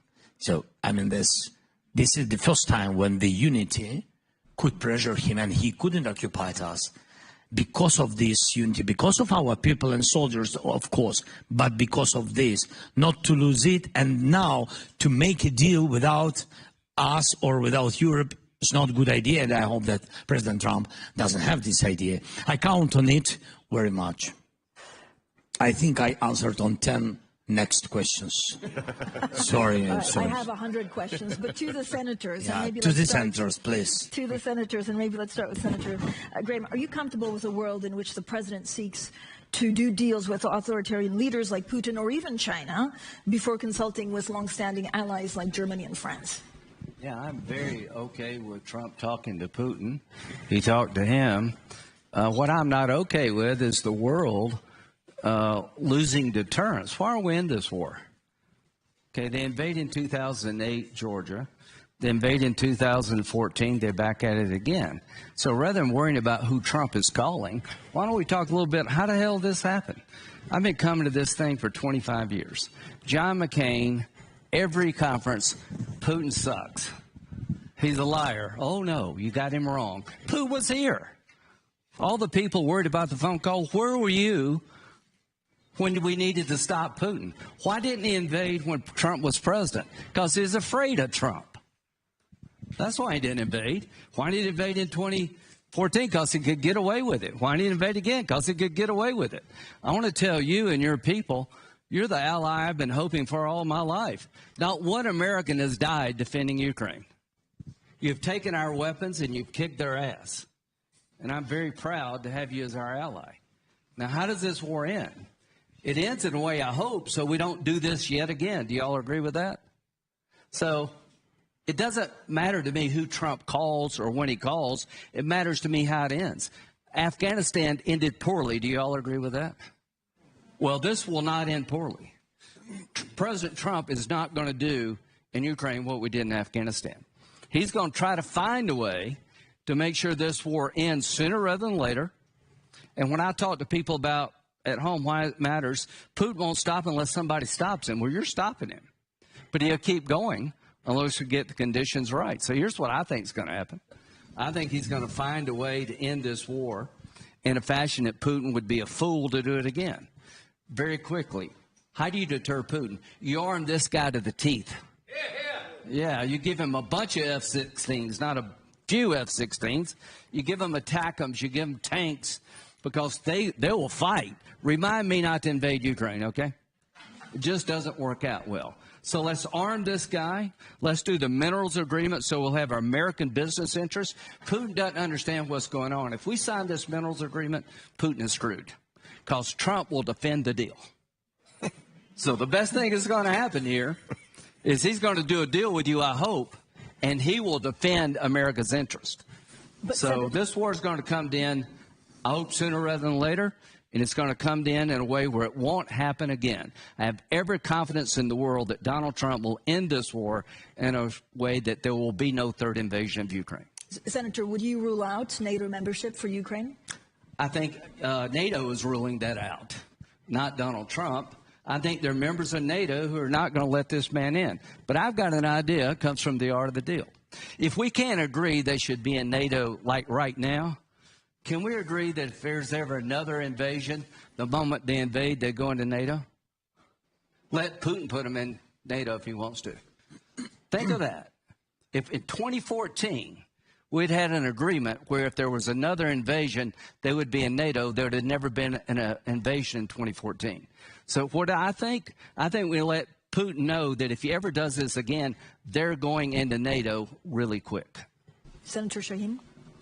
Well, I agree. I don't think we should take NATO off the table. I think it's important for us to have as much leverage for Ukraine as possible going into any kind of a negotiation. So I agree with Senator Graham. We need to give them weapons. I think there's bipartisan support in Congress to do that. I think we need to make sure that NATO membership continues to be on the table, and we need to do everything, and we need to ensure that Ukraine is at the negotiating table, because one of the mistakes in Afghanistan was that the Afghan government was not at the negotiating table when President Trump in his first term negotiated a peace agreement there. Senator Cornyn. Well, I think one mistake that Americans make sometimes is to assume that other people are just like them and don't recognize that a unique history and culture may affect the way that people like Vladimir Putin view the world. And it's clear that there's no cost-benefit analysis for Putin here because he's sacrificing hundreds of thousands of Russians on the battlefield and now North Koreans dying by the thousands. And Putin doesn't seem to care, and the people of Russia don't seem to be holding him accountable, perhaps because they're only hearing one side of the story. So I think we need to recognize that Putin is driven by a vision of restoring the Russian Empire, and that's why I believe that he won't stop at Ukraine, and that's why it's so important that we must stop him together in Ukraine. But does a peace deal need to go back to the borders in 2014, the same borders? I think the peace deal needs to be something that this gentleman right here can sign proudly, and that, first of all, does justice to what happened to Ukraine. Just between Russia and Ukraine, the deal needs to provide that justice for Ukraine. Second, it needs to be structured in such a way that it sends a message that there is no next Ukraine, that Russia does not just move on to another country to play the same script. And the third thing is we need to set it up in such a way that when China is looking at this outcome and they look over at Taiwan, they think, maybe not such a great idea. And there's one thing I feel obliged to add, because we are Codell McCain. We still keep John's name. Partly that's out of affection, but partly it's out of honoring his commitment to hold fast to the Atlantic Alliance. And what I want people here to know is that at least for the Senate, there is strong majority, super majority, in favor of supporting Ukraine, seeing this through, making sure this does not come off as a win for Putin and embolden him further. And while you will hear, obviously, other voices, there is a strong, strong, big core of people like Dick Blumenthal, who's been in 6 times to Kiev to, battle for this. There is a very strong reservoir of determination in the Senate to see this through, and it is a bipartisan reservoir of determination.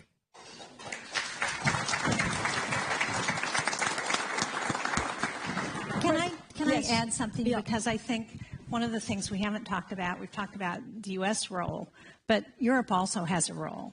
The sanctions that we've put on Russia are a lot stronger if Europe is fully engaged in those sanctions. And Europe has also contributed to ensuring that Ukraine can defend itself.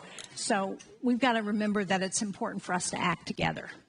Yeah, and what did we get wrong in 2014? What did we get wrong in 2014? Well, we didn't give Ukraine much weapons at all. We gave you a lot of blankets. So we didn't have the policy of giving you what you need to defend yourself, right? We didn't mention anything about the consequences of another invasion.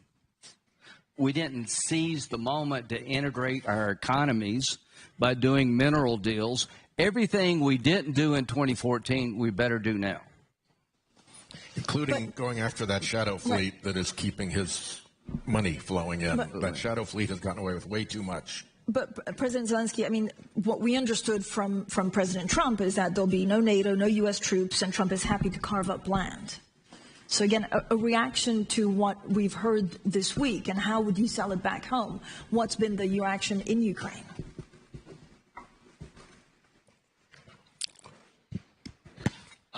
The reaction in Ukraine. The reaction in Ukraine on the battlefield. That's what we have to do, or in all our cities when people just work, try to try to do business, and not bad, really, and then helps our soldiers. That's the reaction on everything. And of course, when we hear, some not positive messages, of course, it has big influence.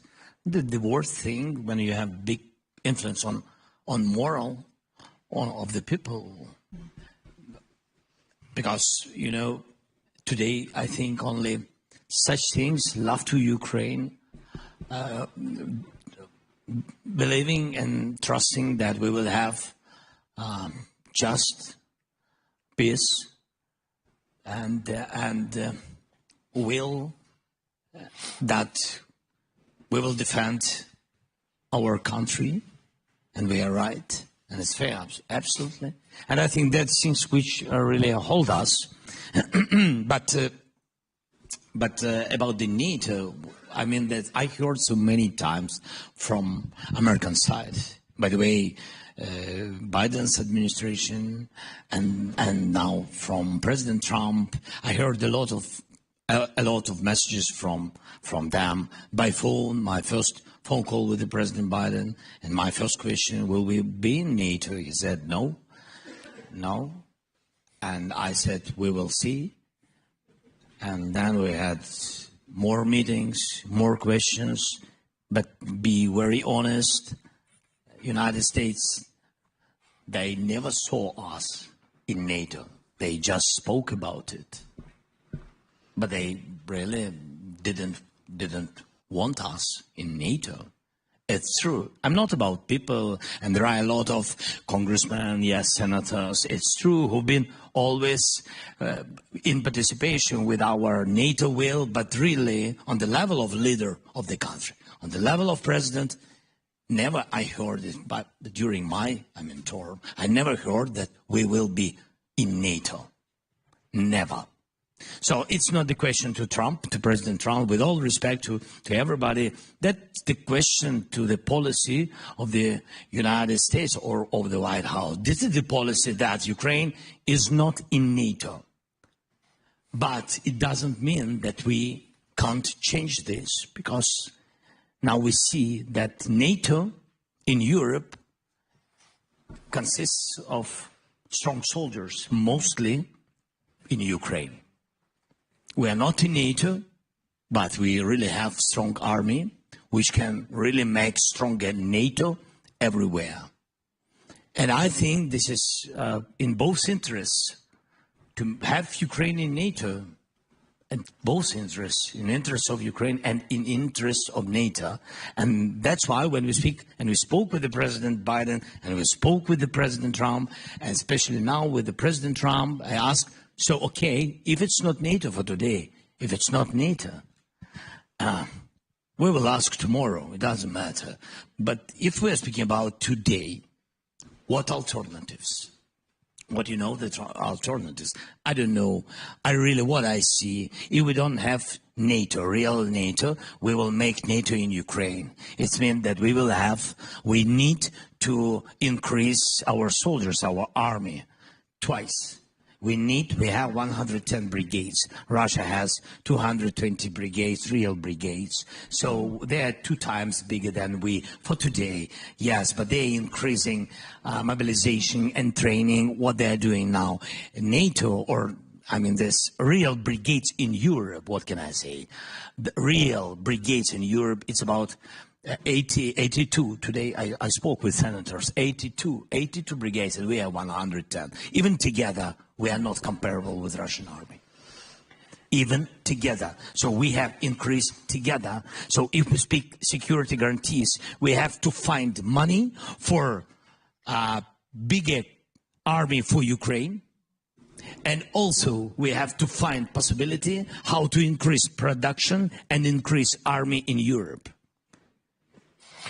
Who knows? Maybe it's common forces. I don't know. We are ready to speak about it. We have a lot of questions from the floor. I just have one last question for Senator Graham. There's been discussion that China could or even should actually play a role in the Ukraine peace process, even as a guarantor of Russia's good faith or helping out with reconstruction.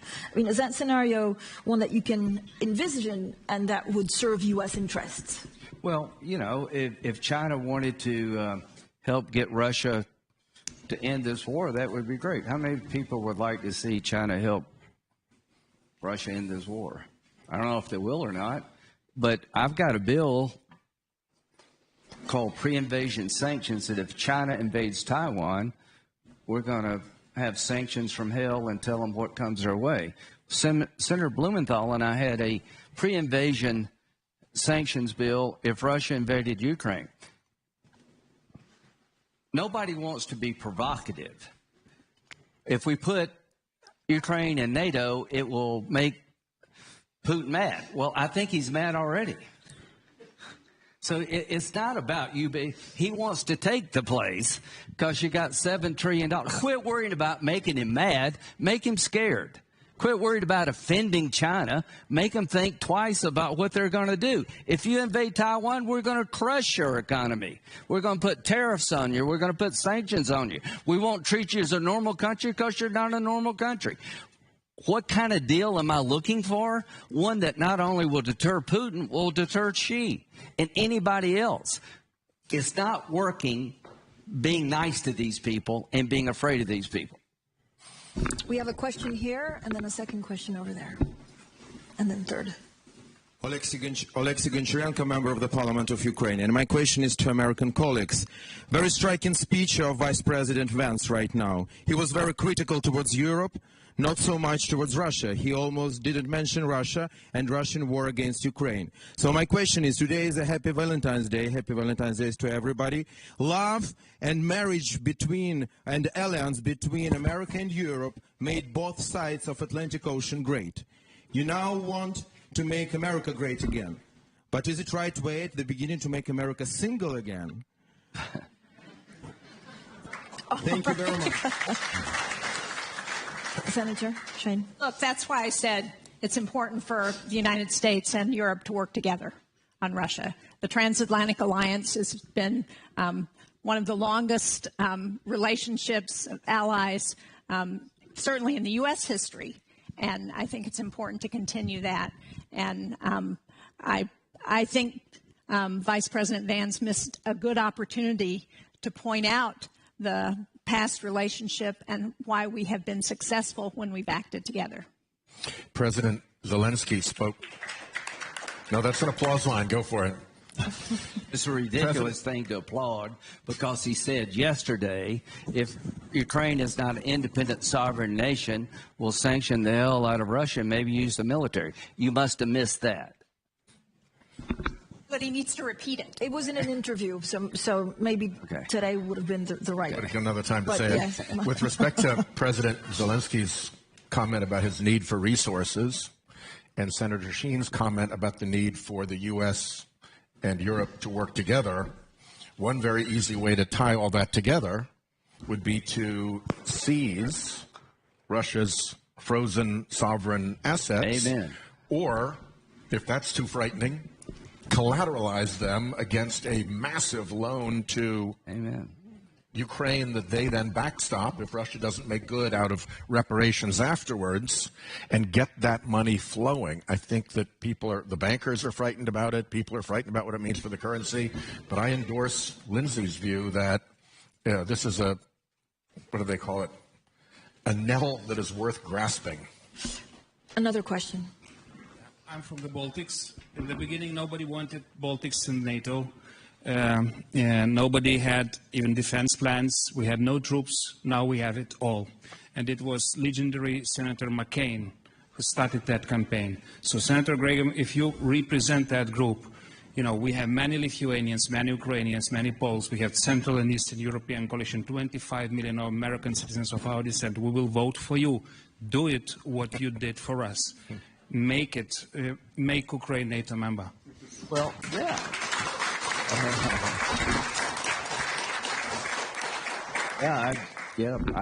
I'm okay with you being NATO. I'm just being honest with you. I think there are a few countries who are not. My idea is a little bit different. I want Putin to know if he ever does this again, you go into NATO right away.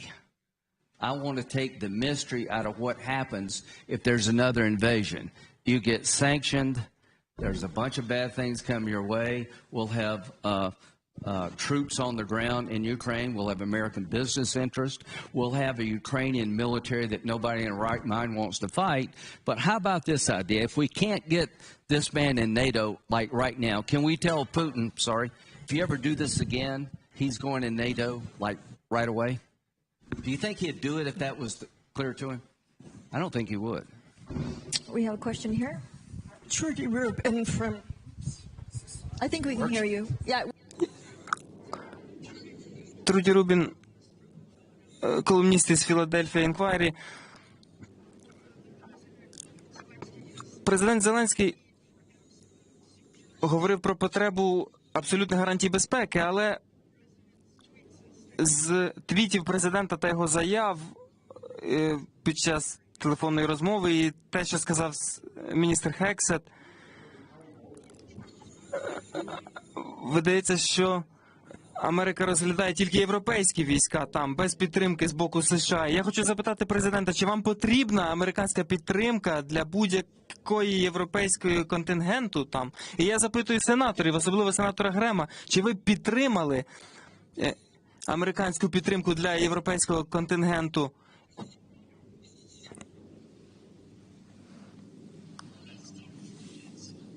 Давайте почнемо з Лінсі. У мене не така хороша англійська. Я сказав, що якщо він ще раз починає вторгнення, то вони стають членом НАТО, і це означає, що ми всі боротимемося.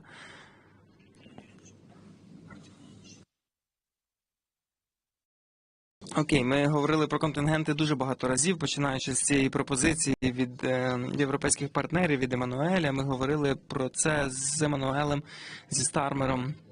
З іншими лідерами я говорив про це з Еммануелем, з президентом Трампом, президентом Макроном. І я там теж був, так, це було під час нашого спільного візиту до Парижу, і ми говорили про це багато разів. По-перше, я думаю, що Сполучені Штати повинні бути разом із Європою у підтримці України. Ось чому це є політичним меседжем Путіну. Не лише в плані армії, кількості військ, це політично. Дуже важливо залишатися разом. І гарантії безпеки повинні бути від Сполучених Штатів та Європи разом. Ось чому важливо бути разом з Україною. І якщо ми розглядаємо контингенти як частину гарантій безпеки для України. Це по-перше. По-друге, як я сказав, неважливо, з якої країни ці сили. В будь-якому випадку нам потрібно 1,5 мільйони армій, якщо ми не в НАТО. Якщо ми справді хочемо зупинити після припинення вогню, якщо ми справді хочемо не боятися нової окупації чи нового вторгнення Росії, і це реальні безпекові гарантії. Бо це реальні превентивні безпекові гарантії. Це те, внаслідок чого Путін справді знатиме, що він має 1,5 мільйона армію, і Україна має армію 1,5 мільйона людей. Якщо він хоче прийти і загинути, будь ласка. Тому я думаю, що це справді план для безпекових гарантій, та це не проти НАТО. Так, це дуже допоміжне. Ви не в НАТО, але я думаю, що всі захочуть після цього якщо зараз це недоступне для нас, так, мати таку велику армію в НАТО. Бо в іншому випадку ця армія буде більше, ніж будь-які інші союзи, чи щось таке. Я думаю, що це добре мати міцний союз. Це моя точка зору. І я, справді, між нами, наші військові вже зробили своє домашнє завдання. І де конкретні війська, і я не ділився цим з нашими союзниками, у нас вже є карта з кількістю та типами військ наших партнерів, де вони повинні бути. Отже, ми готові. Як я сказав, ми готові для будь-якого типу рішень, позитивних рішень. Я маю на увазі будь-якого формату зустрічей. Давайте зробимо це.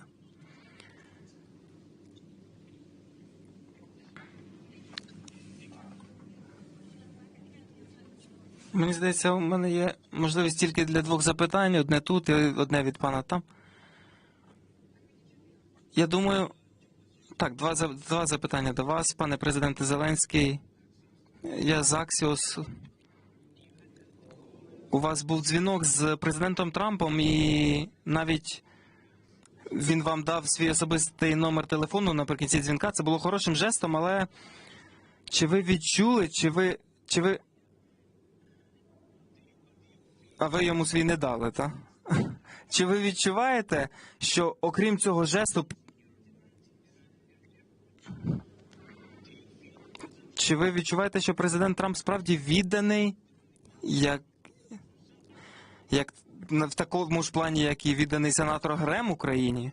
Чи ви турбуєтеся, що в певний момент він може змінити курс і залишити вас самих? І друге питання. Президент Трамп вчора сказав, що будуть розмови в Саудівській Аравії наступного тижня між високопосадовцями з Росії, США та України. Чи можете роз'яснити, чи це відбудеться? Так, дякую вам. Я ніколи не бачив вашого обличчя. Я завжди чув про Аксіос, що ви завжди після телефонних дзвінків моїх з іншими лідерами, що ви знаєте, що відбулося під час телефонних дзвінків. Звідки ви берете інформацію? Звідки ви берете інформацію? Він працює з радником з питань нацбезпеки. Та я дякую. У нас була чудова розмова. Він дав номер телефону, але я думаю, що це було кумедно. Я думаю, що президент Трамп не буде проти того. Я відкрито скажу. Я сказав йому, що ця ідея з датою приїхати до вас, я сказав йому це без дати. Я сказав йому, я думаю, що це геніально.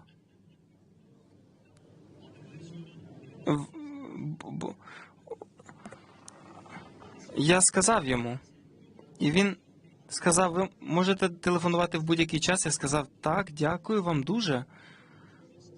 Але попереднього разу ви сказали, що я можу телефонувати вам напряму в будь-який час, але не дали мені номер телефону. А він сказав, окей, так.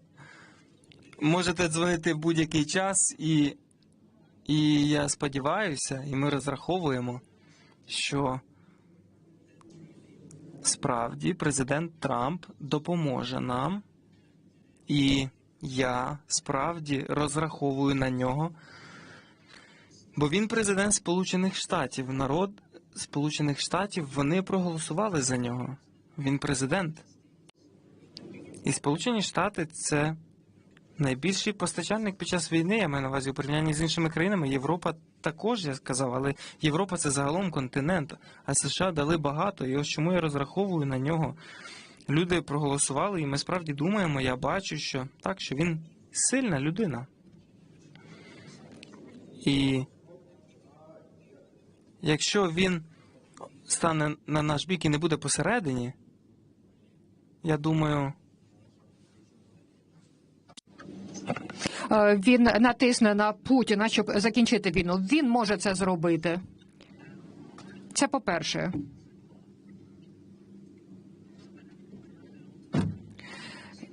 Тут багато меседжів навколо нього, багато інформації, так само, як і навколо саудитів.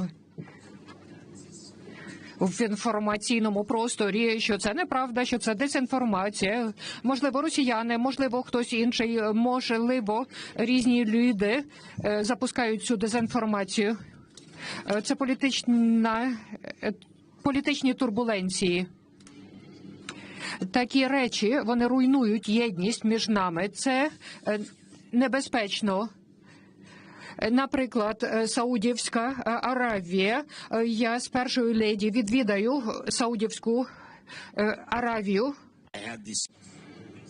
Так, що це все заплановано, ці всі візити, це дуже важливий діалог з цими людьми, що нам допомогли вже повернути дуже багато наших воїнів. У мене є питання, я не буду зараз ділитися багатьма деталями, але дуже важлива місія виконується, і ми будемо розмовляти про ці списки, про дітей, дуже важлива тема дітей, таким чином, і це дуже важка така ситуація, дуже найбільш важка, ніж те, що ми з вами вже обговорювали.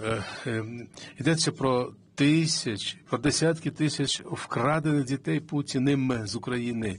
Як їх повернутися? Дуже важко. Я вже багато зустрічей провів на цю тему. Це моя місія. Я не буду зустрічатися з росіянами я не знаю, чи їм це сподобається чи ні. Я не хочу. Я не планую.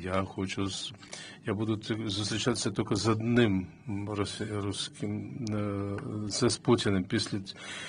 Тільки після того, як ми підготовимо загальний план з Трампом, щоб Путін закінчив війну. Тільки в цьому випадку, в цій мові, я буду з ним зустрічатися. Не буде ніяких інших платформ з компромісами.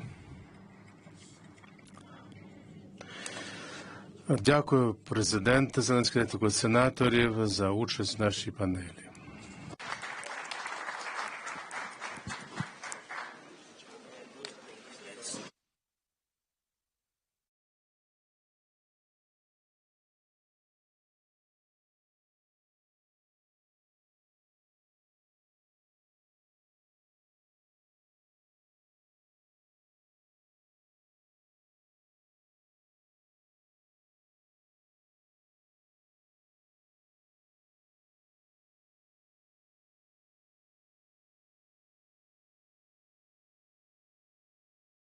Это, конечно, широкомасштабное дипломатическое наступление, которое развернул Дональд Трамп, новый президент США, а также его внешнеполитическая команда на российско-украинском направлении.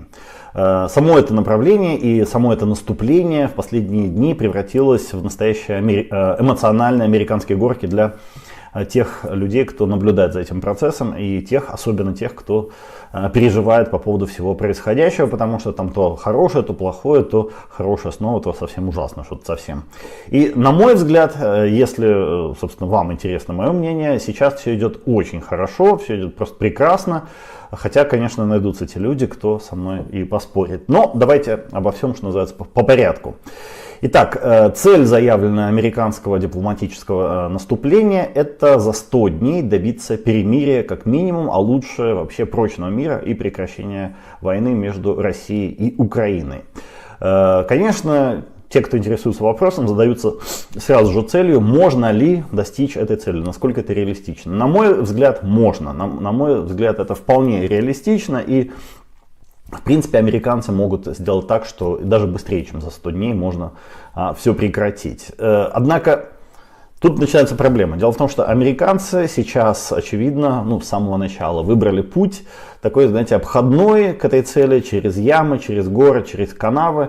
И заключается этот путь, суть его, изначально выбранного американского пути, в том, что они хотели по-хорошему договориться с Владимиром Путиным, объяснить ему все за и все против войны, сказать, что вот это плохо, нехорошо, и поэтому давай-ка войну прекращать, и прекратив войну, ты получишь такие и такие плюшки.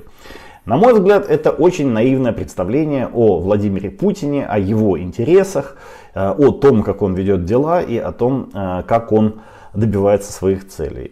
Все у него подчинено не национальным интересам, его личным интересам, его личным представлениям о хорошем и плохом, которые гораздо более странные, чем может показаться на первый взгляд. Для него действительно самое главное — это заглушить его детскую почти что травму, юношескую травму, а именно момент падения Советского Союза, развала Советского Союза, когда он, будучи подполковником КГБ, остался просто у разбитого корыта, когда и структура, в которой он служил, была уничтожена, и страна, в которой он жил, была уничтожена, и остался он из знаете, рыцаря могущественного ордена просто каким-то непонятным чуваком, который, по-моему, на Запорожце, как он сам рассказывал, таксовал в Санкт-Петербурге. Вот этот момент Путину хочется изжить, ему необходимо сделать так, чтобы весь остальной мир был развален, особенно западный мир, в труху, чтобы там, значит, мир этот чувствовал себя настолько же униженным и оскорбленным, как тогда в 91 году чувствовал себя сам Владимир Путин. А во-вторых, ему хочется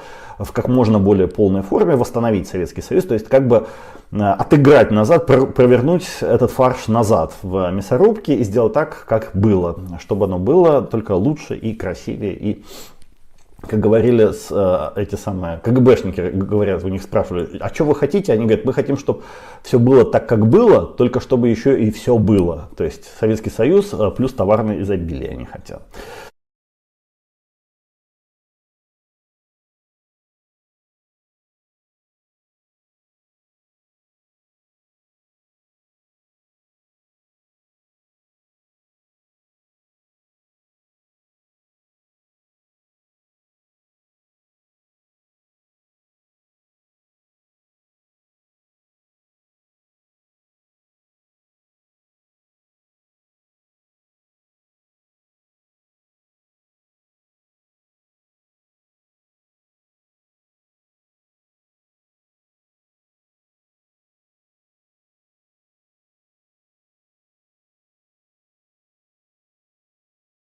That Vice President Vance suggested here that our democracies oppress and silence minorities. We not only know against whom we defend our countries, but also what we defend it for. It's for democracy, for freedom of opinion, for the rule of law and the dignity of each and every one, ladies and gentlemen. Ladies and gentlemen, but unlike the Vice President, I would also like to focus my speech on the most pressing questions of European and transatlantic security. The last days have confirmed what many had speculated for months. The United States are pushing for a quick peace settlement between Russia and Ukraine, and they expect Europe to take the lead in securing any agreement that follows. These negotiations can be a turning point for our continent and for transatlantic relations. A historic turning point that can go into very different directions. The choices we make now will determine whether we live in peace or in crisis. They will determine our future and the future of the next generation in Europe, but also beyond. We must ensure that Ukraine is not left alone, ladies and gentlemen, because one thing remains unchanged. There will be no lasting peace in Europe without a strong and free Ukraine. There will be no sustainable rules-based order if aggression prevails. We must equally make sure that Russia does not emerge from this war as an even bigger threat than before. A fragile peace that only postpones the next war is not an option. Yesterday, there was strong consensus among NATO allies that imperialist powers will only respond to deterrence and strength, be it in Europe or in the Indo-Pacific. Therefore, we must and we will negotiate from a position of strength. Three things are crucial for that. First, European and Ukrainians must play an active part in the negotiations. Only united we will be able to stand strong. Only united will we negotiate a stable and long-lasting peace. Second, Ukraine needs to negotiate from a position of strength. Germany will therefore remain the largest supporter of Ukraine on this continent. And we will continue our engagement in the near future and beyond. Third, the transatlantic alliance must not take anything off the table before the peace talks have even started. Discussions about Ukraine's NATO membership or territorial issues must take place at the negotiating table with careful consideration and in close coordination among allies. At the same time, Secretary Hexet made it very clear that the US will remain engaged in NATO and in Europe. But the recent statements are also a strong reminder of what has been clear for many years, if we are honest. We Europeans have to contribute the lion's share to conventional deterrence and defense in Europe. We need to shape the reality we live in before it shapes us. Yesterday in NATO we agreed to develop a roadmap. That was my proposal, a roadmap to organize the burden shifting from the US to Europe in the years to come, and to avoid at the same time, by orchestrating it, that we run in capability gaps which are critical. It is time for fewer promises now and more action. That is why my French colleague Sébastien Lecornu and I established the Group of Five together with the United Kingdom, Poland and Italy at the end of last year, to chart a course for a strong Europe. We will use this format to develop the roadmap in the upcoming month and discuss it with our allies, especially with the United States. Ladies and gentlemen, in order to make European responsibility a reality, we are taking strong measures in all important areas of defense, with regards to money, material and operational readiness. Last year, Germany committed 2% of its GDP to defense. Within just 2 years, we nearly doubled our investments in procurement. Other European nations have made similar successful efforts. Security guarantees the future for all of us and for the next generation. We have the responsibility to invest in the future. For Germany, that means further increasing our defense spending. We need substantial financial means that cannot simply be cut out of the current budget. Excluding defense spending from our national debt limit is therefore inevitable. Security is not a short-term expenditure, it is a long-term commitment. That is why I am developing a 10-year program. We need to make defense spending more predictable. That means achieving security next generation. At the European level, we need to act in a similar way. We must ensure that all countries can effectively strengthen their security. That should involve adapting the Maastricht criteria to allow nations that face tight budgetary restrictions a greater flexibility to defense investments. And it would also involve a shift towards defense in the priorities of the European Union's multi-annual financial framework, just as we heard it by Mrs. von der Leyen earlier. More cash, that's the truth, must of course translate into more capabilities. It's not about money, it's about capabilities.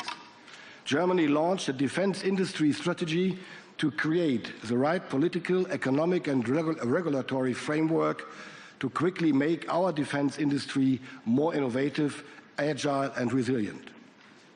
We streamlined our procurement processes, and together with industry, we are expanding our production capacities while pushing for a stronger European defense industrial base. Because one thing is certain, Europe needs a strong, more sovereign defense industry. We cannot afford excessive dependencies. This has never been clearer than today as we see the geopolitical landscape shifting.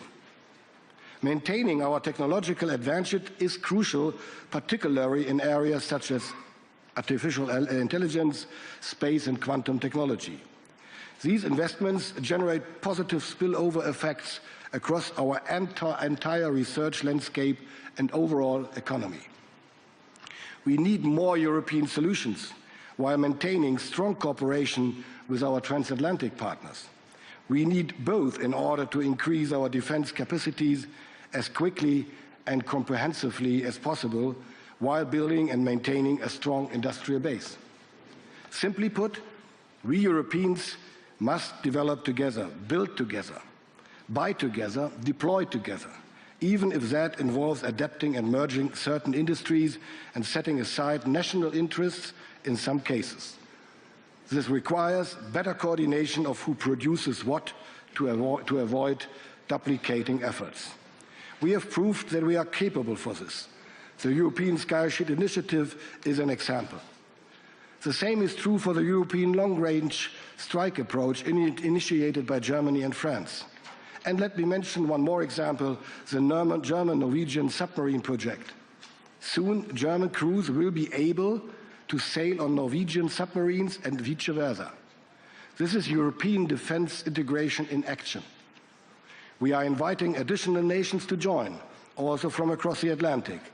This will boost NATO's naval presence from the shores of the Baltic Sea across the Atlantic all the way to the Arctic, which the latter being more and more in the focus of NATO's adversaries.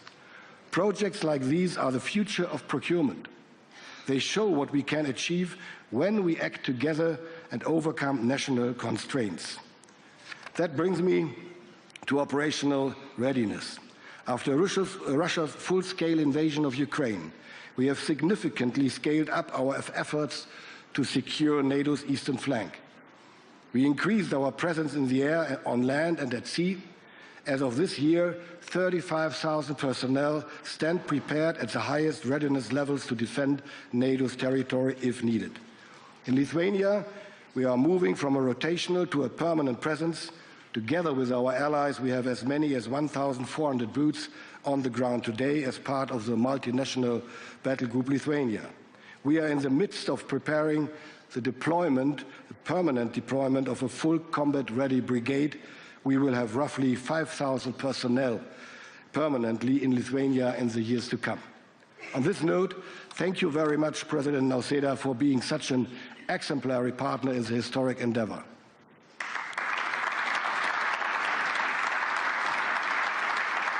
But our commitment on the eastern flank does not and will not stop in Lithuania, also and especially after a potential peace in Ukraine. We are well aware Russia will remain a threat.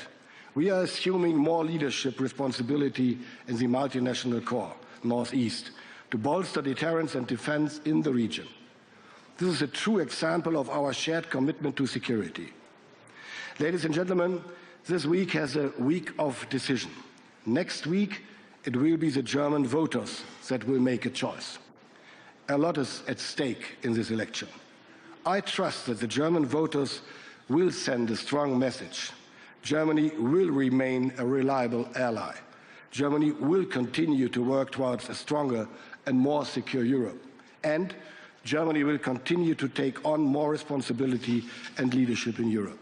The challenges of the coming months and years will be enormous, but so is our ability to tackle them.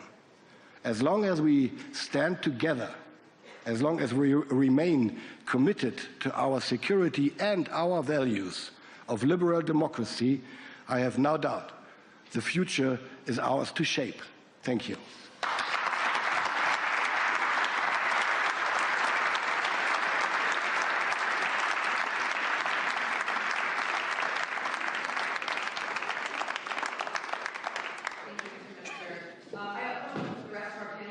Panelists up on stage, please, our speakers. Come on up. As they get situated, I also want to remind the audience that we are going to have some time for a Q&A at the end of this panel. But if you have a burning question on the topic we're discussing, raise your hand, get my attention. I'm hoping that we can all... You can't do it before we started talking. You can't. But we do hope to make this, please come up, Mr. President, to make this a conversation for everyone. So we are very fortunate today to have President Gitanas Nausėda, the President of the Republic of Lithuania. Thank you.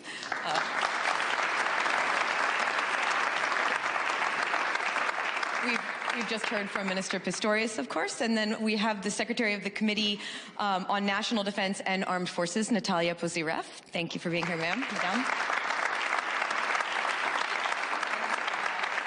Many of you may be wondering, Minister Healy, the British Defense Minister, was actually scheduled to be here. He had a scheduling issue or a transportation issue getting here, which means for me, you each get probably one or even two more questions since I don't have him up here, so any complaints about that can go right to GCHQ.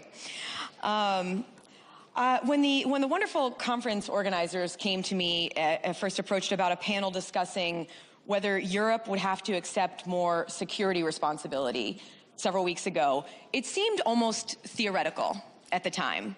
Or at a minimum, it was a longer-term evolution of change in security in Europe. But just this week alone, it has become much more of an immediate reality. So I do want to start with that. Mr. President, Germany, as we heard from the Minister, is planning to station 5,000 more soldiers, a combat brigade in Lithuania as a permanent presence by 2027. Do you see the comments that we're getting out of the United States right now, including possibly eliminating the European Defense Initiative and openly discussing pulling back the security presence here in Europe? Are you concerned that the U.S. support for NATO has shifted from a tangible, visible presence to more of a commitment that's more words than action? I am in really a very tricky situation because I am representing the country which is probably one of the most transatlantically enthusiastic, and we all the time supported this transatlantic bond as one of the key pillars of European security. Yes, we receive a lot of signals which might be confusing for us, which might raise some questions about the future, about the perspectives. But probably right now it would be too premature to draw the conclusions and to say that we have to face new reality, we have to restructure, to regroup, to rethink ourselves and probably go another way. NATO is a very strong organization. NATO used to be a very strong organization during the very long period of Cold War. Why? Because it was determined, it was really ready to fight back, ready to retaliate, and this created certain balance between the former Soviet Union and NATO. I think we should create strong NATO organization, but first of all, we have to deliver on our promises. And if we are talking that we have to take more responsibilities, I am thinking about the summit of NATO in Wales.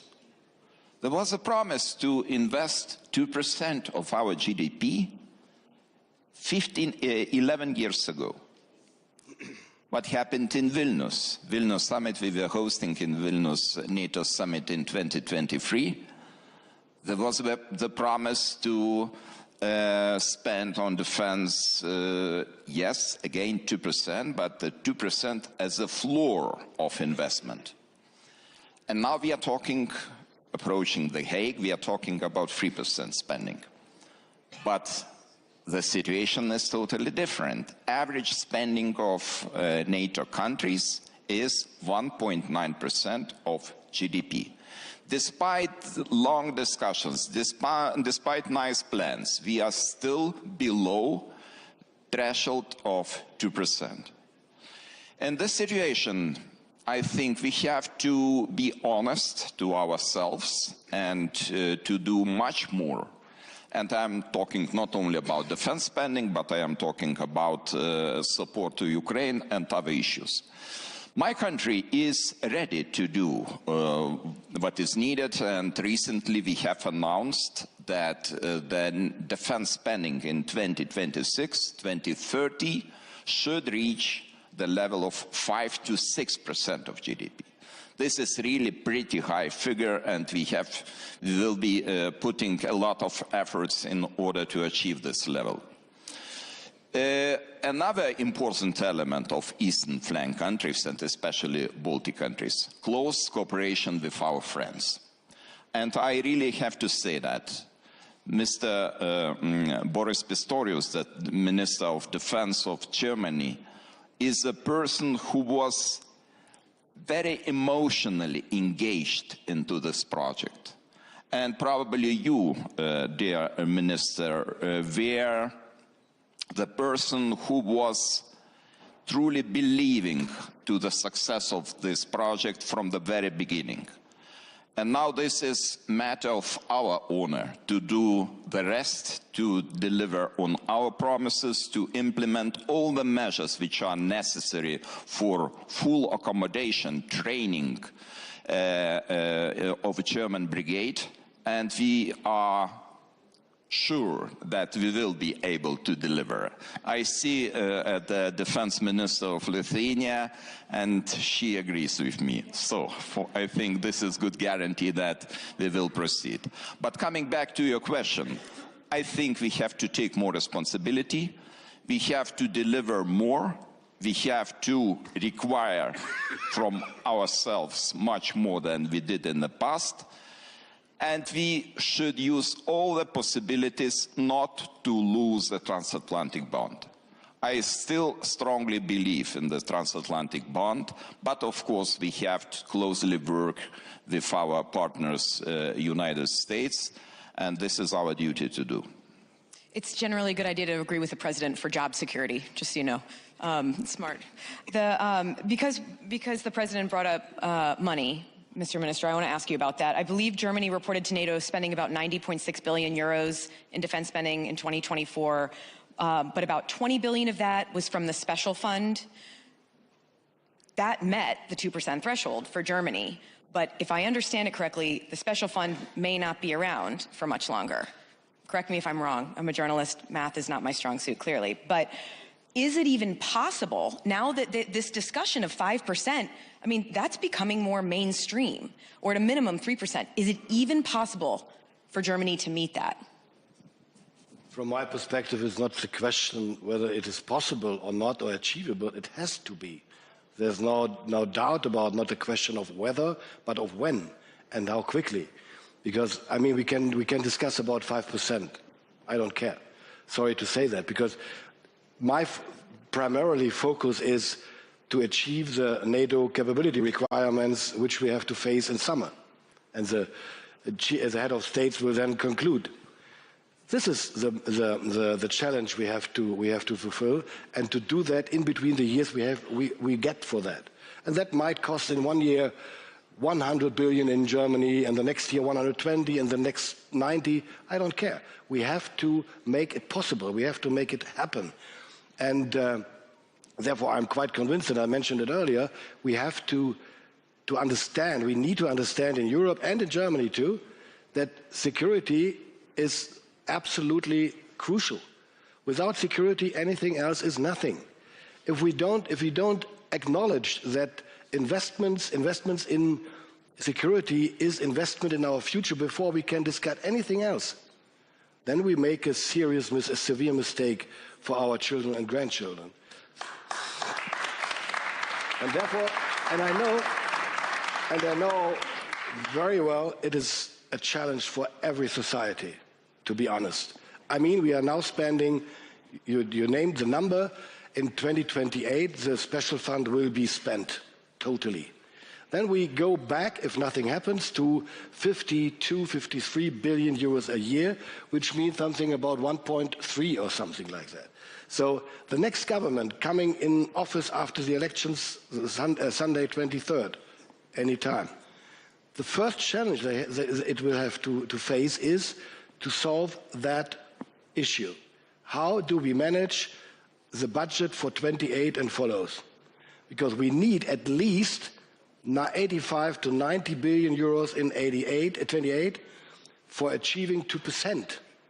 To achieve 3% would mean 120 billion, 130 billion, which would mean, compared with today, with a regular budget of my ministry, more than 70 billion euros more. So it has to come from anywhere. And I don't believe it is possible to cut that out of the regular budget. Social welfare, healthy system, infrastructure. It is impossible. Then we will have a division of our societies, and the only ones who will benefit of that will be the far right and populist parties. And that will damage our democracies. And therefore it is so crucial to acknowledge that finally we have to do more as quickly as possible. Madame, I want to ask you about the French military and support for Ukraine. They've already been training Ukrainian troops for some time now. We heard from the U.S. Defense Secretary this week saying that he believes if peacekeepers go to Ukraine, if there is some sort of a peace deal or a ceasefire, they should not be under NATO and they should not have Article 5 protection.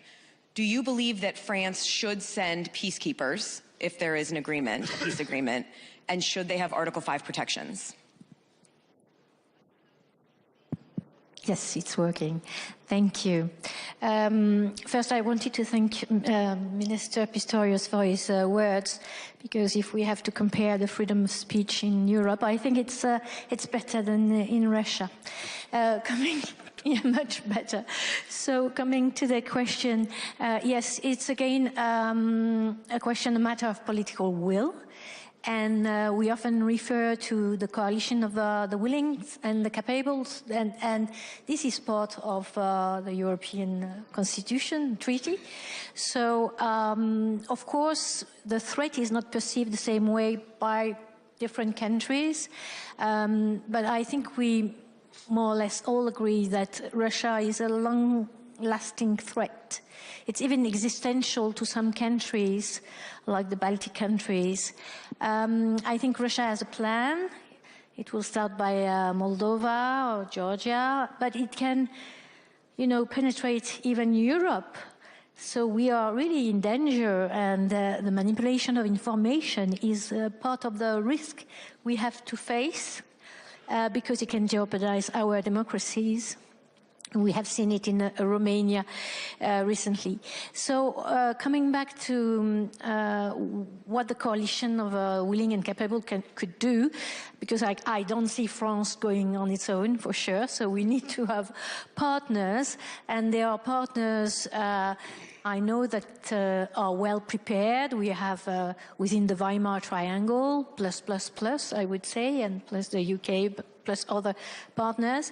Of course, we should get some insurances, guarantees that there's a good, say, air cover, air transportation facilities. There are some solutions that I'm not able to discuss now, but you cannot send troops, even if our military are completely professional militaries, and they will do what they are tasked for.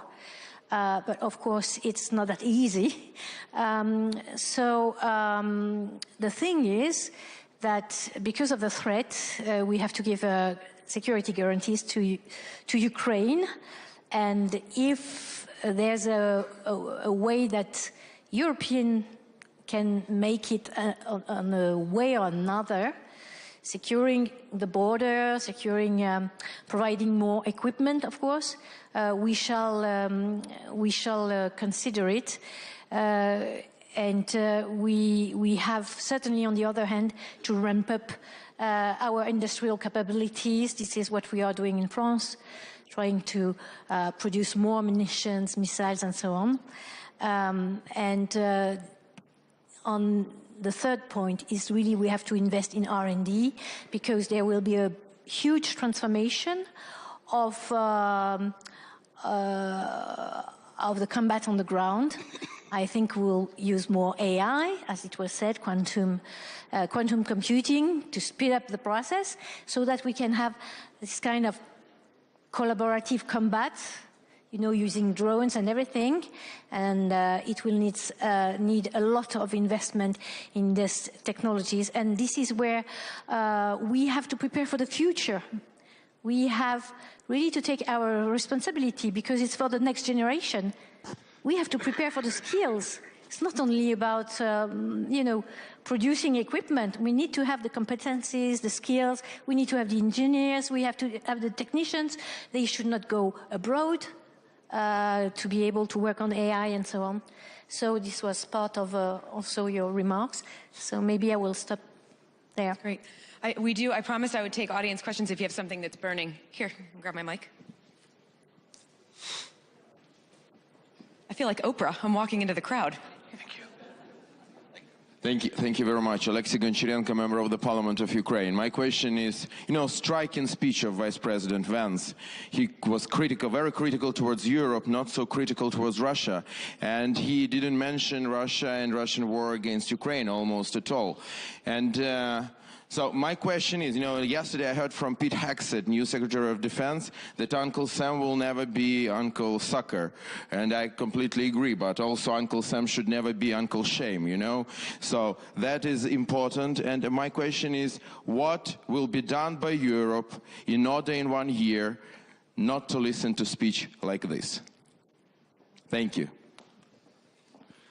maybe you should address that question to another place.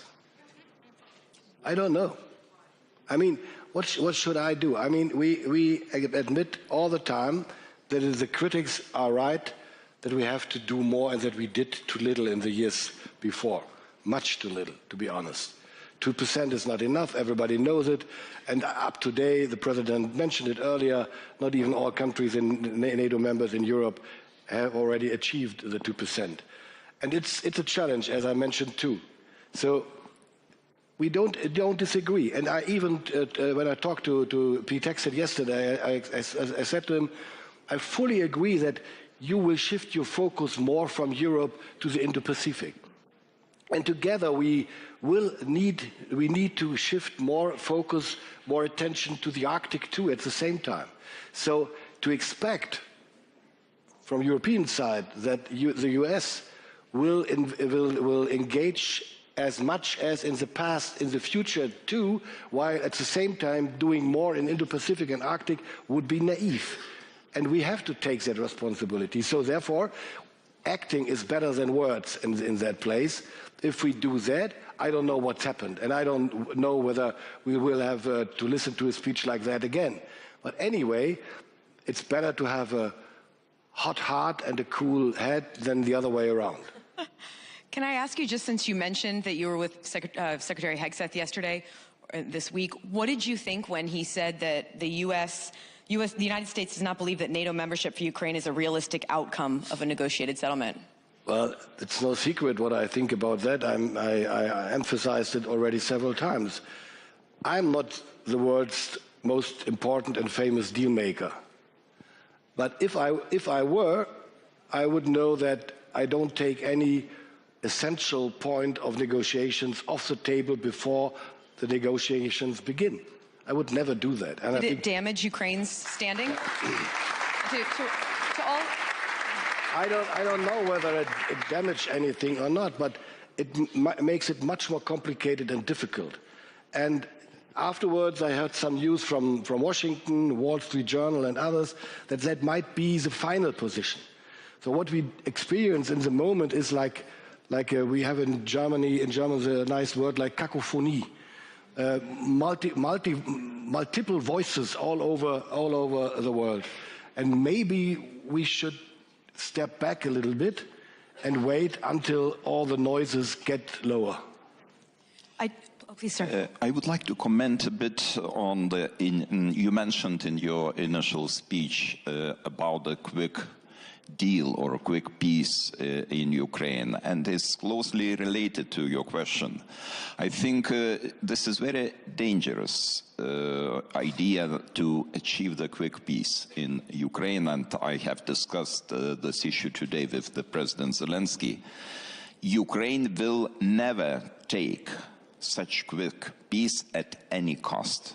And we are talking about territorial sovereignty and integrity of the country, which is suffering, which is, of course, fighting back, and which is trying to survive. And in this situation, we have to put Ukraine in the position of strength. Right now, Russia feels to be on the stronger side and tries to dictate the conditions.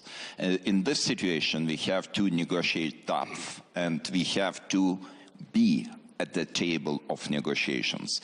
Because a lot was said about the role of Europe before the war end and after the war end, and the responsibilities of Europe are very high and very important. So without Europe, I cannot imagine any negotiation process. And of course, it would be really misunderstanding if the negotiations will take place without Ukraine itself, because Ukraine is fighting, and Ukraine is really putting a lot of efforts to withstand this enormous pressure of Russian Federation. And we have to be very strongly on the side of Ukraine. So our deliveries are not only the deliveries to ourselves, our responsibilities, our homework to do, but we have to deliver on our promises to Ukraine. And unfortunately, I have to say, and I have to admit, that not in all cases we were able to deliver. We heard so many declarations during the last 3 years, and if we calculate closely what those declarations were, declarations were fulfilled, the result is not very encouraging, unfortunately. My country, Nordic countries, Germany, other countries were strong enough to deliver and keep the promises. This is very important, especially in this stage of the war. Yes, very quickly. Some American fellow congressmen said that Donald Trump would strike a strong deal. So just let it be.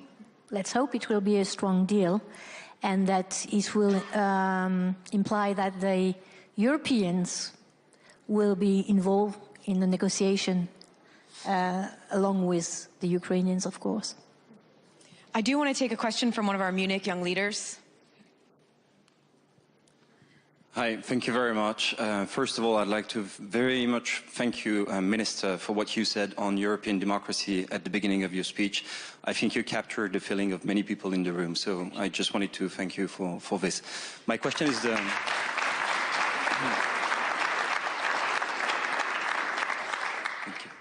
My question is the following. It's on security guarantees, because we discussed about increasing the responsibilities of Europe in defense in the midterm, but this question may come earlier. So my question is the following. How concretely can European countries play a strong role into providing such guarantees that would ensure a lasting peace in Ukraine and prevent further aggression by Russia?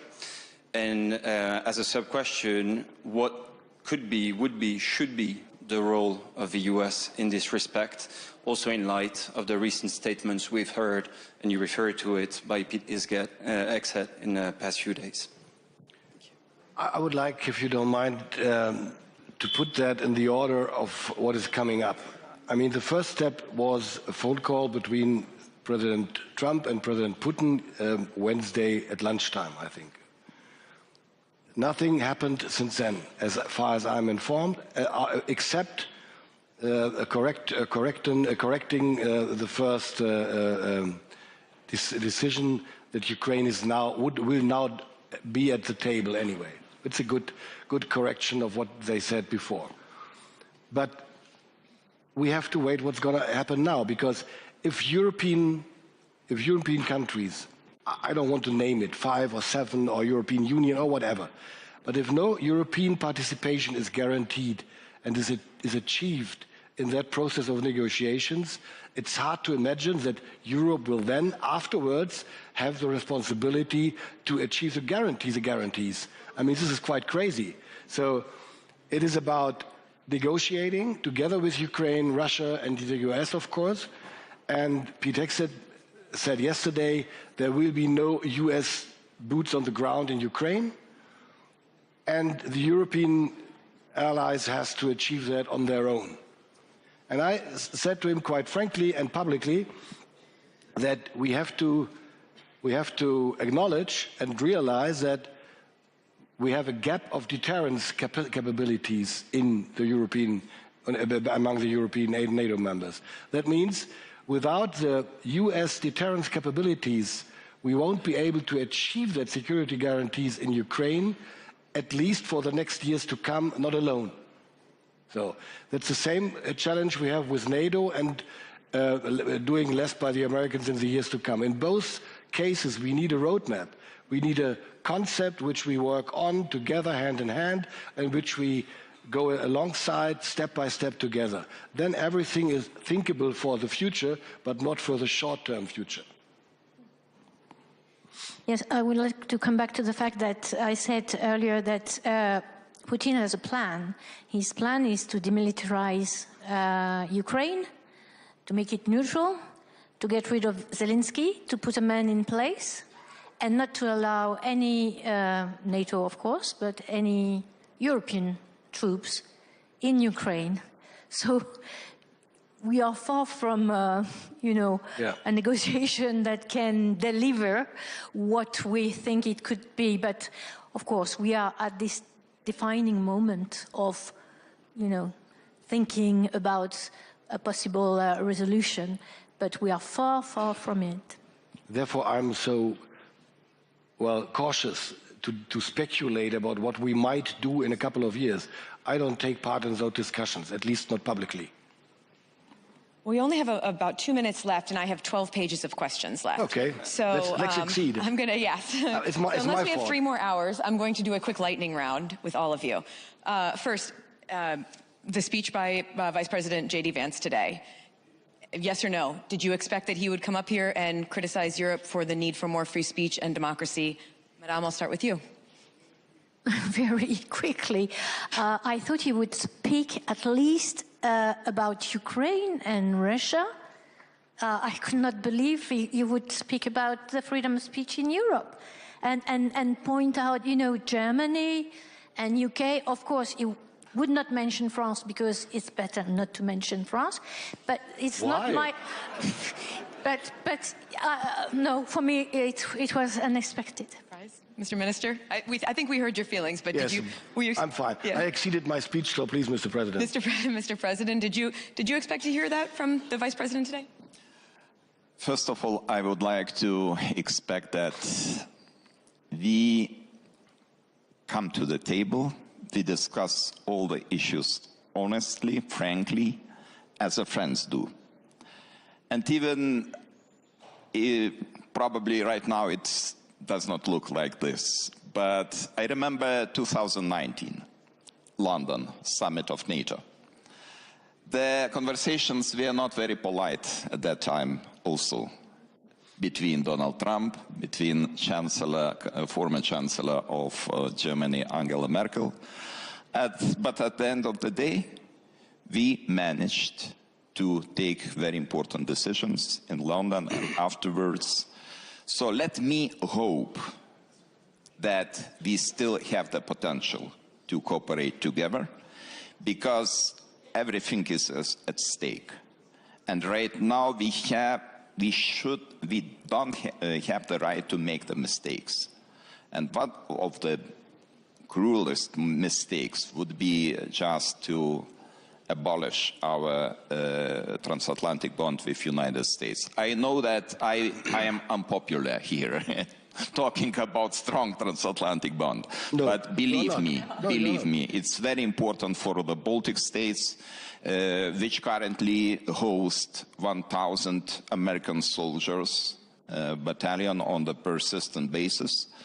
We are hosting them beside German soldiers. So we rely heavily on our friends, all our friends, not trying to emphasize one of them. You are not unpopular at all with that statement. Not at all. No one's ever going to say you're unpopular when you're on stage, Okay, we're totally out of time, but I'm going to ask really a yes or no question for all of you. President Trump has talked about having closer relations with Vladimir Putin. Yes or no? Does that concern you going forward? Just a yes or no? Well, it's a concern, for sure. And it's the first step to normalization of Putin that has happened, already taken place.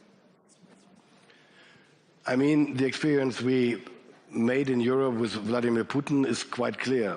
We could never trust him, and we won't be ever able to trust him. So we have to be very careful what we do. And still, it's, of course, better to talk and to negotiate than to do not. I fully agree with Minister, because you cannot trust Vladimir Putin. We have so long experience in communicating and having the relations with Russian Federation, and you cannot trust. But switching back to your question, I think this is very important to understand that, yes, as a first stage, these discussions are okay, but in the second stage, we need the involvement of Europe,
views of what systems work and what don't.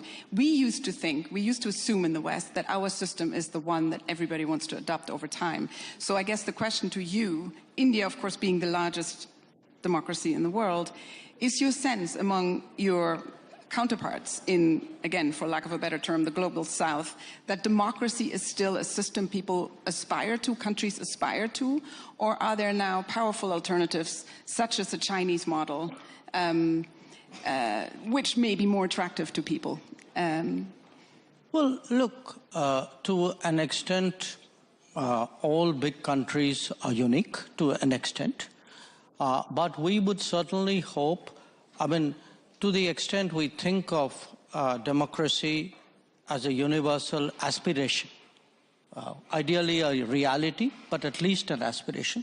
It is in large part because India chose a democratic model after independence. And it chose a democratic model because we had fundamentally a consultative, pluralistic society. Now, there was a time, and I have to say this in all honesty, where West treated democracy as a Western characteristic and was busy encouraging non-democratic forces in the global South. It still does. I mean, in many cases, I can point to some very recent ones, where actually everything that you say you value at home, you don't practice abroad. So I do think the rest of the global South will view, you know, the successes and the shortcomings and the responses of other countries. They will also ask themselves which ones of them they relate to. You know, I would argue that in many ways, India, because it's historically been an open society, one very much linked with the world, many countries of the global South are more likely to say the Indian experience is more transposable to their societies than perhaps those of others.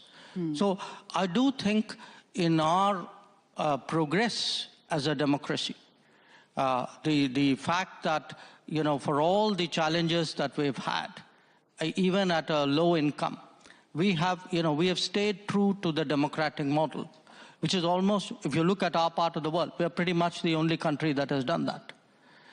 So I think it's something the West should look at, because if you do want democracy eventually to prevail, it's important the West also embraces successful models outside the West. Are there any questions in the hall at the moment? Yes, the lady in the front. Trudy Rubin, a columnist from the Philadelphia Inquirer. When Vice President Vance spoke today, he seemed to be arguing that democracy requires almost illiberal values. I would be curious to hear about how you all on the stage took his remarks. Did you see it as an outspoken attack on European democracy, a sort of declaration of war? And when you look at the United States now, as the foreign minister said, sometimes we used to assume that our model was the only one.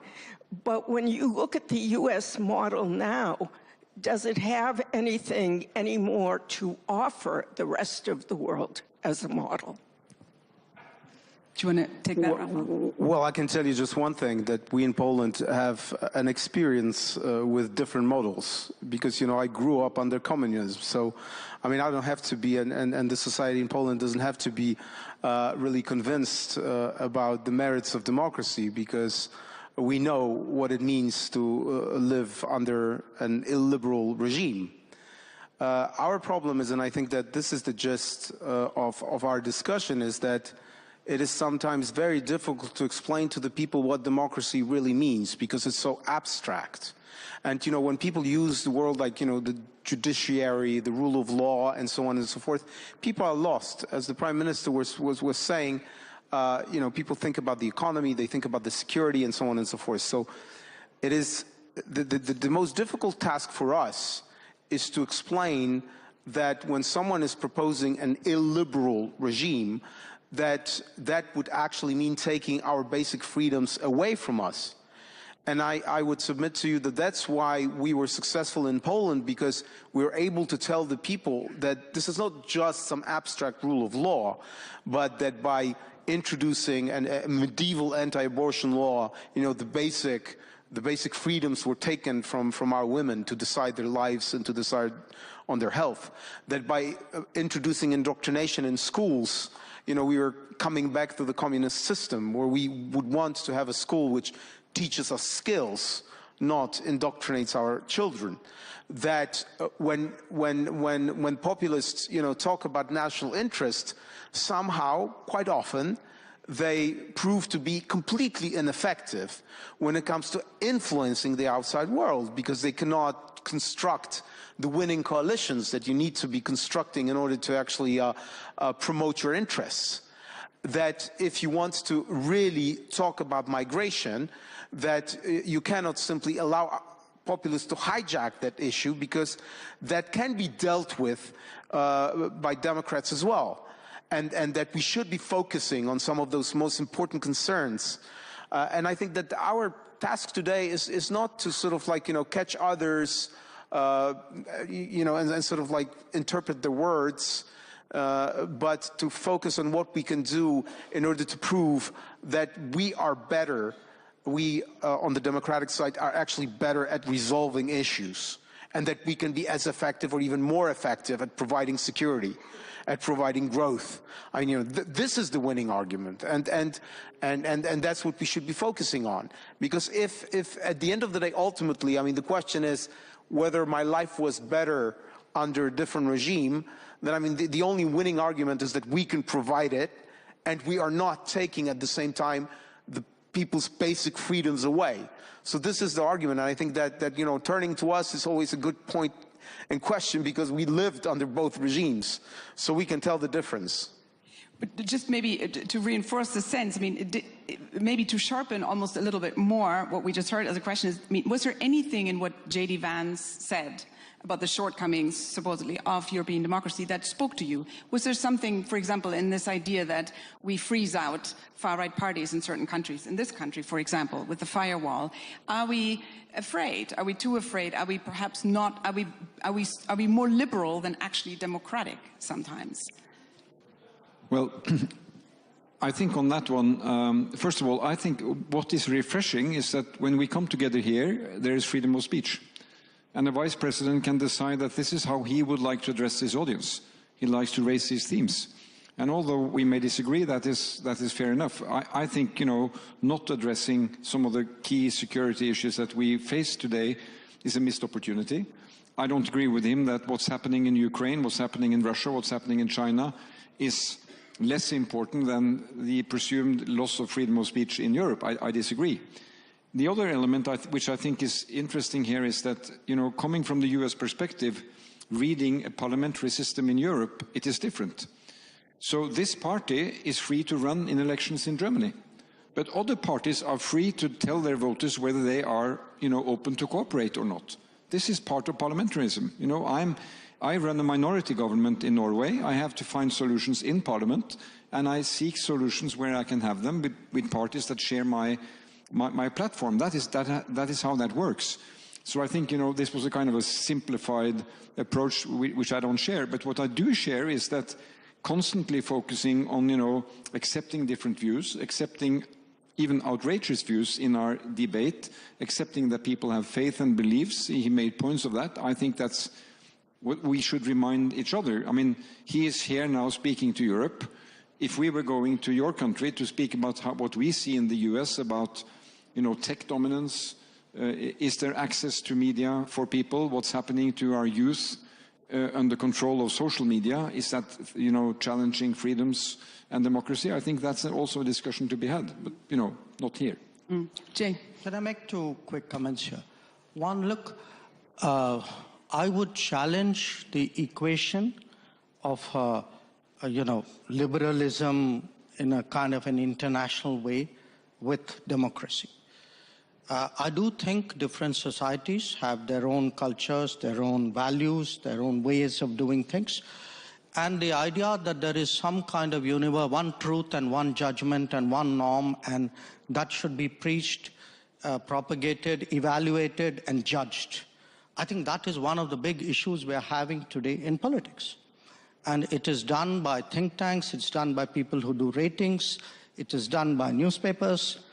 So I think there is a reaction in many parts of the world to self-appointed custodians, people who've never fought an election, who are nothing to do with democracy, actually telling the rest of the world what is right and what is wrong in democracy. And I think it is, to me, inevitable that it will be challenged. My second issue, is, look, every country has its mainstream politics. It has its outliers, okay? If I were to look, for example, at how much Europeans, Westerners, reach out to outliers in those societies. If I were to look at what do Western ambassadors do in India, if my ambassadors did a fraction of that, you would all be up in arms. So I think there are double standards here. I think it's interesting, and I think, to your point, of course, within a parliamentary system, every party is fully in its right to refuse to cooperate with another party. The problem is that some of these formerly outlier parties are now the second biggest parties in our democracies, and their voters, perhaps rightly, resent the fact that they're being ostracized from government. And in this country, in Germany, and I'm German, I can say this, it goes so far as to cause a scandal when you're trying to pass a bill and you pass that bill with votes from that party. So it goes into a sphere that is very hard to explain to voters, right? I just want to give the audience another chance. There's another lady here, and then the gentleman. Maybe we have those two questions together, and then... Thank you. Maggie Feldman-Pilch from the Wilson Center. Over the last day and a half, we've heard so much about this need to explain how democracy pays rent better. And Senator Slotkin, I don't know that anyone does that better than you. As you mentioned, voters voted for you and President Trump at the same time. You flipped your district when you ran for Congress. You did it even by a greater margin the second time, and now you're a senator. No one seems to be able to answer this question of how do we make democracy and national security make sense? Would you mind giving us a quick little lesson? Yeah, I did not pay her to say that. So I would just say, and again, this isn't, I'm not trying to say anything about anyone else's democracy. I'm just saying in the United States, democracy is inextricably linked to a strong middle class. We believe, and no one has in our country has lived under anything other than our democracy, that the thing that that democracy allowed was that anyone from anywhere could do well and their kids could do better. So when they don't feel like that's happening, they feel like the entire system is broken. Right or wrong, that's just how it is, particularly in the industrial Midwest, where we make things, we grow things, and we used to be paid much more handsomely for those things. So when people can't buy a house, when they can't send their kids to summer camp, when they don't understand how they're going to, send their kid to college, they start questioning the entire system. And that anger and that frustration leads them down paths where they're less generous with their neighbors. They don't have the ability to as easily to say, okay, I feel secure, so I'm okay with you being secure. There's an entire theory of the civil rights movement in the United States that we were able to do what we did in the late 60s because of how strong our middle class was after World War II, that people felt secure enough to say, you having rights doesn't take away my rights in a diverse democracy. So I just have seen the inverse happen, that as people feel desperate, they don't feel generous with their fellow man, and they start blaming the system of democracy. So we have to explain, and I think the Polish example is super interesting. We have to be able to say that if we don't have a reliable justice system, here's what's going to happen. Maybe not today, maybe not tomorrow, but it will come to your doorstep, right? If we don't have the financial, right now we just are in the middle of taking down our basically financial police on our big banks. If we don't have that, then it's the customer, the consumer who gets screwed, not the big bank. We need to communicate those things. We're struggling clearly with how to do that. Is it just communication? Because this is, to me, kind of the crux of the issue. And it's a question I ask about the Democrats, about, you know, the Labour Party in Britain, about, you know, the Social Democrats in this country.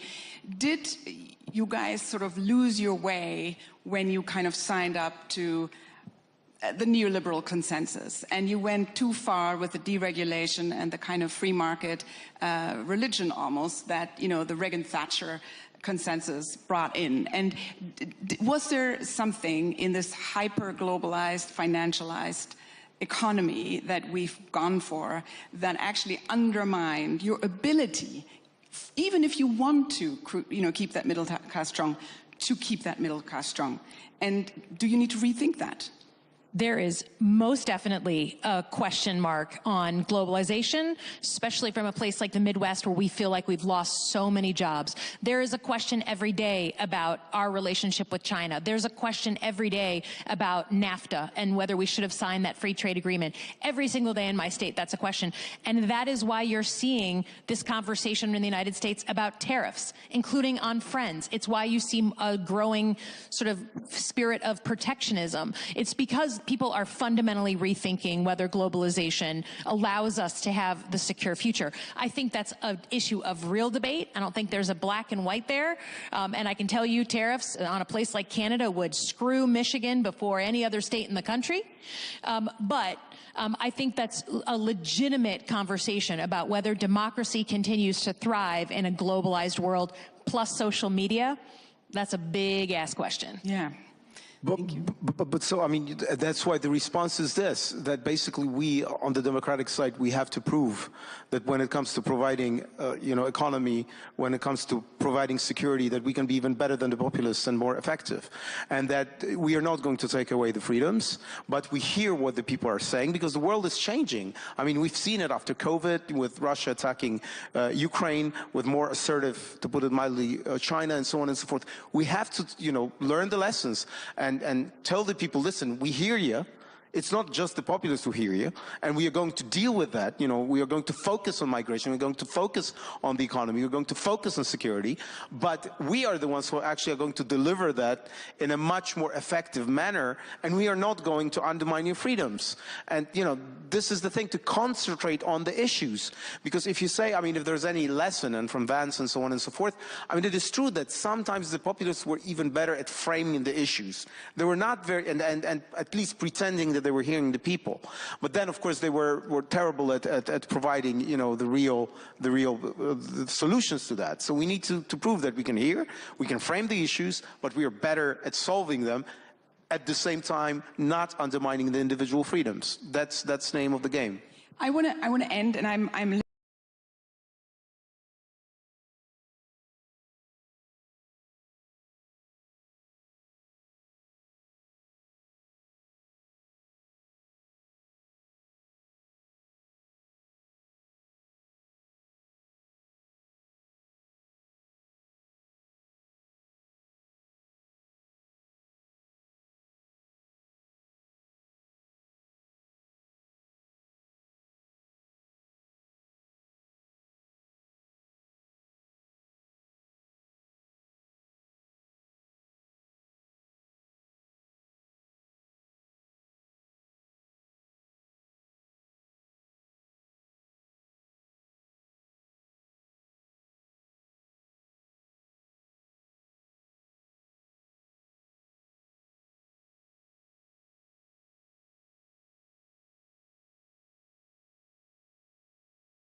I think both of those things are possible. The direct air capture piece, because it's very bipartisan still, and the CBAM piece, because it's not our call.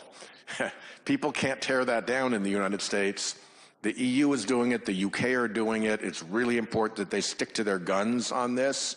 And if Trump pressure is brought to bear against that, there's a very simple response, which is that the discrepancy in tariffs actually helps the US economy. Right, so because you've introduced CBAM, the Carbon Border Adjustment Mechanism, Commissioner Hoekstra, I do have to ask, because there are people who see this as climate imperialism by developing nations. How do you respond to this? First of all, I have a friend here, you see that. He's going to immediately answer the question for me. If you look at the two risks, one is what happens to the global south if climate change continues unabated. That is the far greater risk. That's the far greater risk by 100 times or more the economic potential dislocations from a CBAM. Also, you've got countries like Morocco that are seeing investment to build solar because of the carbon pricing mechanism. You see Mozambique speaking for the CBAM because they see investment coming in. You could have the entire Sahel providing enormous solar power, clean power to Europe, but you got to build the wires under the Mediterranean to get it there, and you don't build those wires without the investment, and you don't get the investment without the economic reward of getting out of the tariff. So I very strongly believe that net, a CBAM will be extremely good for most of the global south, and then we can focus on individual areas where it's not working and solve them. But to kill climate safety would be the worst of all possible outcomes. Commissioner. Well, there's very little I can add, but let me, ladies and gentlemen, let me say a couple of things, and let me indeed salute the tremendous work under difficult circumstances by Senator Whitehouse and also John Kerry, who has been a true champion and a companion, particularly in Dubai, which I think was a major victory for diplomacy. Now, to the issue at hand. What is one of the most effective things the European Union has done to tackle this problem? It was indeed, as the Senator has just said, putting a price on carbon, introducing a mechanism where you're easier off the hook if you actually drive down your emissions. And this is being seen throughout the world. If you look at a range of countries in Latin America, if you look at states within the United States, if you look at China, many places are embarking either on a way to price carbon or different models of carbon markets.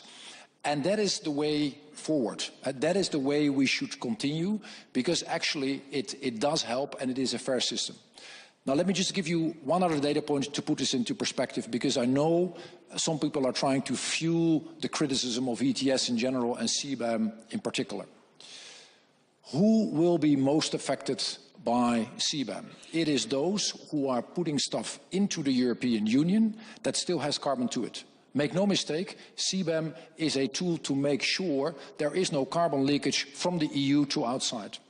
Our friends in Latin America, our friends in Africa, our friends in the global south in general are going to be the ones least affected, and let me stress that, least affected by CBAM, whereas at the other side of the equation is the European Union putting into place more than 30 billion in terms of climate aid for the global south.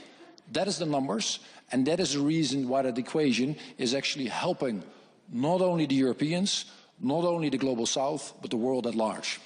So let's zoom in a little bit on Germany, because we've been speaking from the context of the European Union. Now, this country has undoubtedly been a leader in renewable energy, but there's a reliance on coal and gas that has drawn criticism. So how do you ensure that your domestic policies here align with your international commitments? We assure that simply to a law, because we committed ourselves that we want to reach CO2 neutrality in 2040, like the EU is doing that. So with that law in the back, we could see step by step how to reduce our CO2 emissions. And I think that is important, that it's not only just a thing we're talking about, it's really laid down in a law. And there is something special around it that was mentioned before. It is also a business case because renewable energies are much cheaper than other energies now. So it becomes profitable, and it becomes too profitable to ignore. So that is another factor. And the third factor I'd like to mention is it is also a security threat. We have just seen what that means when you have a flood and what that costs if you have a flood. We had a terrible flood where 100 people died. That was billions that need to be paid for that. So it is much cheaper to pay for climate change, for adaptation, for mitigation. It's much cheaper to do that than to pay for the cost if we don't do so. And that is not only something that is realized by the political sphere, it's also realized by the companies. So that helps to drive that forward. It is not easy. It's not a direct way. We have a lot of discussions with the ones who don't believe that that is the right way. But I think it's step by step we are going forward, and we are reducing CO2. Not fast enough, but we are on the right way. All right, Commissioner, did you have something to add to that? I wanted to build on it, and I very much agree with it. And if we get this right, we make sure that decarbonization is a climate strategy, it is also a competitiveness strategy, and it is a strategy for more independence of Europe. And that is what I wanted to add, because if we do this well, and then of course you need to go just beyond renewables. It will be renewables, plus investments in the grid, plus investments in storage capacity. If you get that, you will make sure that your costs go down even further, that your pollution and your emissions are going down even further, and extremely important, that your dependence on the Russians and other dubious regimes actually go down rather than up. And that is precisely the way we should want to have it. Let me just... when I just add one more sentence, and I think it is important to do that also in partnership, because we just hear from Fiji how important the situation is there, what that means, how the security threats are. And therefore we need partnerships, and we do such partnerships in just energy transition partnerships, where we are working together to bring energy safety forward, reduction of CO2, and social security, because you need your society to go with you. We see that in all the states who have problems with that, where the society vote for climate change is not real. So we need to take the society with us, and we need to have partnerships in the world to bring that forward. And that means also partnerships with the countries from the global south. I think that's important. Yeah, so let me then ask the Prime Minister, because the words that are being used here sound very nice and pleasant, but you're speaking of desperation. So what is the disconnect? What do you mean disconnect?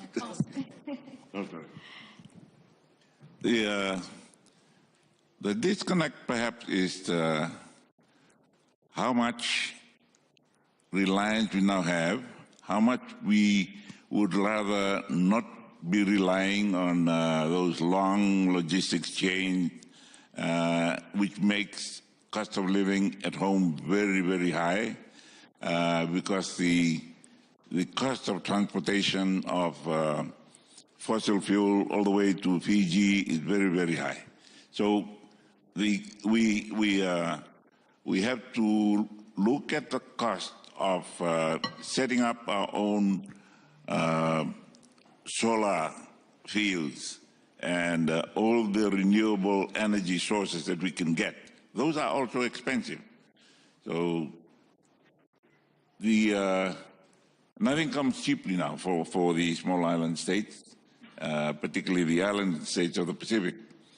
We have to balance up what is good for us.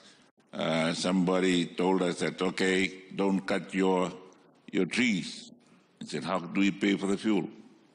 Do not harvest your forests. Those are what we have, the assets we have almost naturally to be able to keep up with the requirements of modern societies that are growing up in that far-flung corner of the world. The world is just one village now. We eat the same food, we read the same books, we go to the same requirements at school. So, but our energy sources are different and different in prices. How do we help those that are least able to help themselves? Let me throw that question to the Senator, because this brings me back to about 10 years ago when the conversation about climate was really pitting economic development against environmental protection.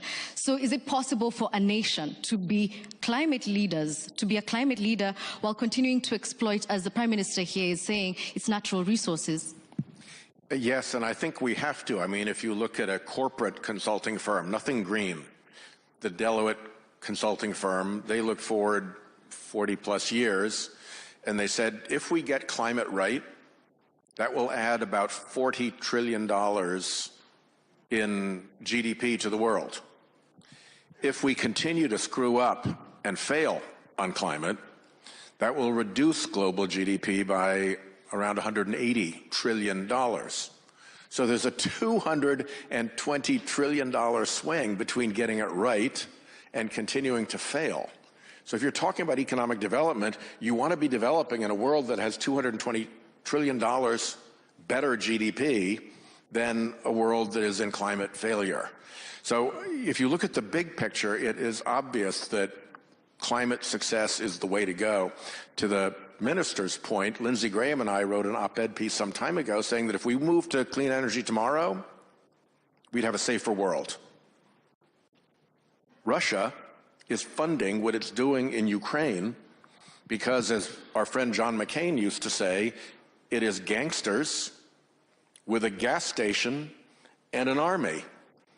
And if the gas station can't pay for the army, they're just a little country like Switzerland with a tiny economy.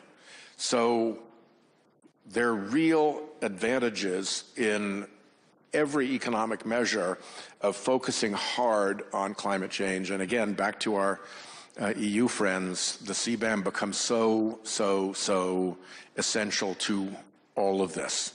Right, and obviously money, financing, this was a big takeaway from COP29, which then leads me, Minister, to ask how Germany and the EU indeed can support emerging economies so that they become climate leaders on their own right.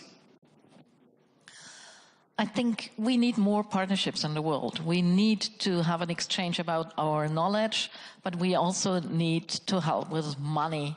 And there is one player that is not on the field anymore, that is the US. That means we have less money for development cooperation now. And that means we, the rest of the world, need to bring our power together to help also the emerging economies, help the ones who are not able to help themselves, because they are mostly hit it harder. When you see Fiji as a country that delivered really, really little for the CO2 emission of the world, but it is hit hardest by climate change.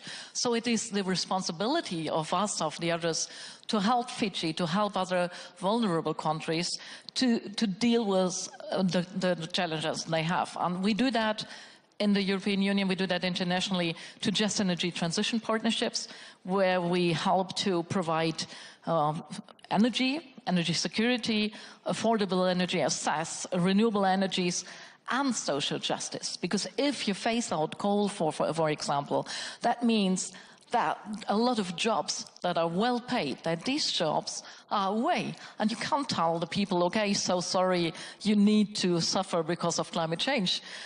You lose your job. You need to help that there are new jobs on the way. And that is what we are doing with just energy transition partnerships, or with bilateral partnerships we have from the German side, where we have regional partnerships to support mitigation and adaptation and help to country-specific ways to reduce CO2, or to have another way for having energy, renewable energy in the country, and do that in a way that is socially just. Do you think we need to enhance the current existing policies on mitigation and adaptation?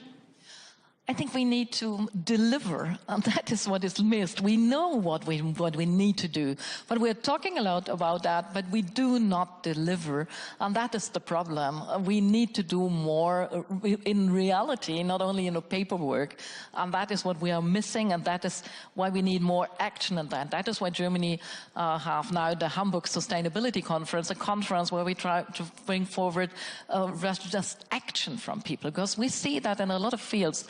We have no sustainable fuels in shipping on the world because no one will build ships for sustainable shipping if there is no fuel. No one will produce fuel if there is no ships who will drive with that. No Haber will deliver these fuels if there is no agreement. So bring all that, partners on the table, and bring steps forward, concrete commitments of producing renewable fuels for shipping, producing the ships, and having the harbors who are able to deliver that. That is what is needed now.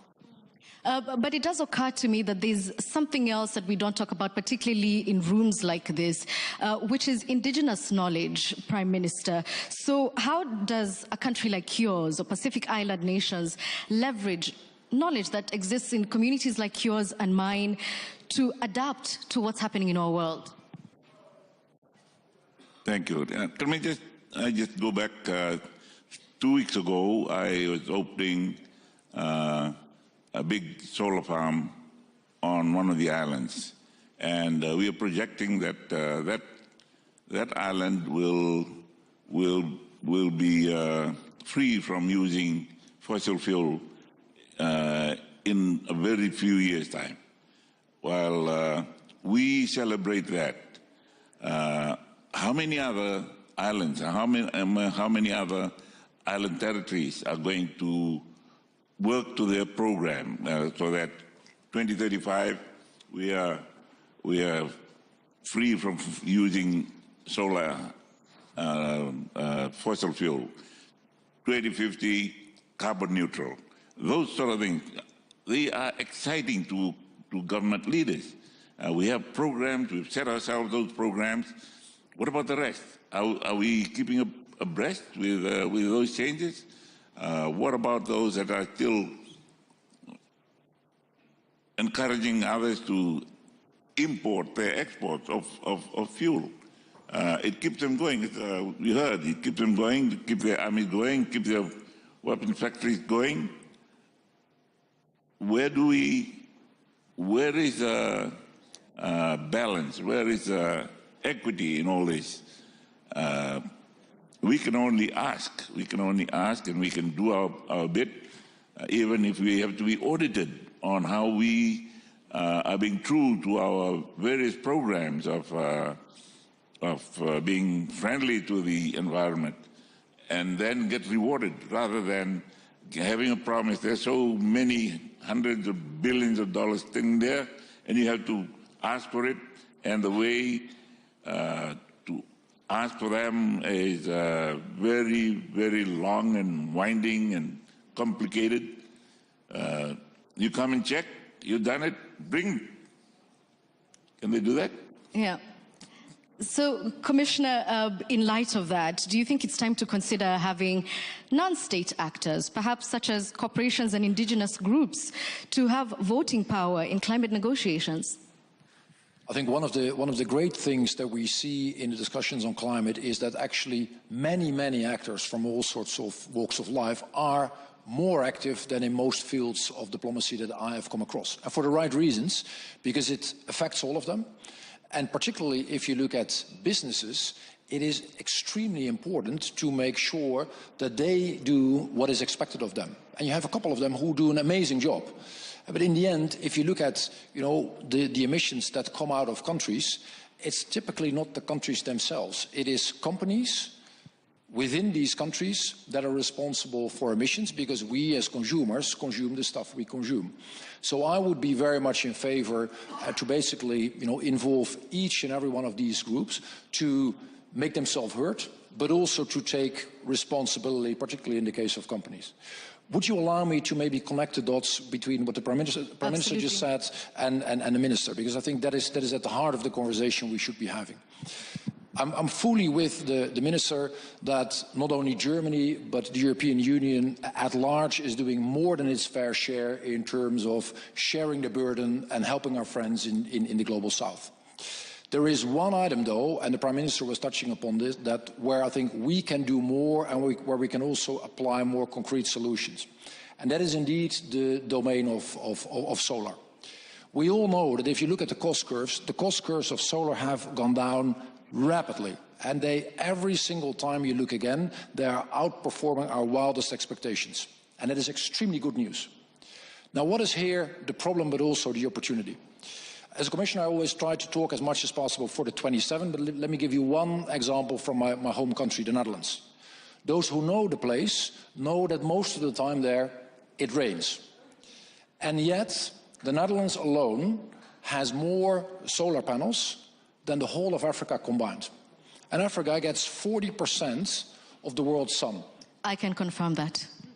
We do get a lot of sunshine. And that is and you could say that is a missed opportunity in the here and the now, but it is a great opportunity to invest, build independence, build climate action, and build a viable business case for Africa at large. And that is something I think we should absolutely fast forward.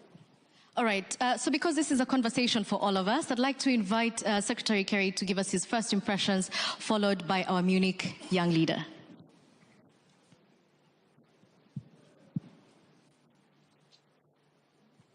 Well, my first impression is the correct impression. This is a terrific panel.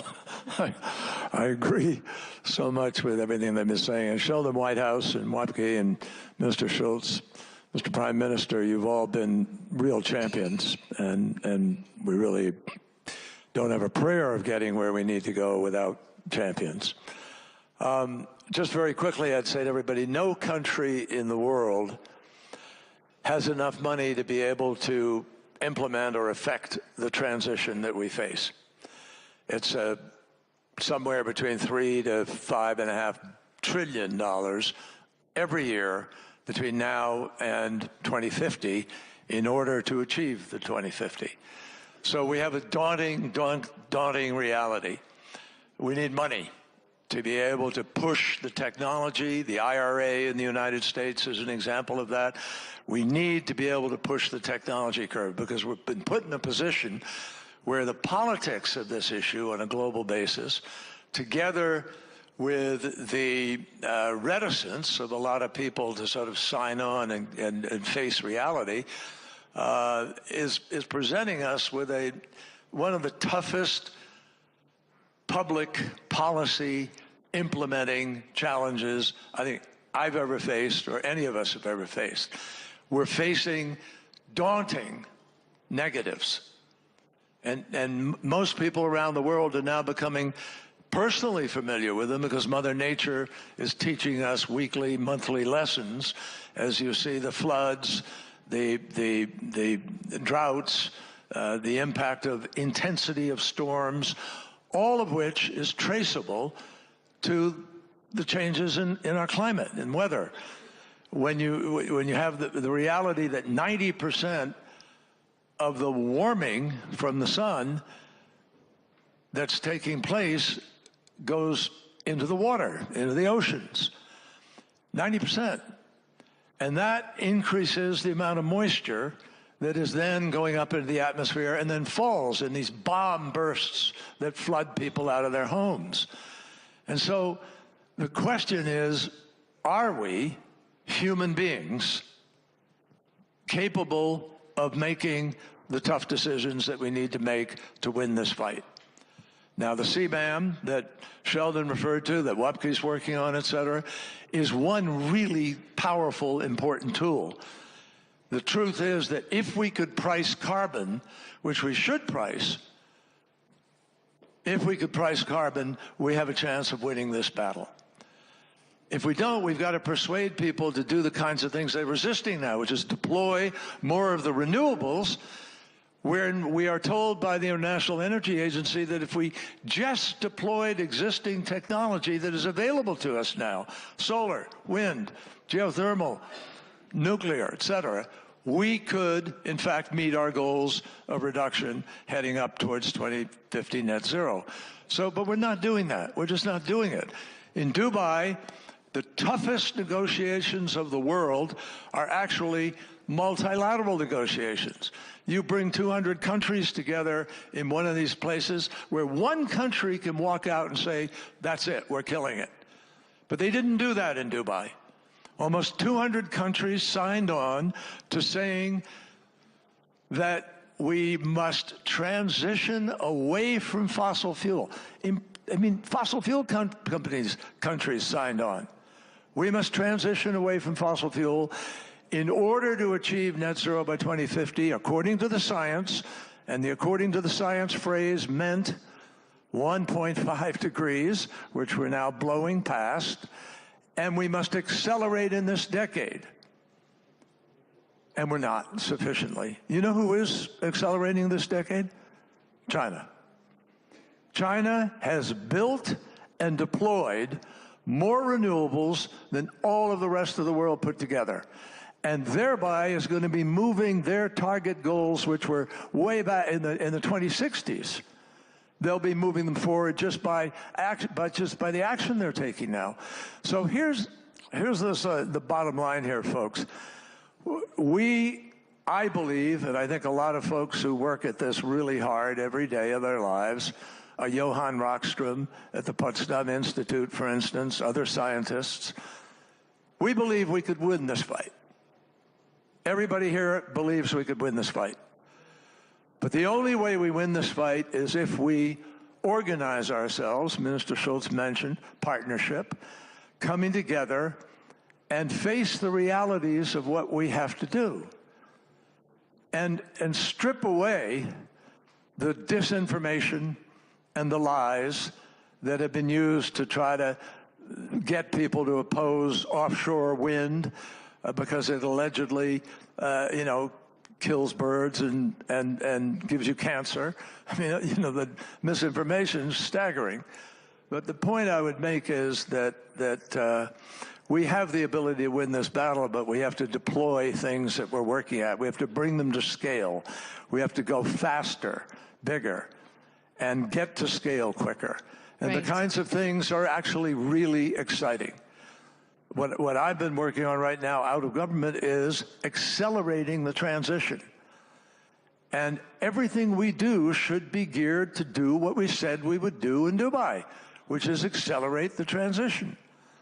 So the fact is that there are just so many, I can't go through all of them, and I'll wrap up very quickly, but most of the exciting prospects are coming from technologies that you're probably very familiar with, one of them being, Wapke just mentioned, the incredible reduction in the cost of solar, which is about a 95, 99% reduction. It's unbelievable. It's almost giveaway cost.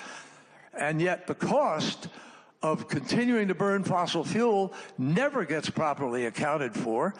The amount of lung disease people get, 7 million people a year who die around the world, and there will be more unless we clean up that atmosphere. We're putting up more emissions than we were last year. We're just not doing what we said we would promise to do. Right. But I finished just by saying, the technologies, I'll really be quick, I promise you.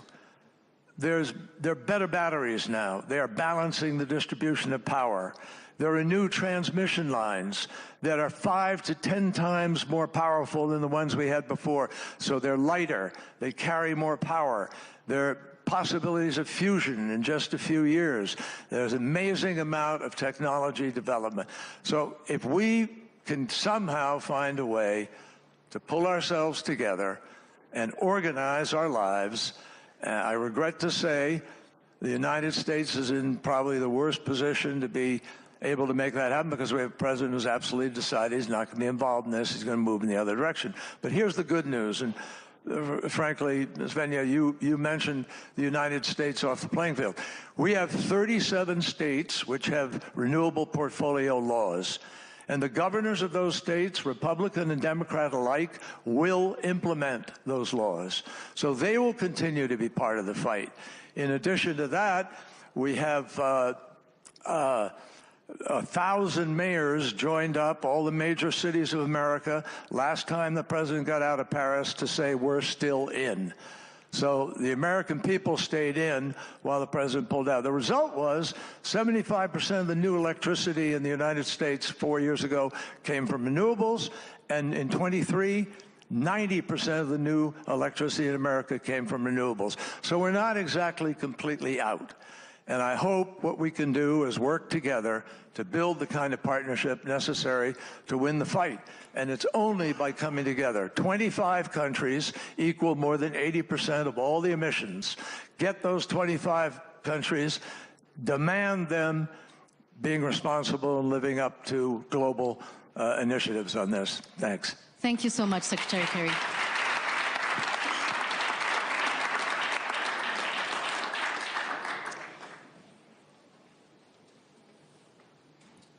Hello, my name is András Huszár. I'm at the Munich Young Leader Program. I'm from Hungary. I'm actually heading a climate and sustainability think tank in Budapest, in Hungary, so I'm very happy that I finally hear about climate change in this security conference, because we all know that climate change is a threat multiplier, so we cannot disregard that at a security conference, I think. And 2024 was the hottest year on record. Global greenhouse gas emissions, unfortunately, are still rising. And as Mr. Kerry mentioned, the US is withdrawing from the Paris Agreement. So to me, it is clear that we are not doing enough, and we have to go faster and bigger, as he mentioned. The EU seems to focus rather on military spending, as we heard from Ms. von der Leyen, and competitiveness is also on the focus of the new Commission. So with mind all of this, I was thinking about that we are struggling how to convince people to do more on climate change. We are continuously looking for the good arguments, etc. So my question is that why are not we emphasizing more the security challenges regarding climate change? Because my feeling is that security always resonates more in society and can easily convince people why we need to act on climate change. So this is my question to the panel. Thank you. Anyone specific you'd want to take that question? Anyone? Anyone. All right. Mr. Schulze. I think you're absolutely right. We need to talk more about what is climate change doing to the world, because it's not no question of believing. You can see it. The sea level is rising. You can see all the things that are destroyed. So talking about security is I think one important way. But I think you need also the right legal framework. We will not see private investment in renewable energy, for example, in the most vulnerable countries, because they have no legal framework. No one will invest in a renewable energy, in a turbine, for example, for wind, if no one takes care for supplying that energy that is built there. And therefore, you need a grid. And for building a grid, most of the most affected countries have no money, and they are not able to build a grid by themselves. So we need partnerships. We need to bring the money together. We need to bring the World Bank and other banks more in the situation that they are able to build a grid for energy, that they help the countries to have the right laws so that private sector is able to invest in renewable energy and knows that they get money for it back then. So bringing that together, it's easier to say than to do, because the vulnerable countries are not able to invest themselves in that. They are sitting with, they have the threat of adaptation to what is affecting them. So bringing that better together, I think that is something really important. So don't underestimate how important the political scene and the framework is. Commissioner, I know you did have something to say, but I would love to give the audience a chance to ask some questions, because we only have 3 minutes. So if you have a question, now is your time. We've got one there.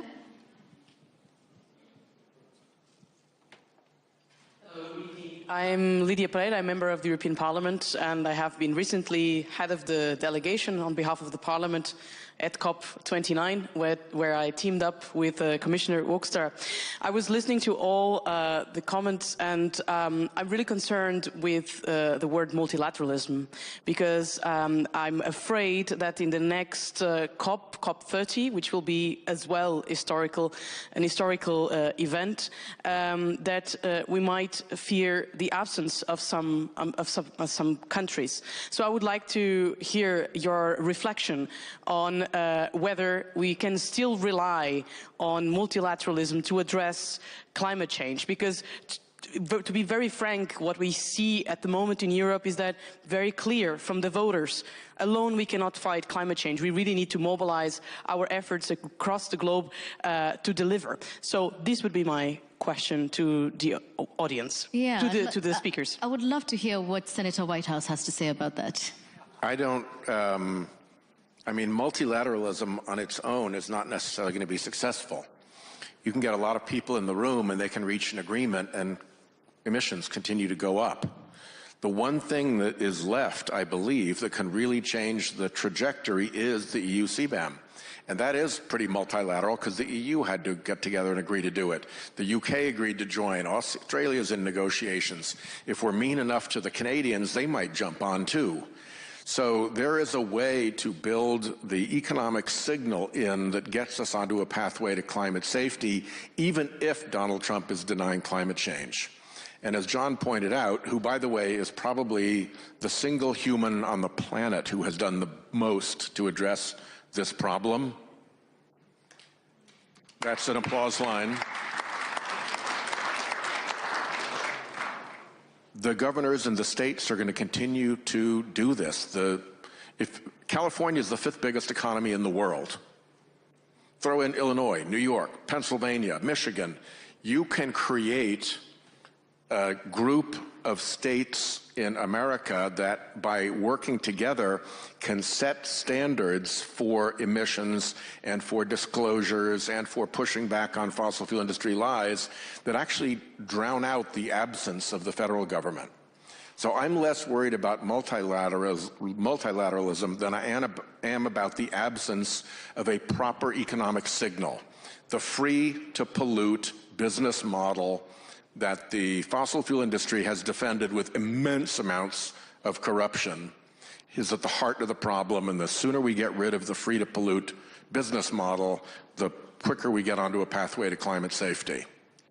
And so with 15 seconds left, thank you, Senator Whitehouse. I remind you what our question was. From ashes to action, can there be climate cooperation in a multipolar world? Said another way, can we rewrite this story? I think the answers we've had here say we definitely can. So Prime Minister Rabuka, Federal Minister Schulze, Commissioner Hoekstra, and Senator Whitehouse, thank you so much for your company, and thank you all for your attention.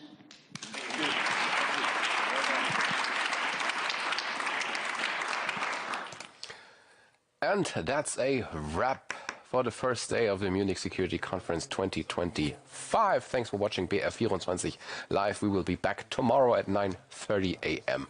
sharp. My name is Dominik Pasic. Good night and Godspeed.